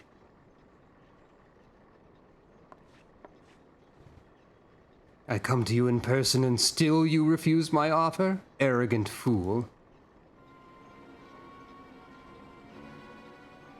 On the subject of arrogance, Radlia, I bow to your superior knowledge. But that's all the bowing you'll get from me. As I told you a dozen times before, I ain't no one's lackey. But my dear Leofard, how else do you propose to survive an expedition into the ghost ship? I would fear for my life with naught but your feeble crewmates at my back. Well, I'd fear for me life with your mangy crew at my back on account of them being murderous, untrustworthy bastards to a man.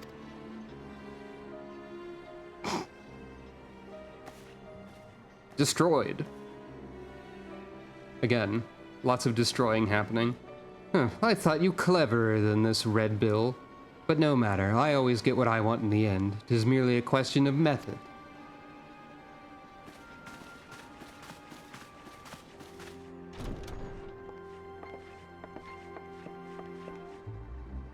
Hello. Now there's a face I've not seen before. You don't have the look of one of Leofard's little birds. She's a guest. You understand the concept, don't you? You know, when someone's invited instead of just bursting through the door whenever she damn well pleases.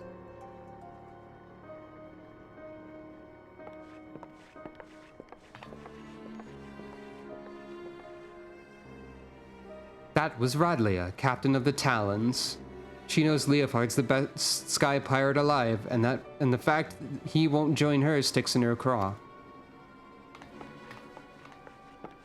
Forgot about her. You gonna let them talk to you like that, Captain? We should teach them Red Bill some respect. Patience. When all of this is over, we shall see who rules the skies.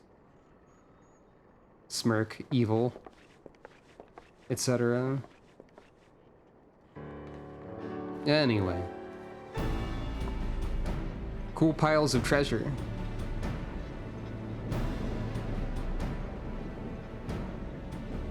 Cool portrait of lady. Oh there, hero. I promised you high adventure, and high adventure you shall have. For we plan to board the Sea of Cloud's very own ghost ship. Captain of the Tacos. I wish. Grin.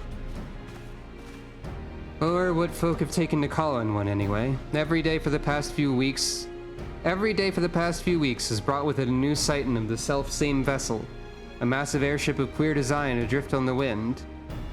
Being a curious lot, there were a few buccaneers who tried exploring below decks.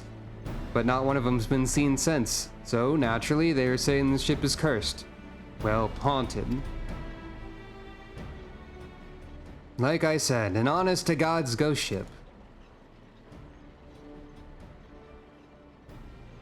My guess is she's another relic left behind by the Alligans, but we won't know for sure till we've had ourselves a good poke around inside. And liberated whatever ancient treasure she's got moldering away in her hold, of course. But before we start dividing up the spoils, we've got to find the damn thing, which is why we've been working on a special new device. Finding her will be the easy part. What we can't do without it is a veteran explorer who ain't afraid to fling herself face first into the jaws of danger. Now, I know you're a gallant champion of the people and all, but strip away the fame and glory and I'll wager you're still an adventurer at heart. So what say you, Sucro? Fancy a plunge into the unknown at the side of the Red Bills? Nod. Then it's settled. Let's pay a visit to our crewmate, Utata. She's been working on a way to track the vessel. Nod.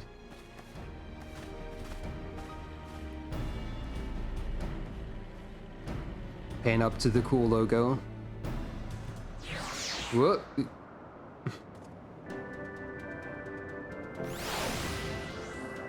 And we're here now. Might be as there are better engineers in the realm, but I'd wager none are as inventive as our Utata. She earns her keep with her brains, not her brawn, and we're a stronger crew for it. This here's Utata, the lass I was telling you about. She's our engineer and a damn good one at that. I always get this little thrill in me chest when I'm about to embark on a new adventure. And once you've felt your heart dance like that, there's naught you wouldn't do to feel it again. Greetings, the name's Utata. I suppose you'd call me the Red Bill's Chief of Engineering. Smithing, carpentry, magitech, if it's part of an airship, I can fix it. Just don't expect to see me waving a cutlass and swinging over the rails. If there's fighting to be done, well, that's what we have you for. That's fair. To rule the skies.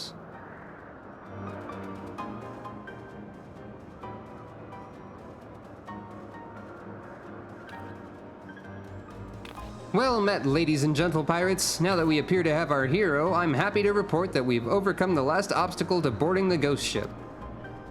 Meaning your project is proceeding as planned? That it is, Captain. I knew this would be the perfect place to take readings. The scant amounts of background ether make it easy to follow the derelict's trail. The ghost ship has what Utata tells us is a unique etheric signature. She's been building a device what can sniff out this particular spectral flavor and point us in the right direction. I call it the Ectocompass. It's allowed me to collect some solid data on the vessel's movements and plot a reliable intercept course. No groping blindly through the clouds for us. All the ships are loaded and ready to fly. Just say the word, Captain. Nod. Utata, you'd best stay here out of harm's way. Keep an eye on them ether trails, eh? Aye, Captain. Grab an armload of treasure for me. Now, we've got no way of knowing what's waiting for us on that cursed hulk, Sucro, so you'd best bring along a few mates what you know you can trust. Don't hurt to be too careful, seeing as how you'll be going in first and all. I did tell you you'd be going in first, didn't I? Well, you will.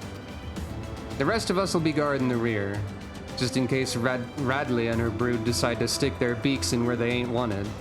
Don't worry, she'll not get past us, so you can concentrate on carving a path into the ship's belly. Nod.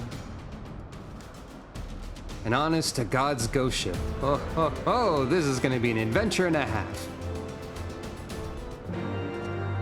Quest accepted. The Void Ark, now accessible.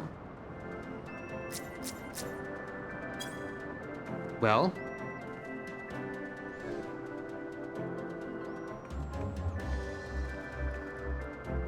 As expected. I knew you'd be hiding around here somewhere.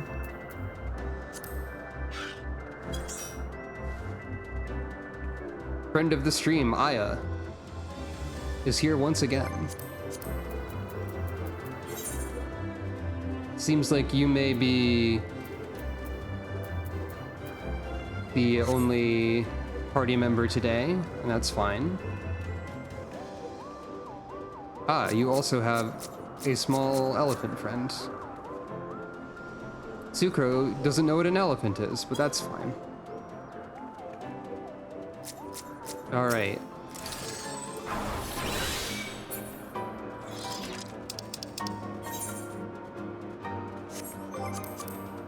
Guess we'll enter the Void Arc. A dramatic soul-drinking JoJo's pose? Not sure I know which pose that is exactly. Probably like the victory animation, or the ready for battle, that is.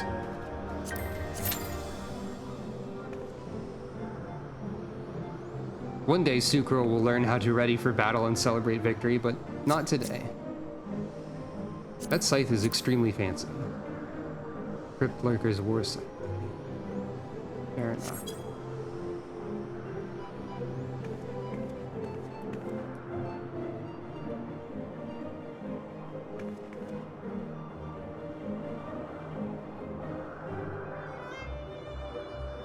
And now we wait. I think you unlock those two poses later in the Heavensward main story. So, not super far away. But, like, yeah. What do all these people have to say? We'll deal with any sneaky bastards what try creeping in behind us while you and your mates forge ahead.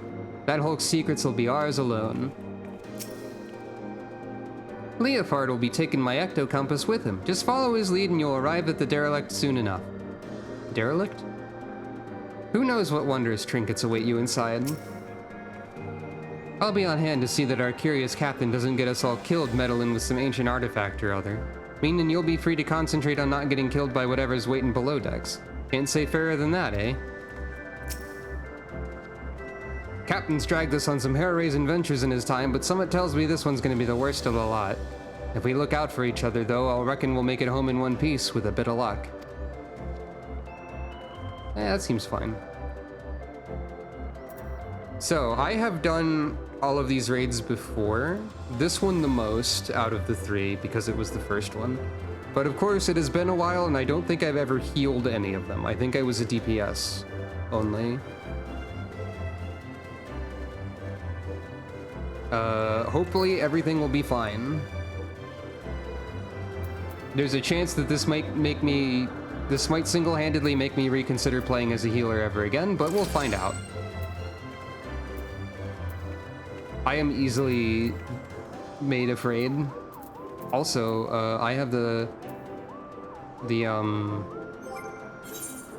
what's it? The Milpreves of the Round. I purchased them on the market, but they look neat. They are glowy. I like it when a weapon glows in the same color of the stuff that the weapon does. Like lasers that are also blue.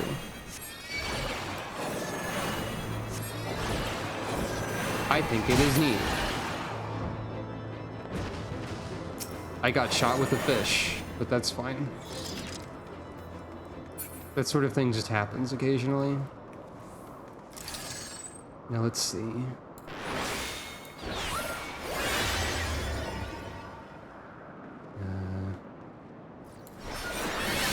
I won't have that.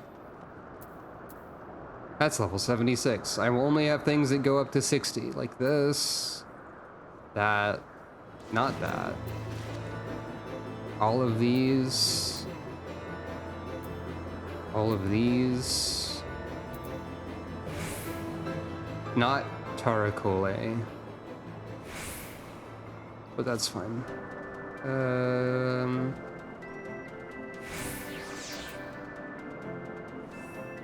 Probably only Phlegma 1 and Dosis 1.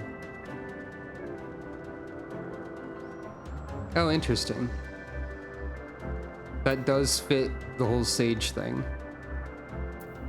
Because they do mention Adder Stones, specifically, in the Sage questline, I think. Also, I still like that the Sage idol poses the think emoji.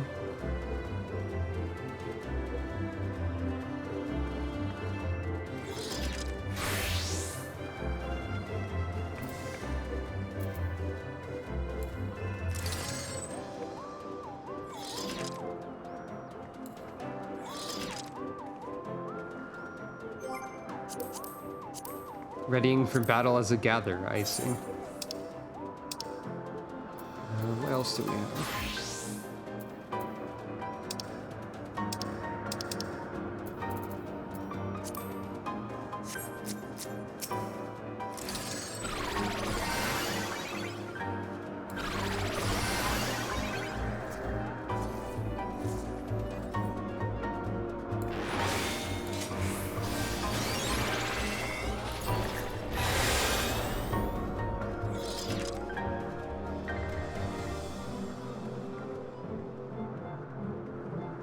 The average wait time, less than 5 minutes. Seems as though not many people are doing the Void Arc at the moment, I think.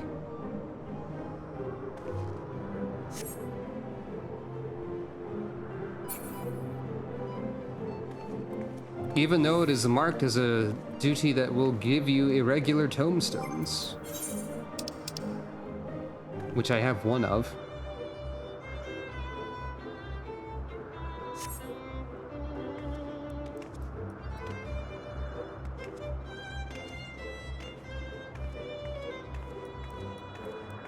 Presumably people are just farming them in other ways, like main story roulette, or rather Praetorium, or like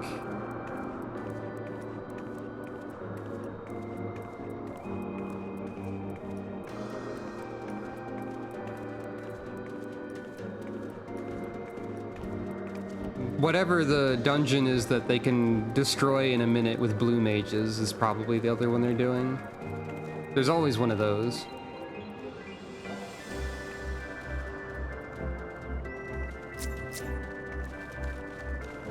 Small horse.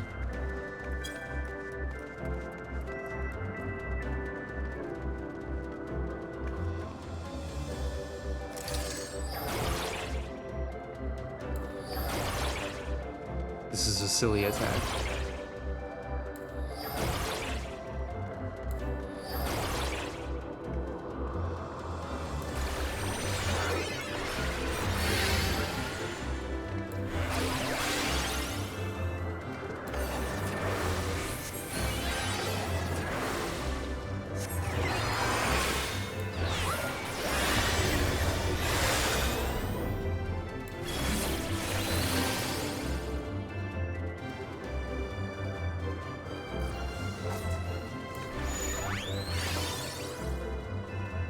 Right, I put Toxicon over here. That's right.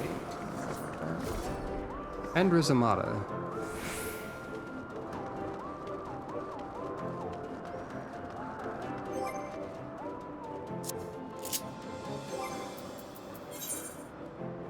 Might as well put this over here as well, so that I don't forget that I have it.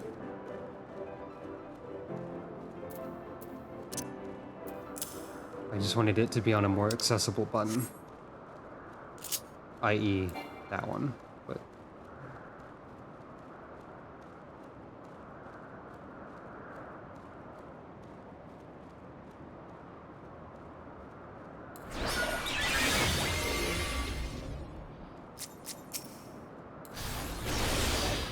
Okay, you can have Haima and Panhaima at the same time. That's fascinating. Seems relevant.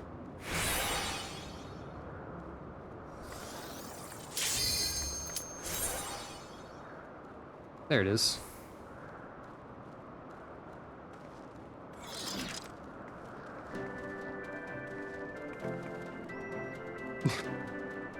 Everyone go in the box.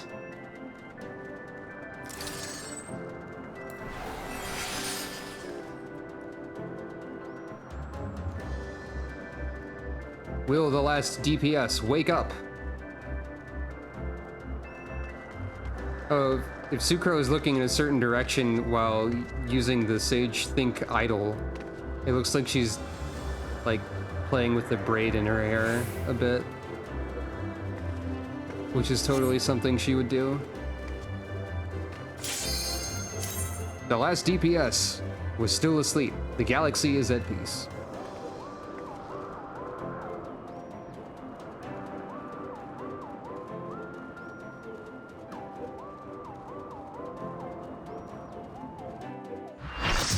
And And here we go. Will I be able to heal Void Arc acceptably? Maybe. Welcome! This doesn't seem Allegan, I can say that much. The Shadow of Mach. The Void Arc!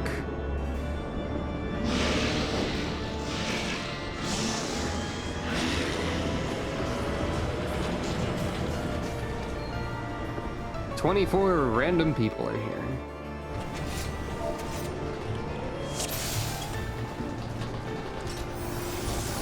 And now we go. Alliance C. Understood.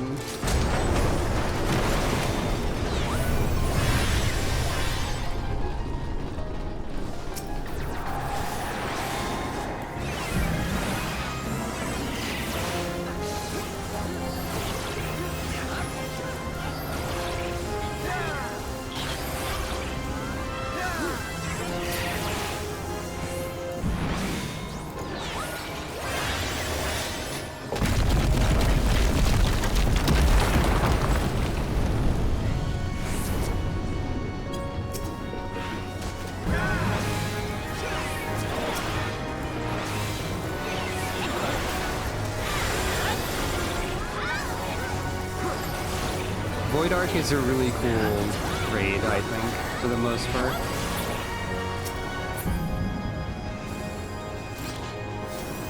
Also, like, a lot of the difficulties of these raids are probably going to be, like, reduced a bit by the fact that everyone's item levels, etc., are way above them now, typically.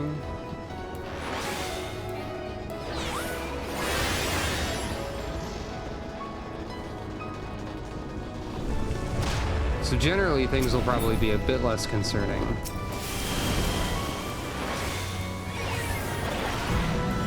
Not effortless, mind you.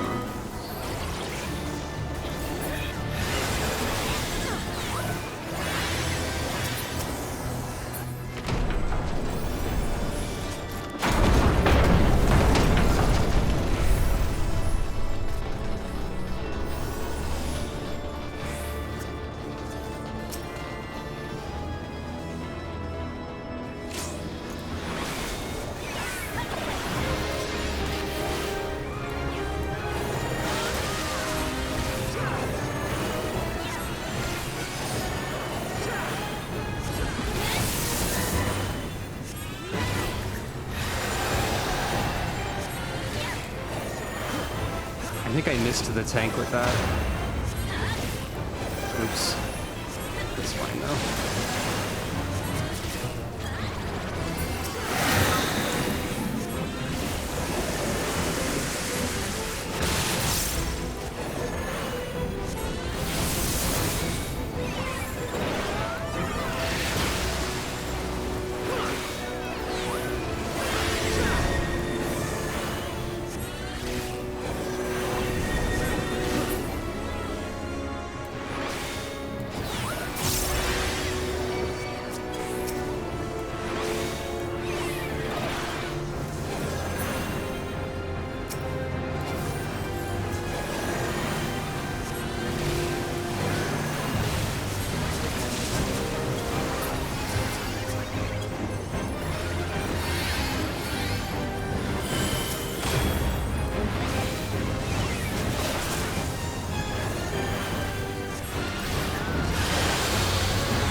This part where we just have to hope the other alliances are helpful.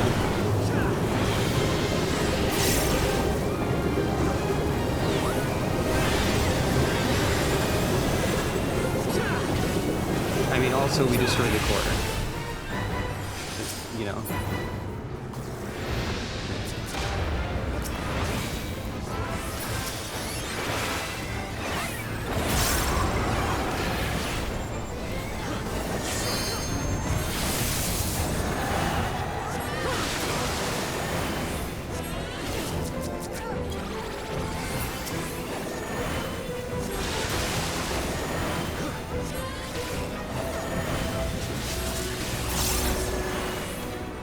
So far, so good.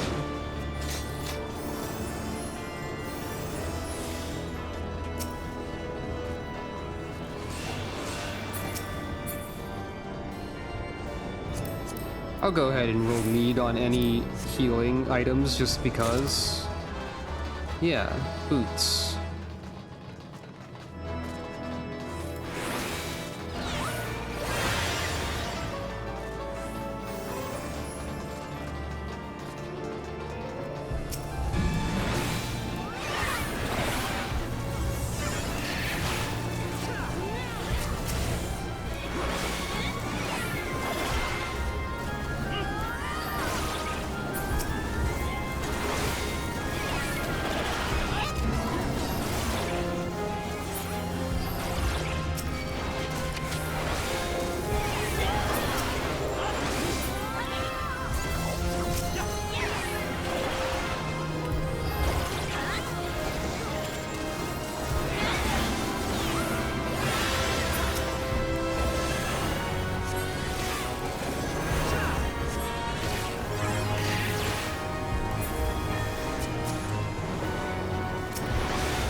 So far, so good still.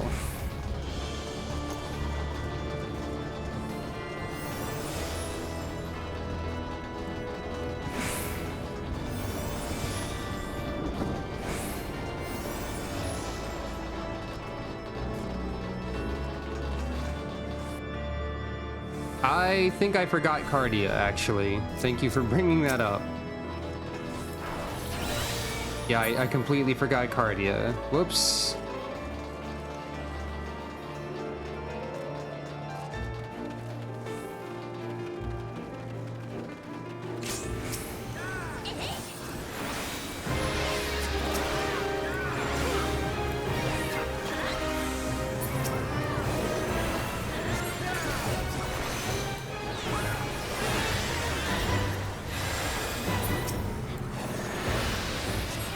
Can't believe I forgot that.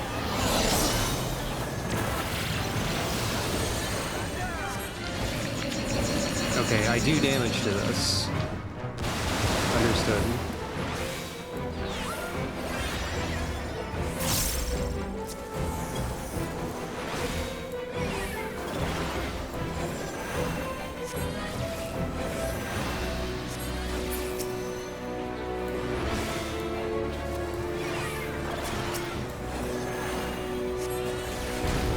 I do no damage to that. Right.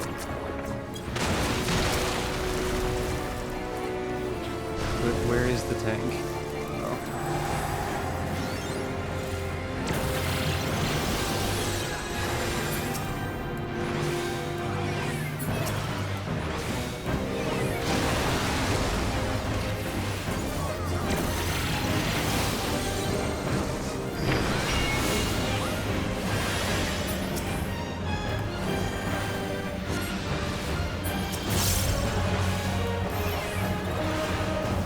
Oh.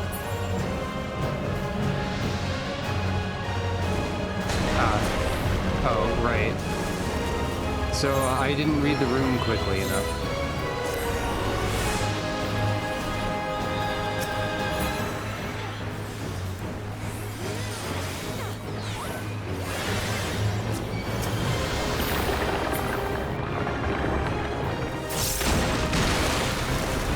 I wouldn't say that's a fault of my healing. I think that's just a fault of my paying attention.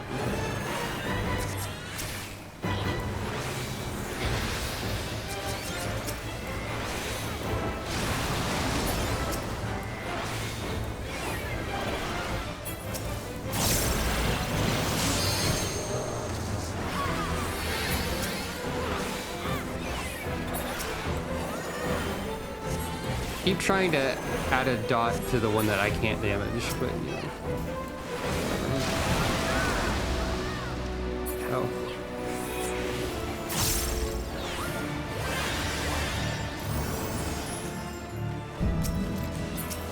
I have to remind myself that it's normal and fine to die to a mechanic that you forgot about.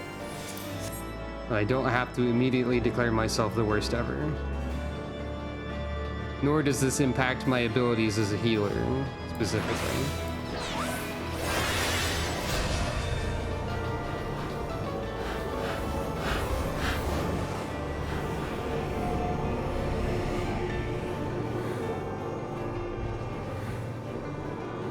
Meddling mortals, arise and taste vengeance, my ravenous kindred.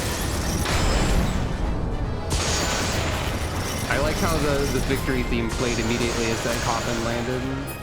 That's pretty funny.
Coffin-shaped hallway, probably fine.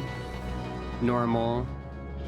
I think it's also very funny how it took like a third of the time to get to this part and get through the Void Arc, though we're not quite done yet, obviously,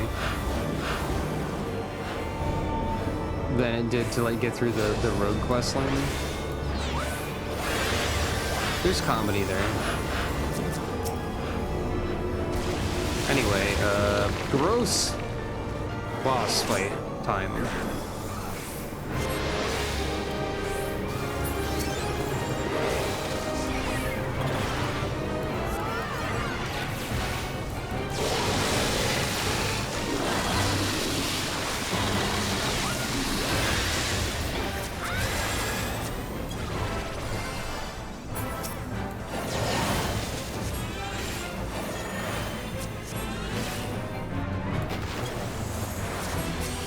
Alright, the bleed here cannot be Isunad.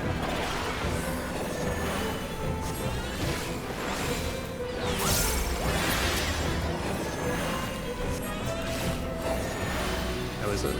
Alright, you gotta dodge these.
Oh, right, you're using it right now.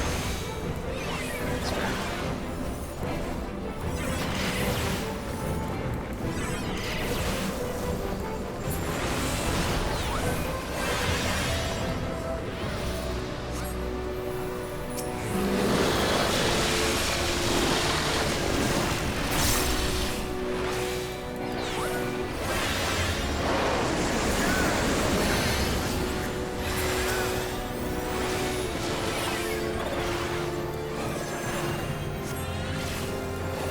That's a good question.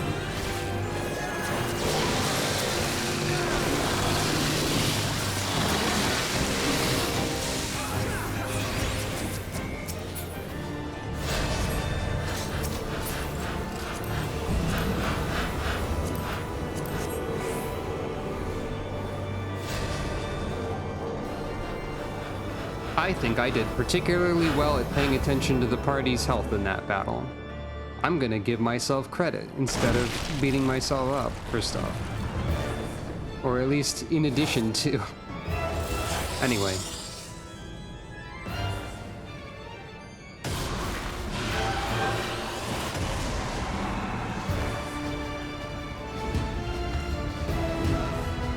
You would intrude upon the Queen's very bedchamber? Only agonizing death can cure such temerity. Somebody leaped into the fight before the cutscene was over. Everybody leaped into the fight before the cutscene was over. Whoops. Thanks, everybody.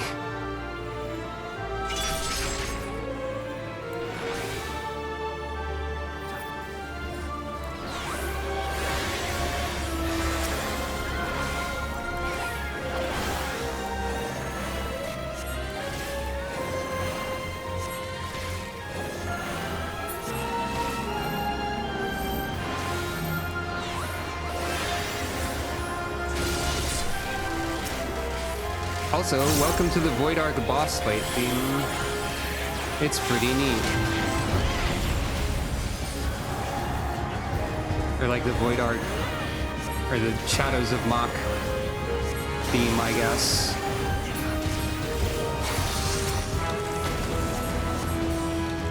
Cannot assume that.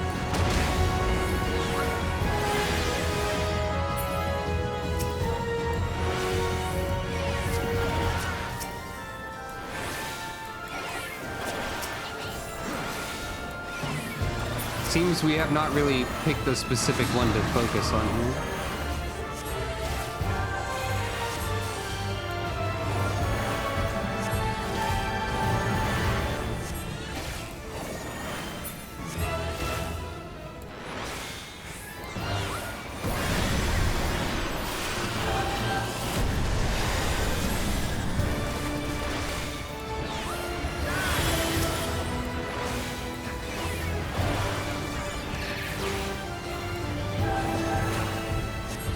I've also forgotten to use Physis this whole time.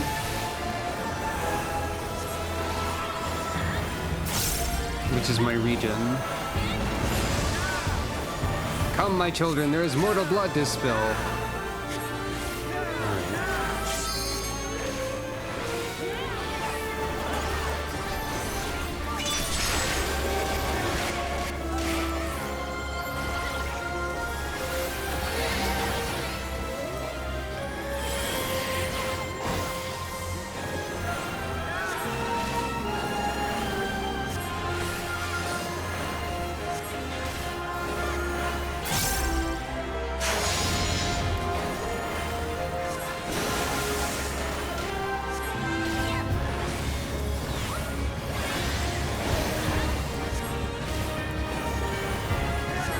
I guess that's true. I guess if you're a white mage, it's probably more readily apparent that there is a party-wide regen.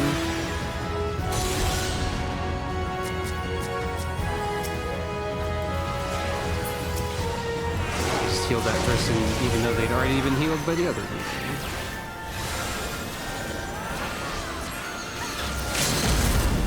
I'm not entirely sure if I'm correct in insisting that in like my persistent belief that Caracole is to be used when possible, rather than like waiting for a specific instance.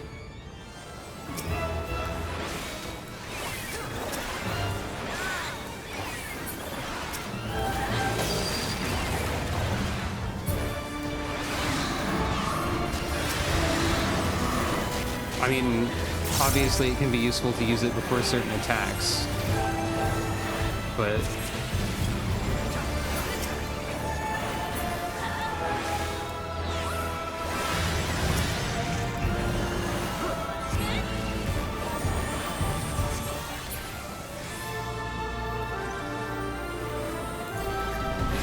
like right now.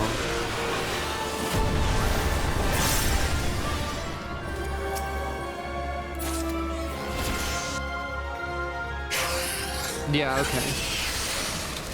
Achievement unlocked, touching the void.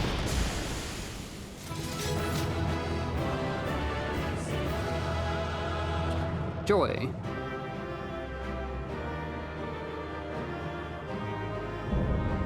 The void arc complete. Yeah, that took like a third of the time that the rogue quest line did, which is funny. Coffin lid pass. Yeah, need that. Read. Yay, wind up Echidna. Strange creature obtained. Oh right, I need to commend someone. Congratulations to the person with a gun. You get a random commendation.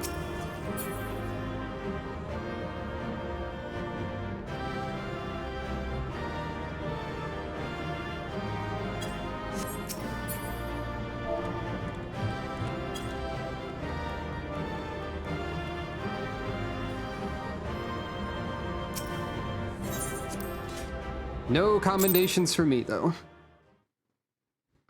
0. Probably all went to the other healer or the tank, because that's how it goes. Bugger me, I expected danger, but not a hellspawn bleeding nightmare made flesh like that. Didn't stop you and your mates, though, did it? That's some crew you've got there, and no mistake.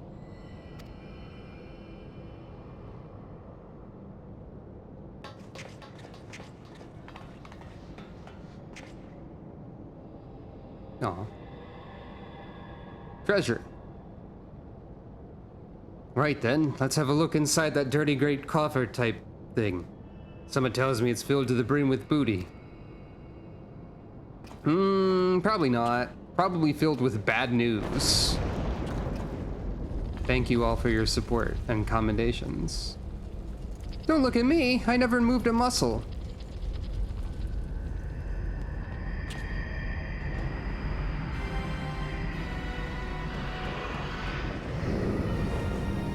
Well, okay, yes, but one of them was a codename for a mine. What in the 7 hells is that bastard doing?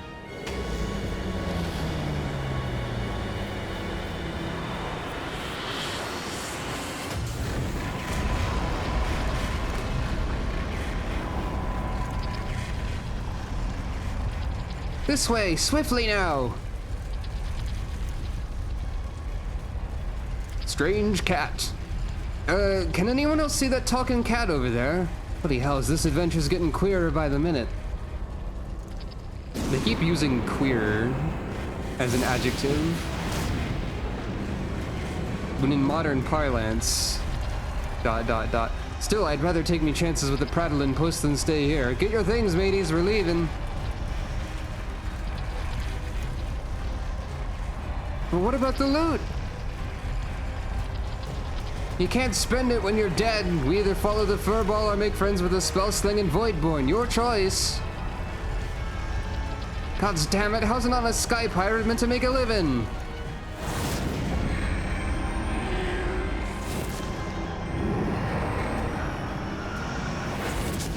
I suggest running away.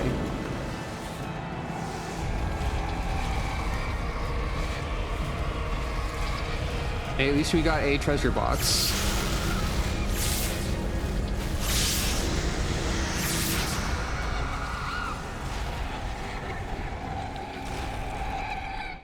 That's probably fine. Maybe?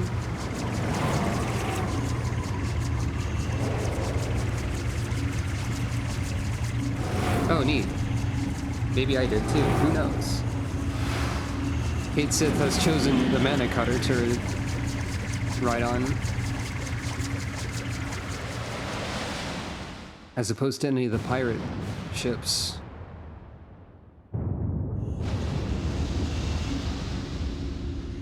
Cat affinity? Quite possible.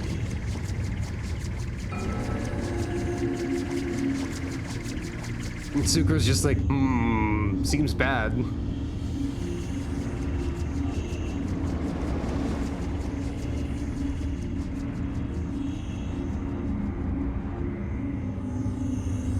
Saying that, I'm just imagining Sucro replying to Diablos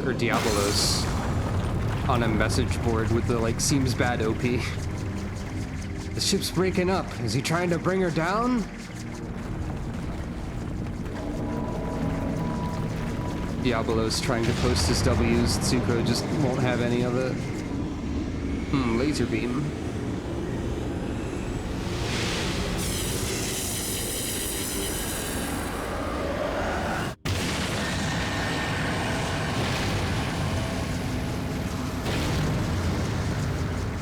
A near miss on everybody. Oh, but also it opens a bad news zone. The Voidsent is attempting to initiate a dimensional displacement, but the gate, it cannot possibly be large enough for the entire ship. Blue laser's gonna blow up the ocean! Yup. Precisely.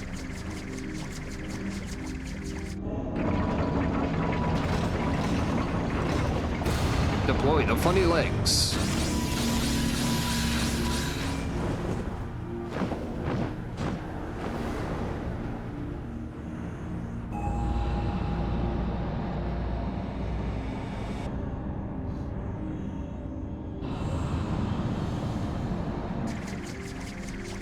The Queen's coffin! He takes it beyond our reach!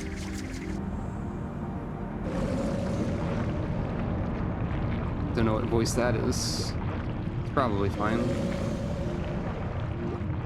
Okay, bye! Seems bad, but you know, whatever. Right now, it looks like the Void Ark wants a hug. Just with the way it's designed and the way it's like... Yeah, it looks like it's cruising for a hug in the sky. A little bit.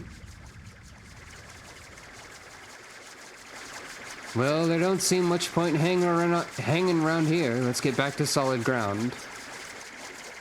Nod.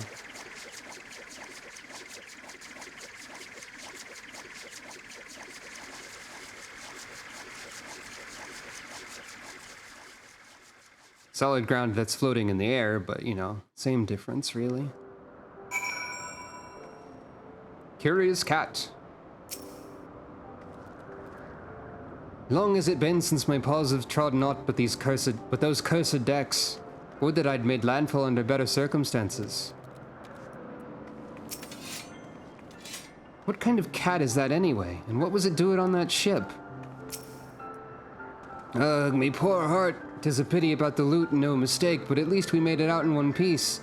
As the captain's so fond of saying, you can't spend it when you're dead.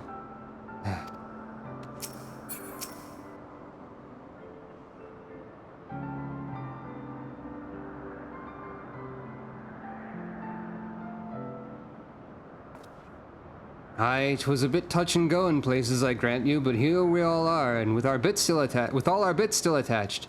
This calls for a foaming flag and a... Hold on, ain't we missing someone? Didn't I tell Utata to wait for us here? Never fear, we've been keeping the girl company. Of course. But enough about her. Did you see the cannon on that ship? As you know, my dear Leofard, I am not easily moved, but the sheer power on display set me all a-quiver. Well, I hope you're content to admire it from afar. That vessel ain't for the likes of you and me. Do not presume to measure me by your own limitations. Besides, I believe I've shown how resourceful I can be. Which brings me neatly to the point. You have in your possession a device capable of tracking the ghost ship. Hand it over, or your engineer shall suffer the consequences.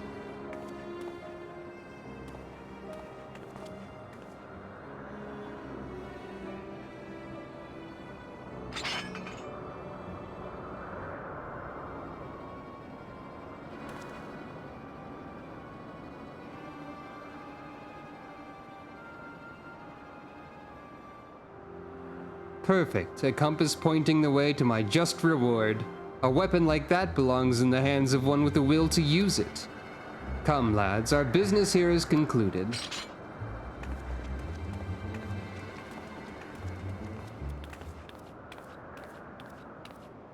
I'm sorry, Captain. They caught me off guard. You got a bang on the head or something? The man I know would never give in to scum like her without a fight, unless... Grin. What did you do to the compass? Who, me? Not. Besides slipping a link pearl into its case and like. So long as Radlia keeps it close, and you can be damn sure she will, we'll know exactly what them thieving bastards are planning. Anyone care to wager how long it'll take her to notice me, little gift?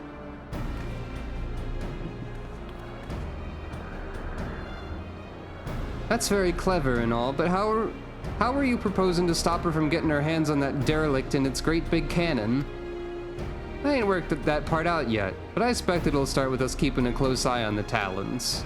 Before we get into any of that, though, I've got some questions what need answering. You wish to know more of the Void Ark, the ghost ship as you call it. The Void Ark, so that's its proper name. I'd like to hear whatever you'd care to tell us, Puss. And I, for my part, am curious to hear your stories. Ere we continue, however, I must insist you address me by my proper name. I don't know why I'm reading with this cadence. Kate Sith. I will not respond to Puss or Cat, and most decidedly not Furball.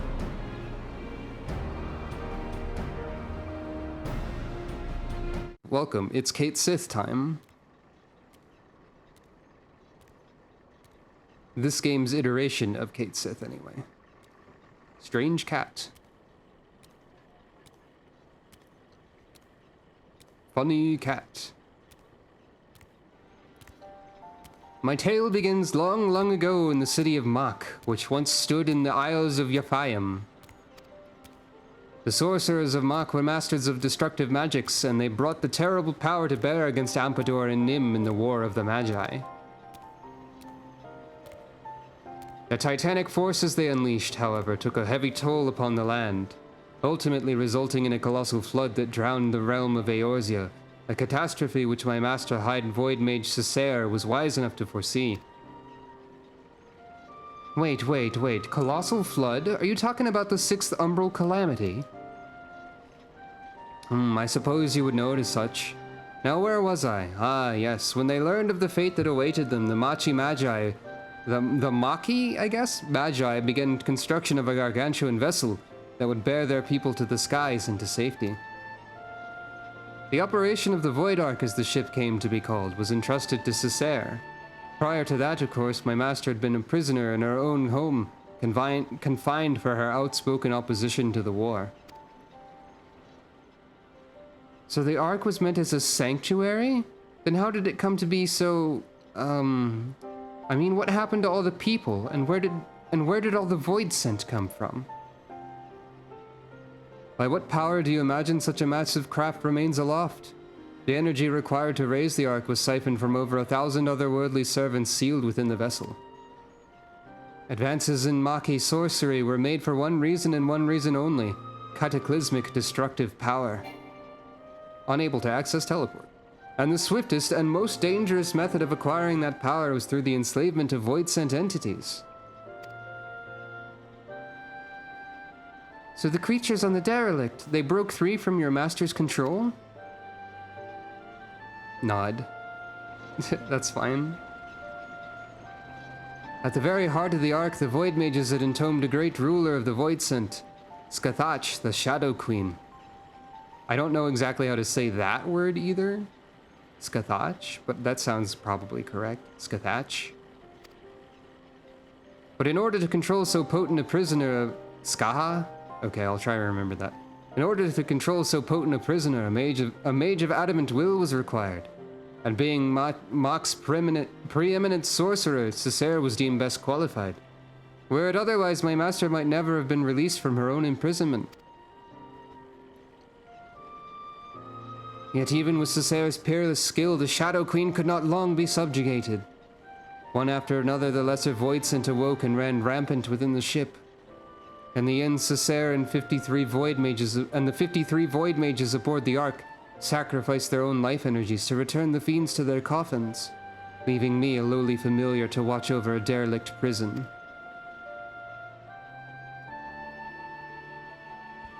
If I remember me umbral eras right, the stuff you just described happened more than 1500 years past, which is a good while by anyone's measure. Since everything seems to have been quiet on board your boat till just recently, I'm thinking something unusual must have happened to wake the inmates up, am I warm? One day a void scent that had taken the shape of a bat flew into the ship. At first it was little more than a nuisance that I brushed away, but the longer it remained on the Ark, the stronger it seemed to become. Eventually I could not contend with its power, and it began shattering seal after seal.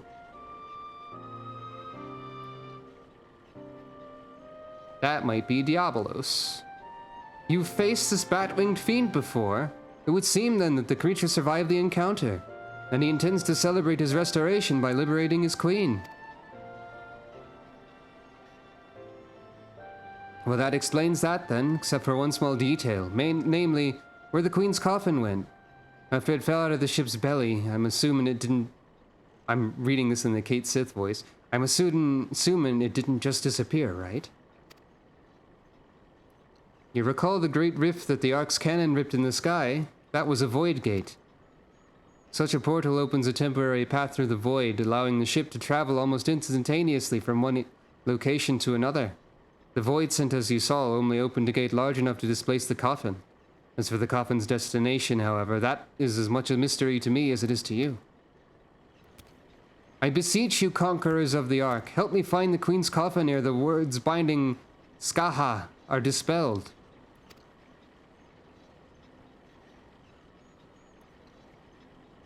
Grin. Smells to me like an adventure, and who knows what ancient Maki treasures we might stumble along the way. Gods know they'll make a nice change from all them Allagan tombstones we've been collecting. Those will be there too, though. I will help you. I'm not risking me hide for the sake of the realm, you understand, but I'll be damned if I let either Radley or that bat-winged bastard take the freedom of the skies from me. You care only for how you might be inconvenienced?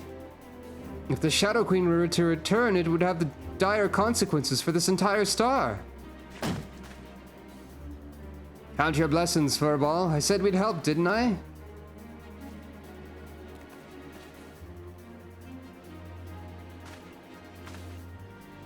Before we go rushing off in search of that coffin, though, there's preparations to be made.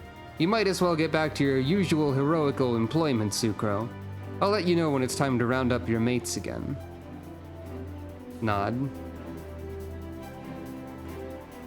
Laughter.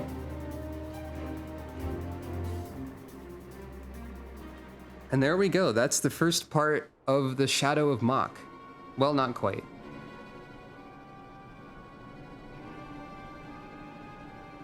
First, this lady has to be evil more.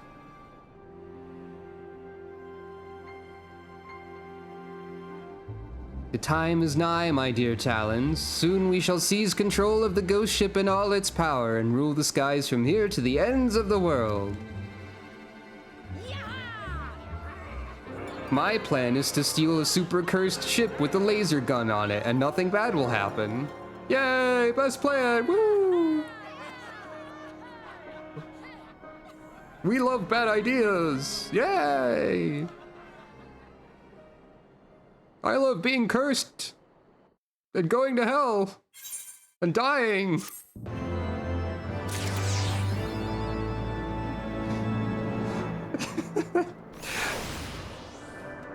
So, I guess we go back here whenever we want to continue.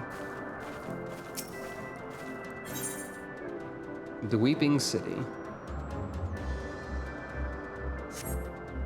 But, for now, that's probably good. I didn't get too much experience point, so that's good. I worry about this, but also not wasting anything. So yeah, that's probably a good place to stop for right now.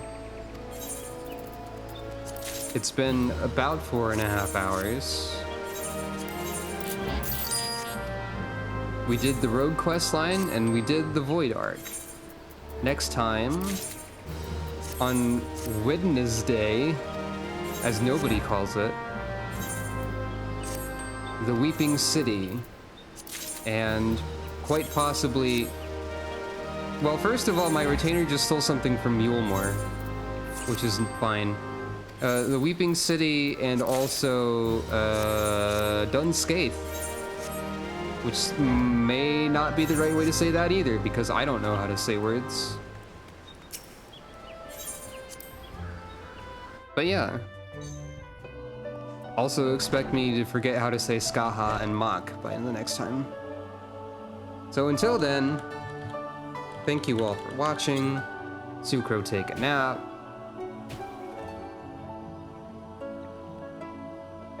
And, well, see you then, I guess. Now, I could continue right now, but I should not do that. So, yeah. Thanks for stopping by. Feel free to support me at any of the links arrayed upon your screen and or below the stream. No pressure, of course, because your viewership is support enough. Have a good night, everybody. Don't unleash any ancient curses from the Void Hell. Like, please don't do that. That's bad.